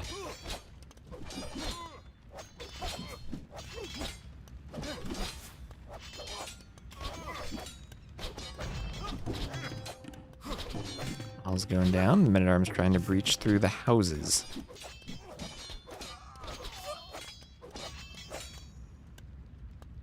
Sounds familiar but hilarious. Yeah, I gotta swap the snakes out for another predator. That'll be my next phase of map scripting. My first phase is just to get. I've kind of have this plan now in 4 phases. The first phase is get the drafts of the map all done, so we have the main ideas, the pool set up. Second is get them all very particularly balanced. Third is get them all bug fixed, and then fourth will be lots of little scenery and theming bits added to them. But we're just about ready to have playtesting in earnest, which hopefully we get to. I need one good round of, I think, bug fixes after I finish the final map to get there. We should be good for that this weekend. I don't know what the plan is to make the map pool public, but I will be able to do that as soon as possible.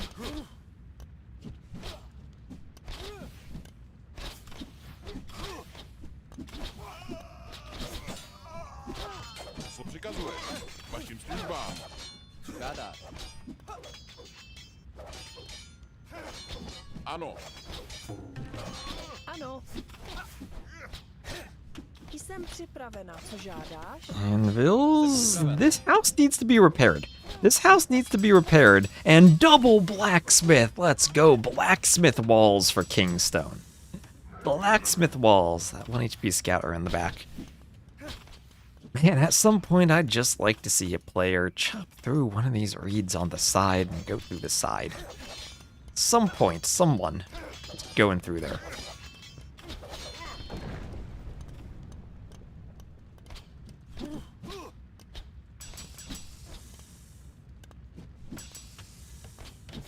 Ano. Vašim službám. Co přikazuješ? Ano. Tak Bůh. The archer's going down. KingstoNe up to the castle age. Ano. Vašim službám. And Margougou right behind him. Fast melee up timing. Workshop and monastery for KingstoNe. Oh my, this isn't gonna be a fast name, is it? No. It doesn't have the gold. Doesn't have the gold for that. Immediately queues up a mangonel. Bowsaw and Bodkin from Margougou. Were he to scout both of those buildings, he could probably add 2 TCs and boom right away. But he's on stone. He's gonna go for a castle drop. He's got 500 stone. He's looking to drop a castle forward. He's got a workshop and a monastery of his own. He will want to grab the 1, 2, 3 monasteries, 3 relics in the middle, then maybe even a 4th relic from the back. We can get to that 5th one unless he somehow converts the scout, chops through here, and runs it down.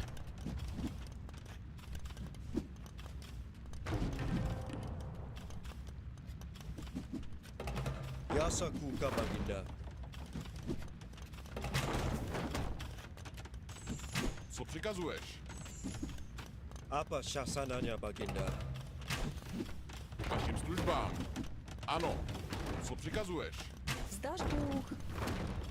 Já sa kůka baginda. Vašim službám. Ano. Apa šasanania baginda. Vašim službám. Co přikazuješ? They'll appear as a mangonel. And we'll have a monk going for the relic. And let's put it back in the monastery. So there you go. Forward relic, middle relic, and 2 relics from Margougou. Things looking pretty good for this push. I'm liking his spot. I like the relics.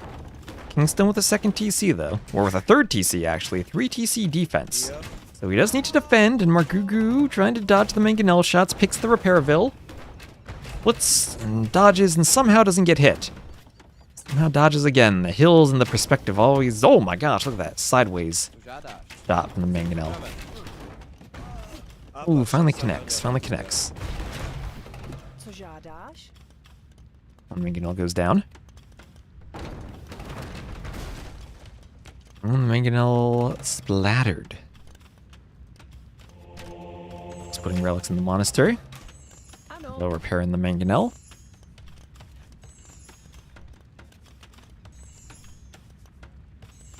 Here. Ano. Co přikazuješ? Skirms running back. Mangonel out. Gets the hit. Clears a Mangonel. Clears a second, so goes 1 for 2. Does Margougou with the Mangonel. KingstoNe's pushing him back, though, and starting to get a bit of a Vil lead. Starting to get a bit of a Vil lead with the boom. Margougou deciding, you know what? My push is stalled out a bit. Let's just add TCs. Don't fall too far behind. Only a 6 Vil difference, and he's got some TCs going now. So some boom behind the push. Mangonel goes boom on the crossbows again. Monk picked off by the archers. Yasakuka Baginda. Apa Shasananya Baginda. Another castle from Margougou.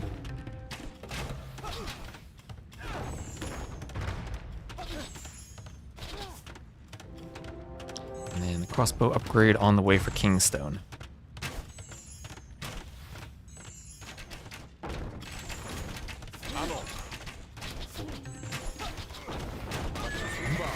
Ooh, Mangonel goes down. Okay, KingstoNe now pushing back. That tower will be annoying against the Mangonel, just constantly doing a bit more damage here and there. Try to get hits on the crossbows, force the crossbows back. That is a hit on the crossbows. And now Margougou wanted a forward castle, but no longer has the map control for it. And 53%, that castle has to be abandoned. At least he didn't have it on the cracked terrain, but that is an unfortunate castle. Looking like doubt here. Tried to go for the boom. Was on stone earlier, but now doesn't really have a path to finish the castle. Gonna be downhill too in the Mangonel fight. He wants a conversion on the crossbows. Mangonel hits the monk. And we'll have handcart on the way for Margougou. Monk still wants more conversions. Mangonel kills the monk. The Vils will chase the Mangonel. Mangonel gets a shot on them.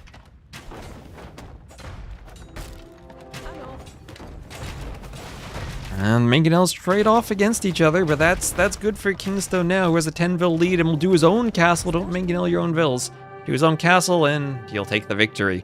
Margougou not gonna fight it out there, as his push is stalled out.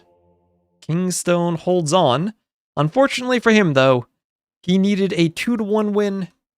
I mean, he needed a 3-to-1 win, and has, alas, only a 2-to-1 win, not 3-0.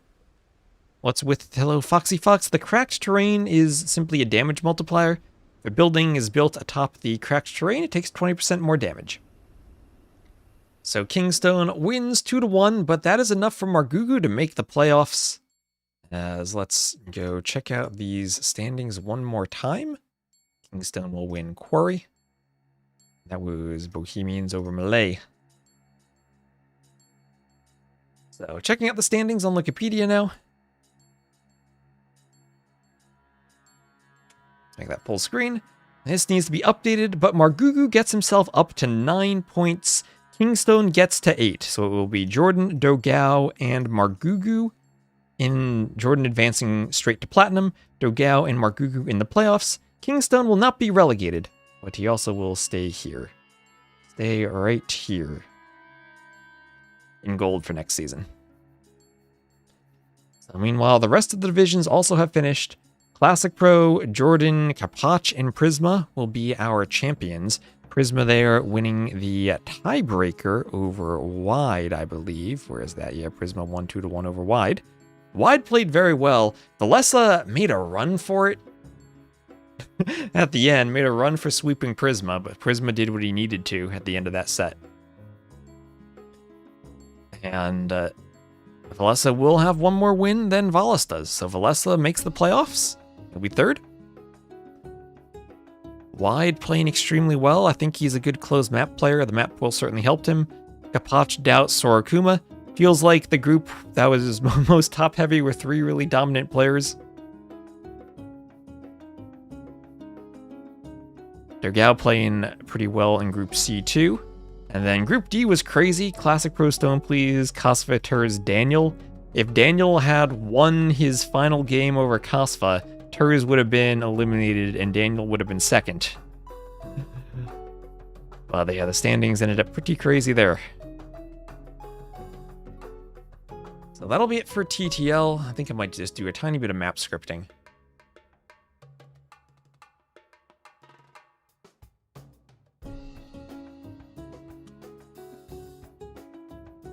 Update the stream title.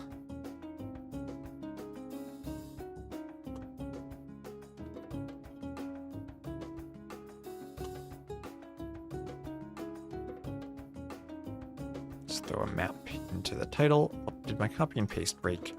Did not. Okay. I've had so many times I've needed to restart Windows Explorer because my copy and paste breaks.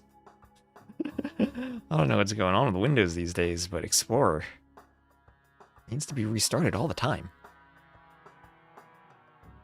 Alright, so thank you all for watching TTL. I'll do a bit of map scripting. Guess I'll keep streaming this on YouTube too.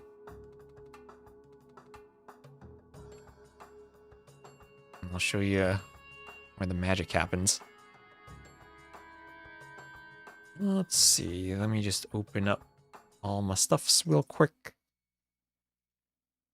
Open up some Codium.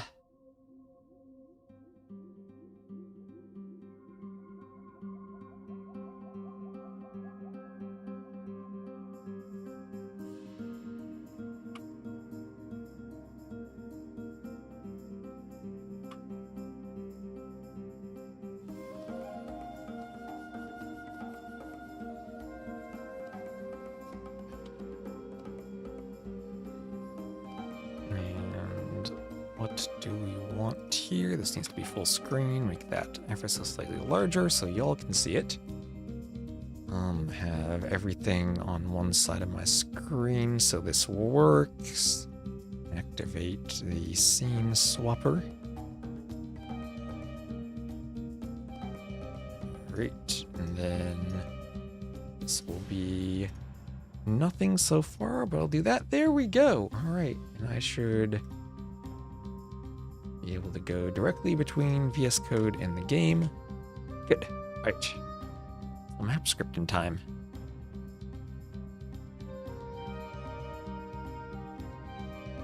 My OBS chat, that resized when I swap monitors.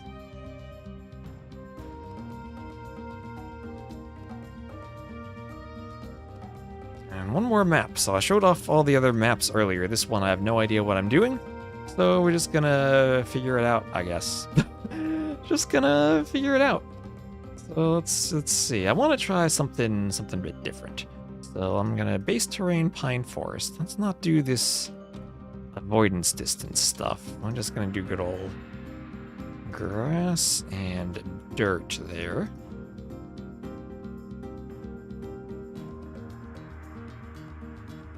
Okay, that works. Right, but then let's maybe chop down the land percent.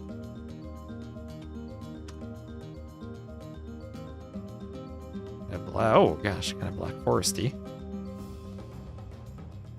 Yeah, and then we can do something in terrain generation to separate that. I'm just trying out different ideas here. So, great terrain, grass 2, base terrain, grass, 100, number of clumps 8192, spacing to specific terrain, dirt 2. And then we'll do maybe dirt 2 on the dirt, spacing to grass 2. Right. And then we'll do this. So create terrain. Let's call it forest. Differentiate it from the pine forest. Base terrain, grass.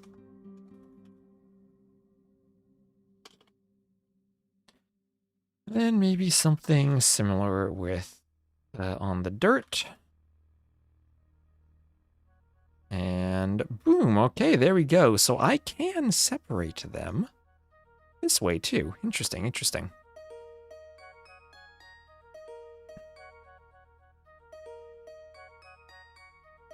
And also grass and to grass too there.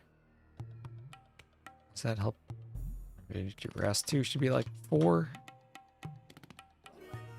Okay, yeah. So interesting. Okay, I can separate. I can do Michi-like things later on. And then I could do something like a better clumping factor. 30. Doesn't really fix anything, but does make them a bit more clumpy. Like that, a bit clumpier. Okay, I'm liking the clumpiness there. Gosh, what is that? There's some force generation there. Alright, alright. Also have the potential to spin these around a bit.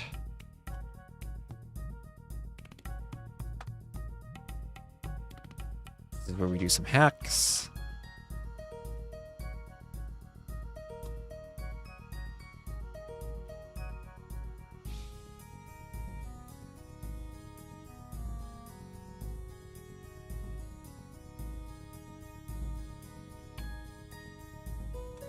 And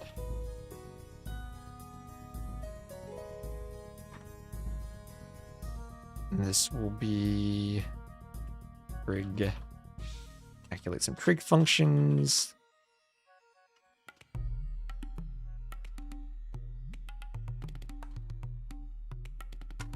Sine and cosine. Just make a good circle for the players.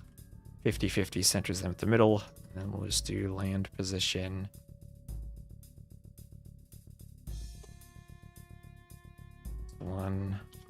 Y1 here next to Y2.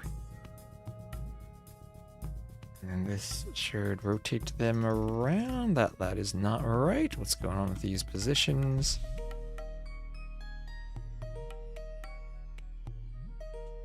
One.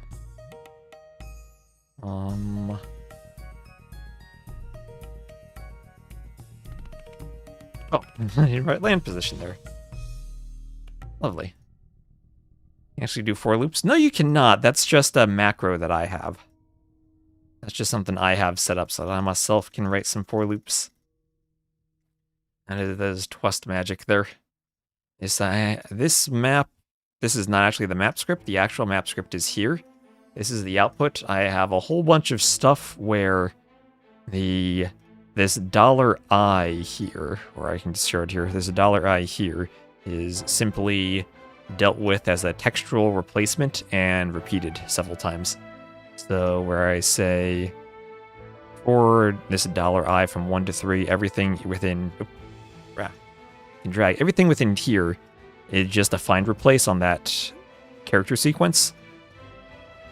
So the trig, that's another macro, but down here where it says const x1, the 1 and 2, it's inclusive at the start, exclusive at the end. X1, Y1, X2, Y2 here. It just saves me a bit of typing.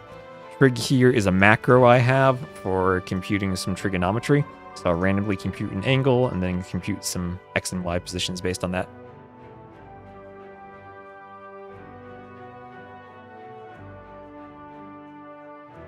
Why not just make them fully non-random? Defining exactly where everything spawns and eliminate bad gens. 1, it really isn't possible to do that all that well. And 2, I don't think anyone would like that. I think there are a lot of maps that are kind of fixed, but there are lots of different styles of maps out there, and if every map was fixed, I think players would probably get bored pretty quickly. I think people do like their maps that are different.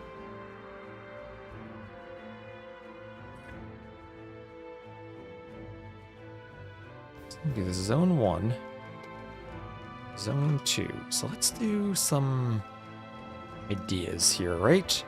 So if I do T3, this will be offset over 2 plus T1. So T3 here is going to be halfway between.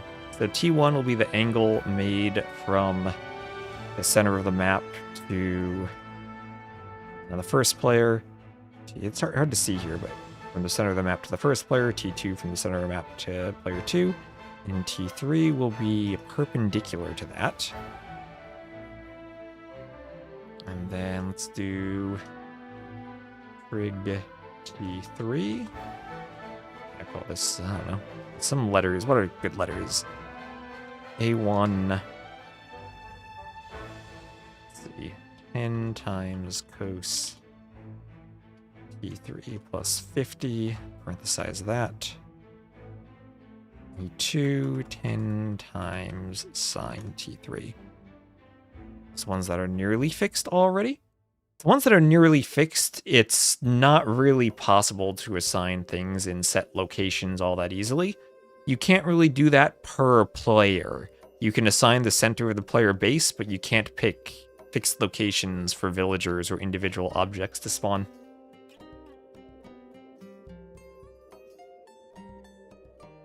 There's a limited ability to assign things to specific tiles, but it's very limited. The map is generated in stages, so stuff like lands and terrains that determine where all the forests and stuff happens is before objects. So I can't just say, oh, place something specifically on this XY tile if there's a chance that the forest spawns that. And there's no if statement, so I can't go back and do like, oh, if the forest's here, else do something else all that readily. There's probably some really hacky things I could do. Thought maps are designed with the map editor. Nope, those are campaigns, like the scenarios. Maps, I use the map editor to test them, but stuff like Arabia, Black Forest, those are... There's no one went through and hand-designed every single Arabia generation. The fun of the random maps is that they are indeed quite random. Don't understand how a person knows how to do all this coding? You just... you code, and then... I've been doing this for a long time. At some point, I'll clean up my code. At some point, I'll actually write my own syntax highlighting again that works a bit better, but yeah. There really isn't that much you can do as far as hard coding goes. And you also need to make sure that you're not then bloating your map size, because if you start hard coding a bunch of things, you start adding lots of lines of code to your map, and once you get to like a couple hundred megabytes, or I mean a couple hundred KB for the map size, the game actually really starts to lag in the menus when you select the map. So I try to avoid that if possible. Right, so I wanted to see here, so I just want to create some land. So create land. I did a terrain type, right? So terrain type, let's just do a desert. Number of tiles 0. Land position A1, A2. Zone 10. Yes, like that. Okay. I could do something more like, base size 8. Number of tiles 600. Pumping factor of 30. Lovely. Give me a bit of desert there. Is that too much? I think that's a bit larger than I might like. I don't know. Like 500, maybe cut down the base size a bit. Something like that.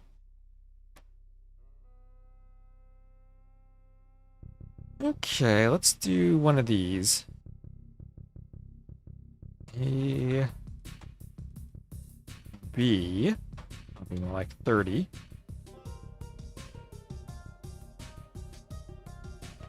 And then C and D. I'll make these negative. And then this here.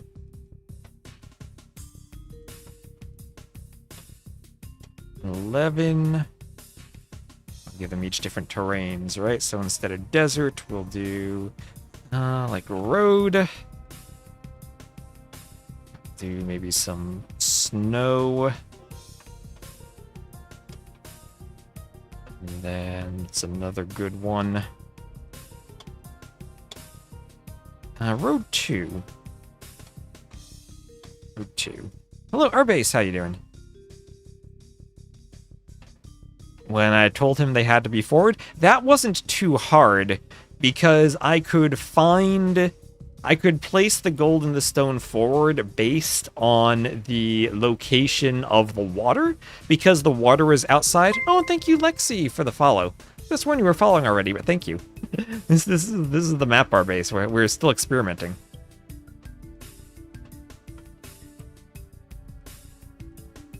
Have they be painted fixed in the map editor? Not really, because I mean, think about TTL. We need 15 games per player. And imagine they play the same map over and over. You can't just hand paint that many maps by yourself in the editor. The map script is what really helps you get the randomness done. So I'm trying to make a map with lots of different passages, our base. Like 45, 45. Let's try that a bit more. Maybe these become more like 15. Make sure that this doesn't crash. Okay.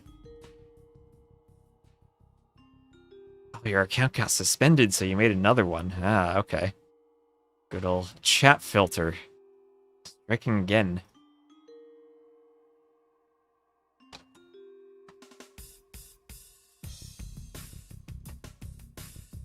So what do you think about this, Arbase? I'm thinking of a map with 4 passages.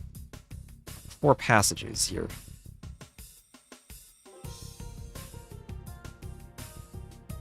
I want to narrow these a bit, maybe.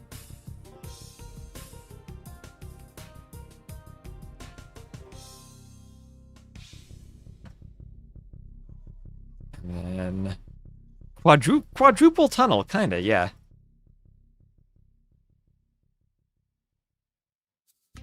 Oh, maybe we could do something inside of these. And then we gotta go to connection generation.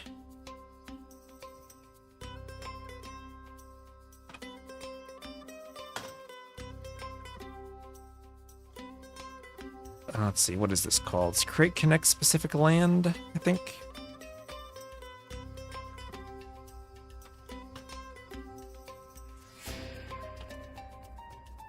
This is really, we just need an Arbase approved draft of the map, and then I can get something finished tonight.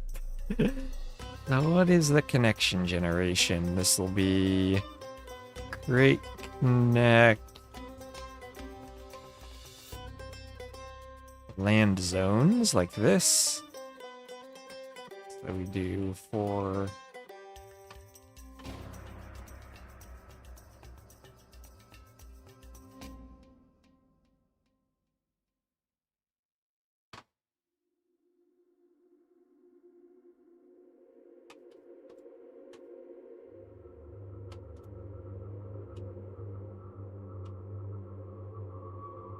And that's a good replacement. Water, just to show what we get. That didn't do anything. Is the default replacement? Oh, default terrain replacement.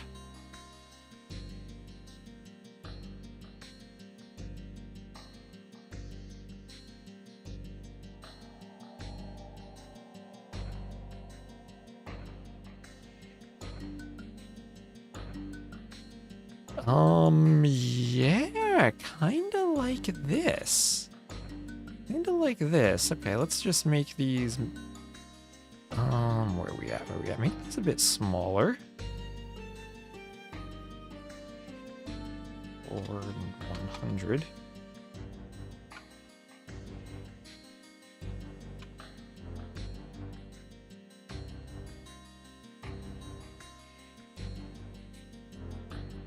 Let's do this.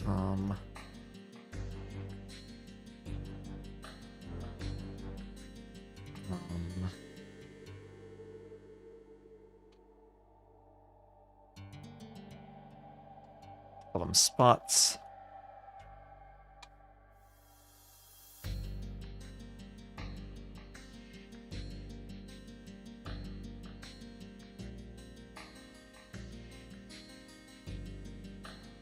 Place them a bit.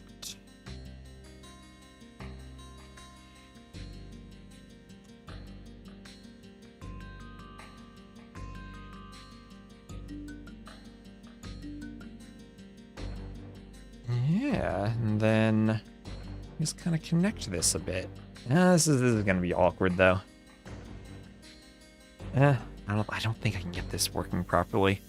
I think I'd need to hard code these passages a bit more than I want to. I mean, I could. Just be like bending the trigonometry a bit. I really don't want to rely on connections though. Connections are, yeah, you can see unreliable. That looks very fun. Fun as in you want to play this map, Arbase? Arbase would love this map. I kind of want something that's like kind of Black Forest but multiple tunnels so you can't wall it all that easily. Not yet. I need a non-sarcastic appraisal of the situation.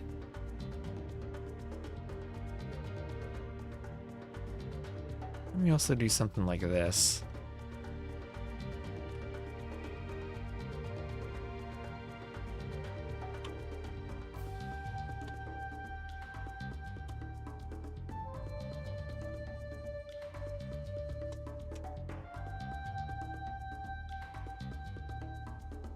Yeah, that way it kind of keeps them farther from the edges. We get a bit of wall on the edge.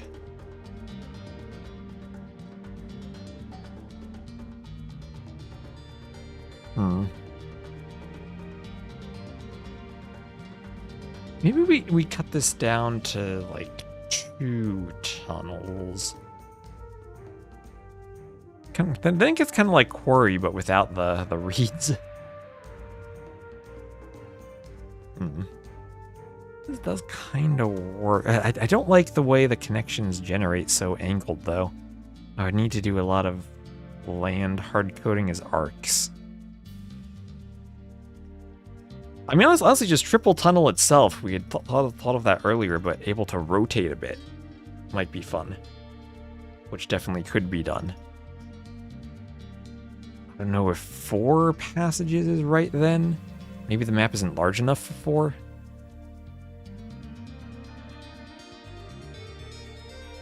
This would definitely take a bit of for loop editing.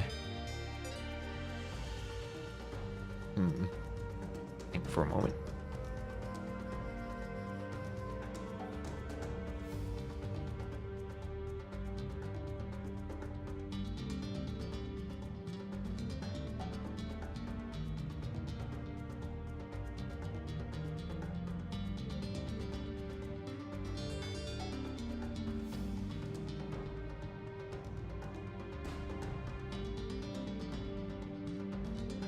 Triple Tunnel has that too. I think maybe the 2... Oh, and thank you. Very nice to meet you for using your Prime sub. Thank you. Do I even have an alert on this scene? I don't know. I might not.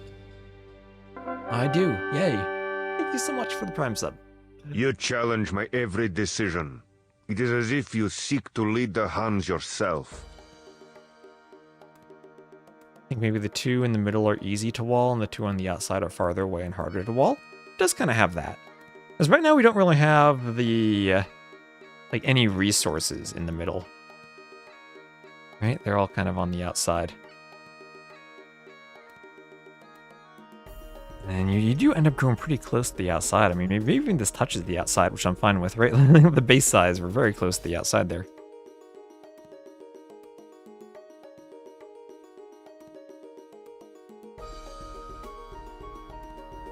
Gonna play some test games. Alright, I also have updates for Coast Arena to make it 9 vils, and also Pantanal to make it... I forget if I uploaded those or not. But to make it with Nomad resources, so you might want to check those out. One is very symmetrical. We'll get rid of the symmetry. It'll be more asymmetrical. Oh, don't worry about that. Don't worry about that. That'll take some randomness. But what do we think of this general idea, though, Arbase? What do we think of this idea? That we do 4 tunnels for a BF map. And then I'll make the tunnels themselves arc a bit more. I won't use connections for them. I'll do it with land generation, and then I'll have the connections later. Am I faster building a map I want with the script or painting one in the editor? Well, painting in the editor doesn't give a map. That gives like a scenario. Like, you want to go through triggers and do stuff in the editor, you can do that. They're 2 completely different use cases, really.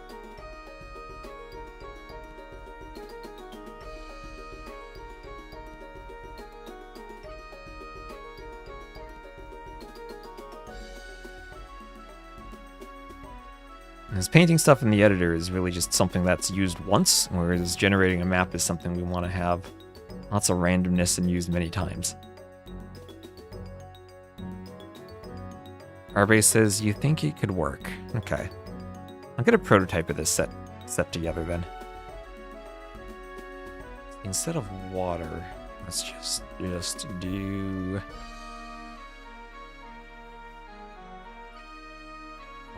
something DLC. Right, grass. That way all the houses and stuff will spawn. There we go.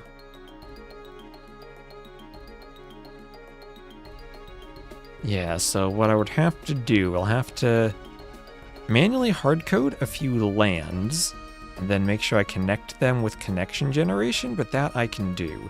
As long as I don't need to use other zone avoidance distance, that'll be fine. And we'll have like a quadruple tunnel set up. And then I need to do a bit of randomness for all of them so they don't look like they're the same thing over and over. Maybe give players a little pond for them to do some fish booming on their own side of the map. Let me put some, maybe then each of the tunnels then has a pair of boars. Or 3 boars for players to lure. Some aggressive vill fighting right from the start of the game. Or not boars, but the javelinas? Yeah, javelinas. 3 of them. Don't know if we want a fish pond, but we could have one. And then make the sides so far away that players will have to leave them open at the start or spend a lot of time walling.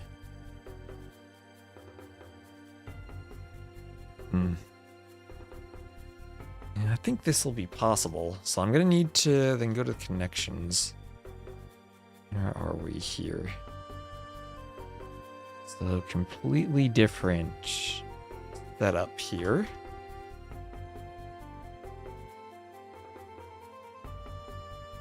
I don't know why I draw an arc between 2 angles. This will be some math thinking. Now I basically have 1 TC, so those 2 basically, I define TCs as points on a circle. I can figure out where the center of that circle would be, and then draw, yeah, and then place lands on an arc through that circle. And yes, I am a programmer.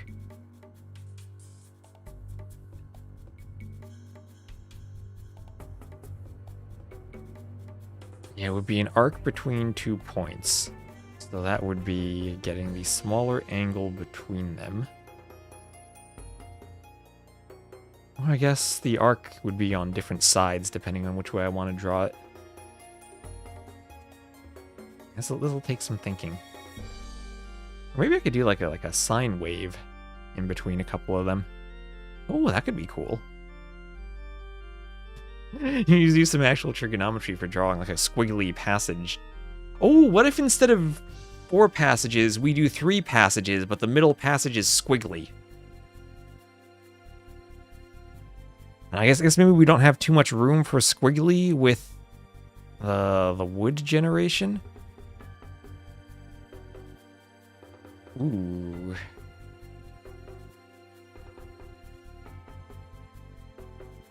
Maybe just like a squiggly road somehow?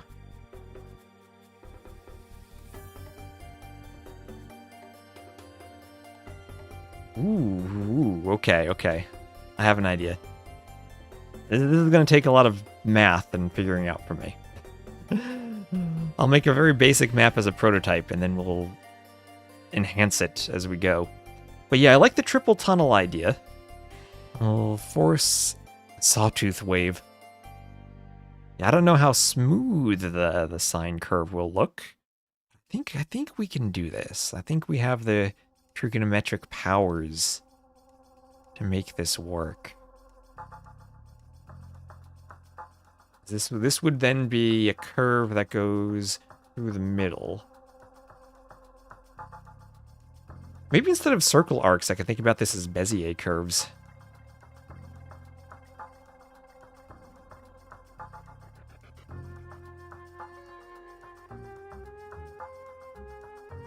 Or actually, wait. That might be a bit simpler.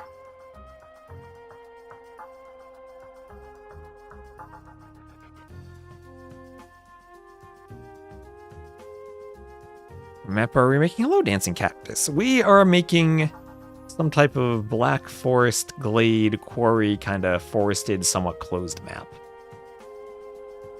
I'm trying to come up with ideas for making a map interesting. I think the triple tunnel, but with more rotation idea is one I like. And maybe make the ponds a bit random. Maybe ponds could always be forward to encourage aggression then. Like 2 forward ponds. Okay, yeah, I'm liking that idea. So kind of road down the middle, then 2 arcs around the side, and then forward ponds. And Slotty25, thank you for the follow. Thank you very much for the follow.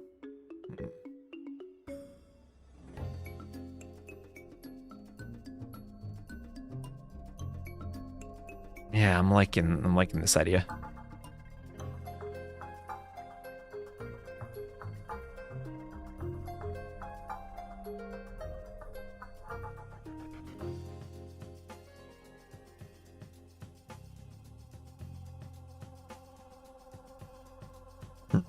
Right, anyway, I need to eat something. So I've been streaming for about 5 hours. I'll probably do some more map scripting over the weekend. Outside of TTL time. But this was a good start. Okay, I got the creative juices flowing now. I know what I want to do. I can envision the map. This is going to be epic. So, all right. I'm going to do a lot of work tonight to try to get a prototype just so I can get it into the mod. But I'll go raid someone on Twitch. Let's see. I see Emu's streaming, so I might raid Emu. Thank you all very much for watching. Hope you enjoyed the TTL.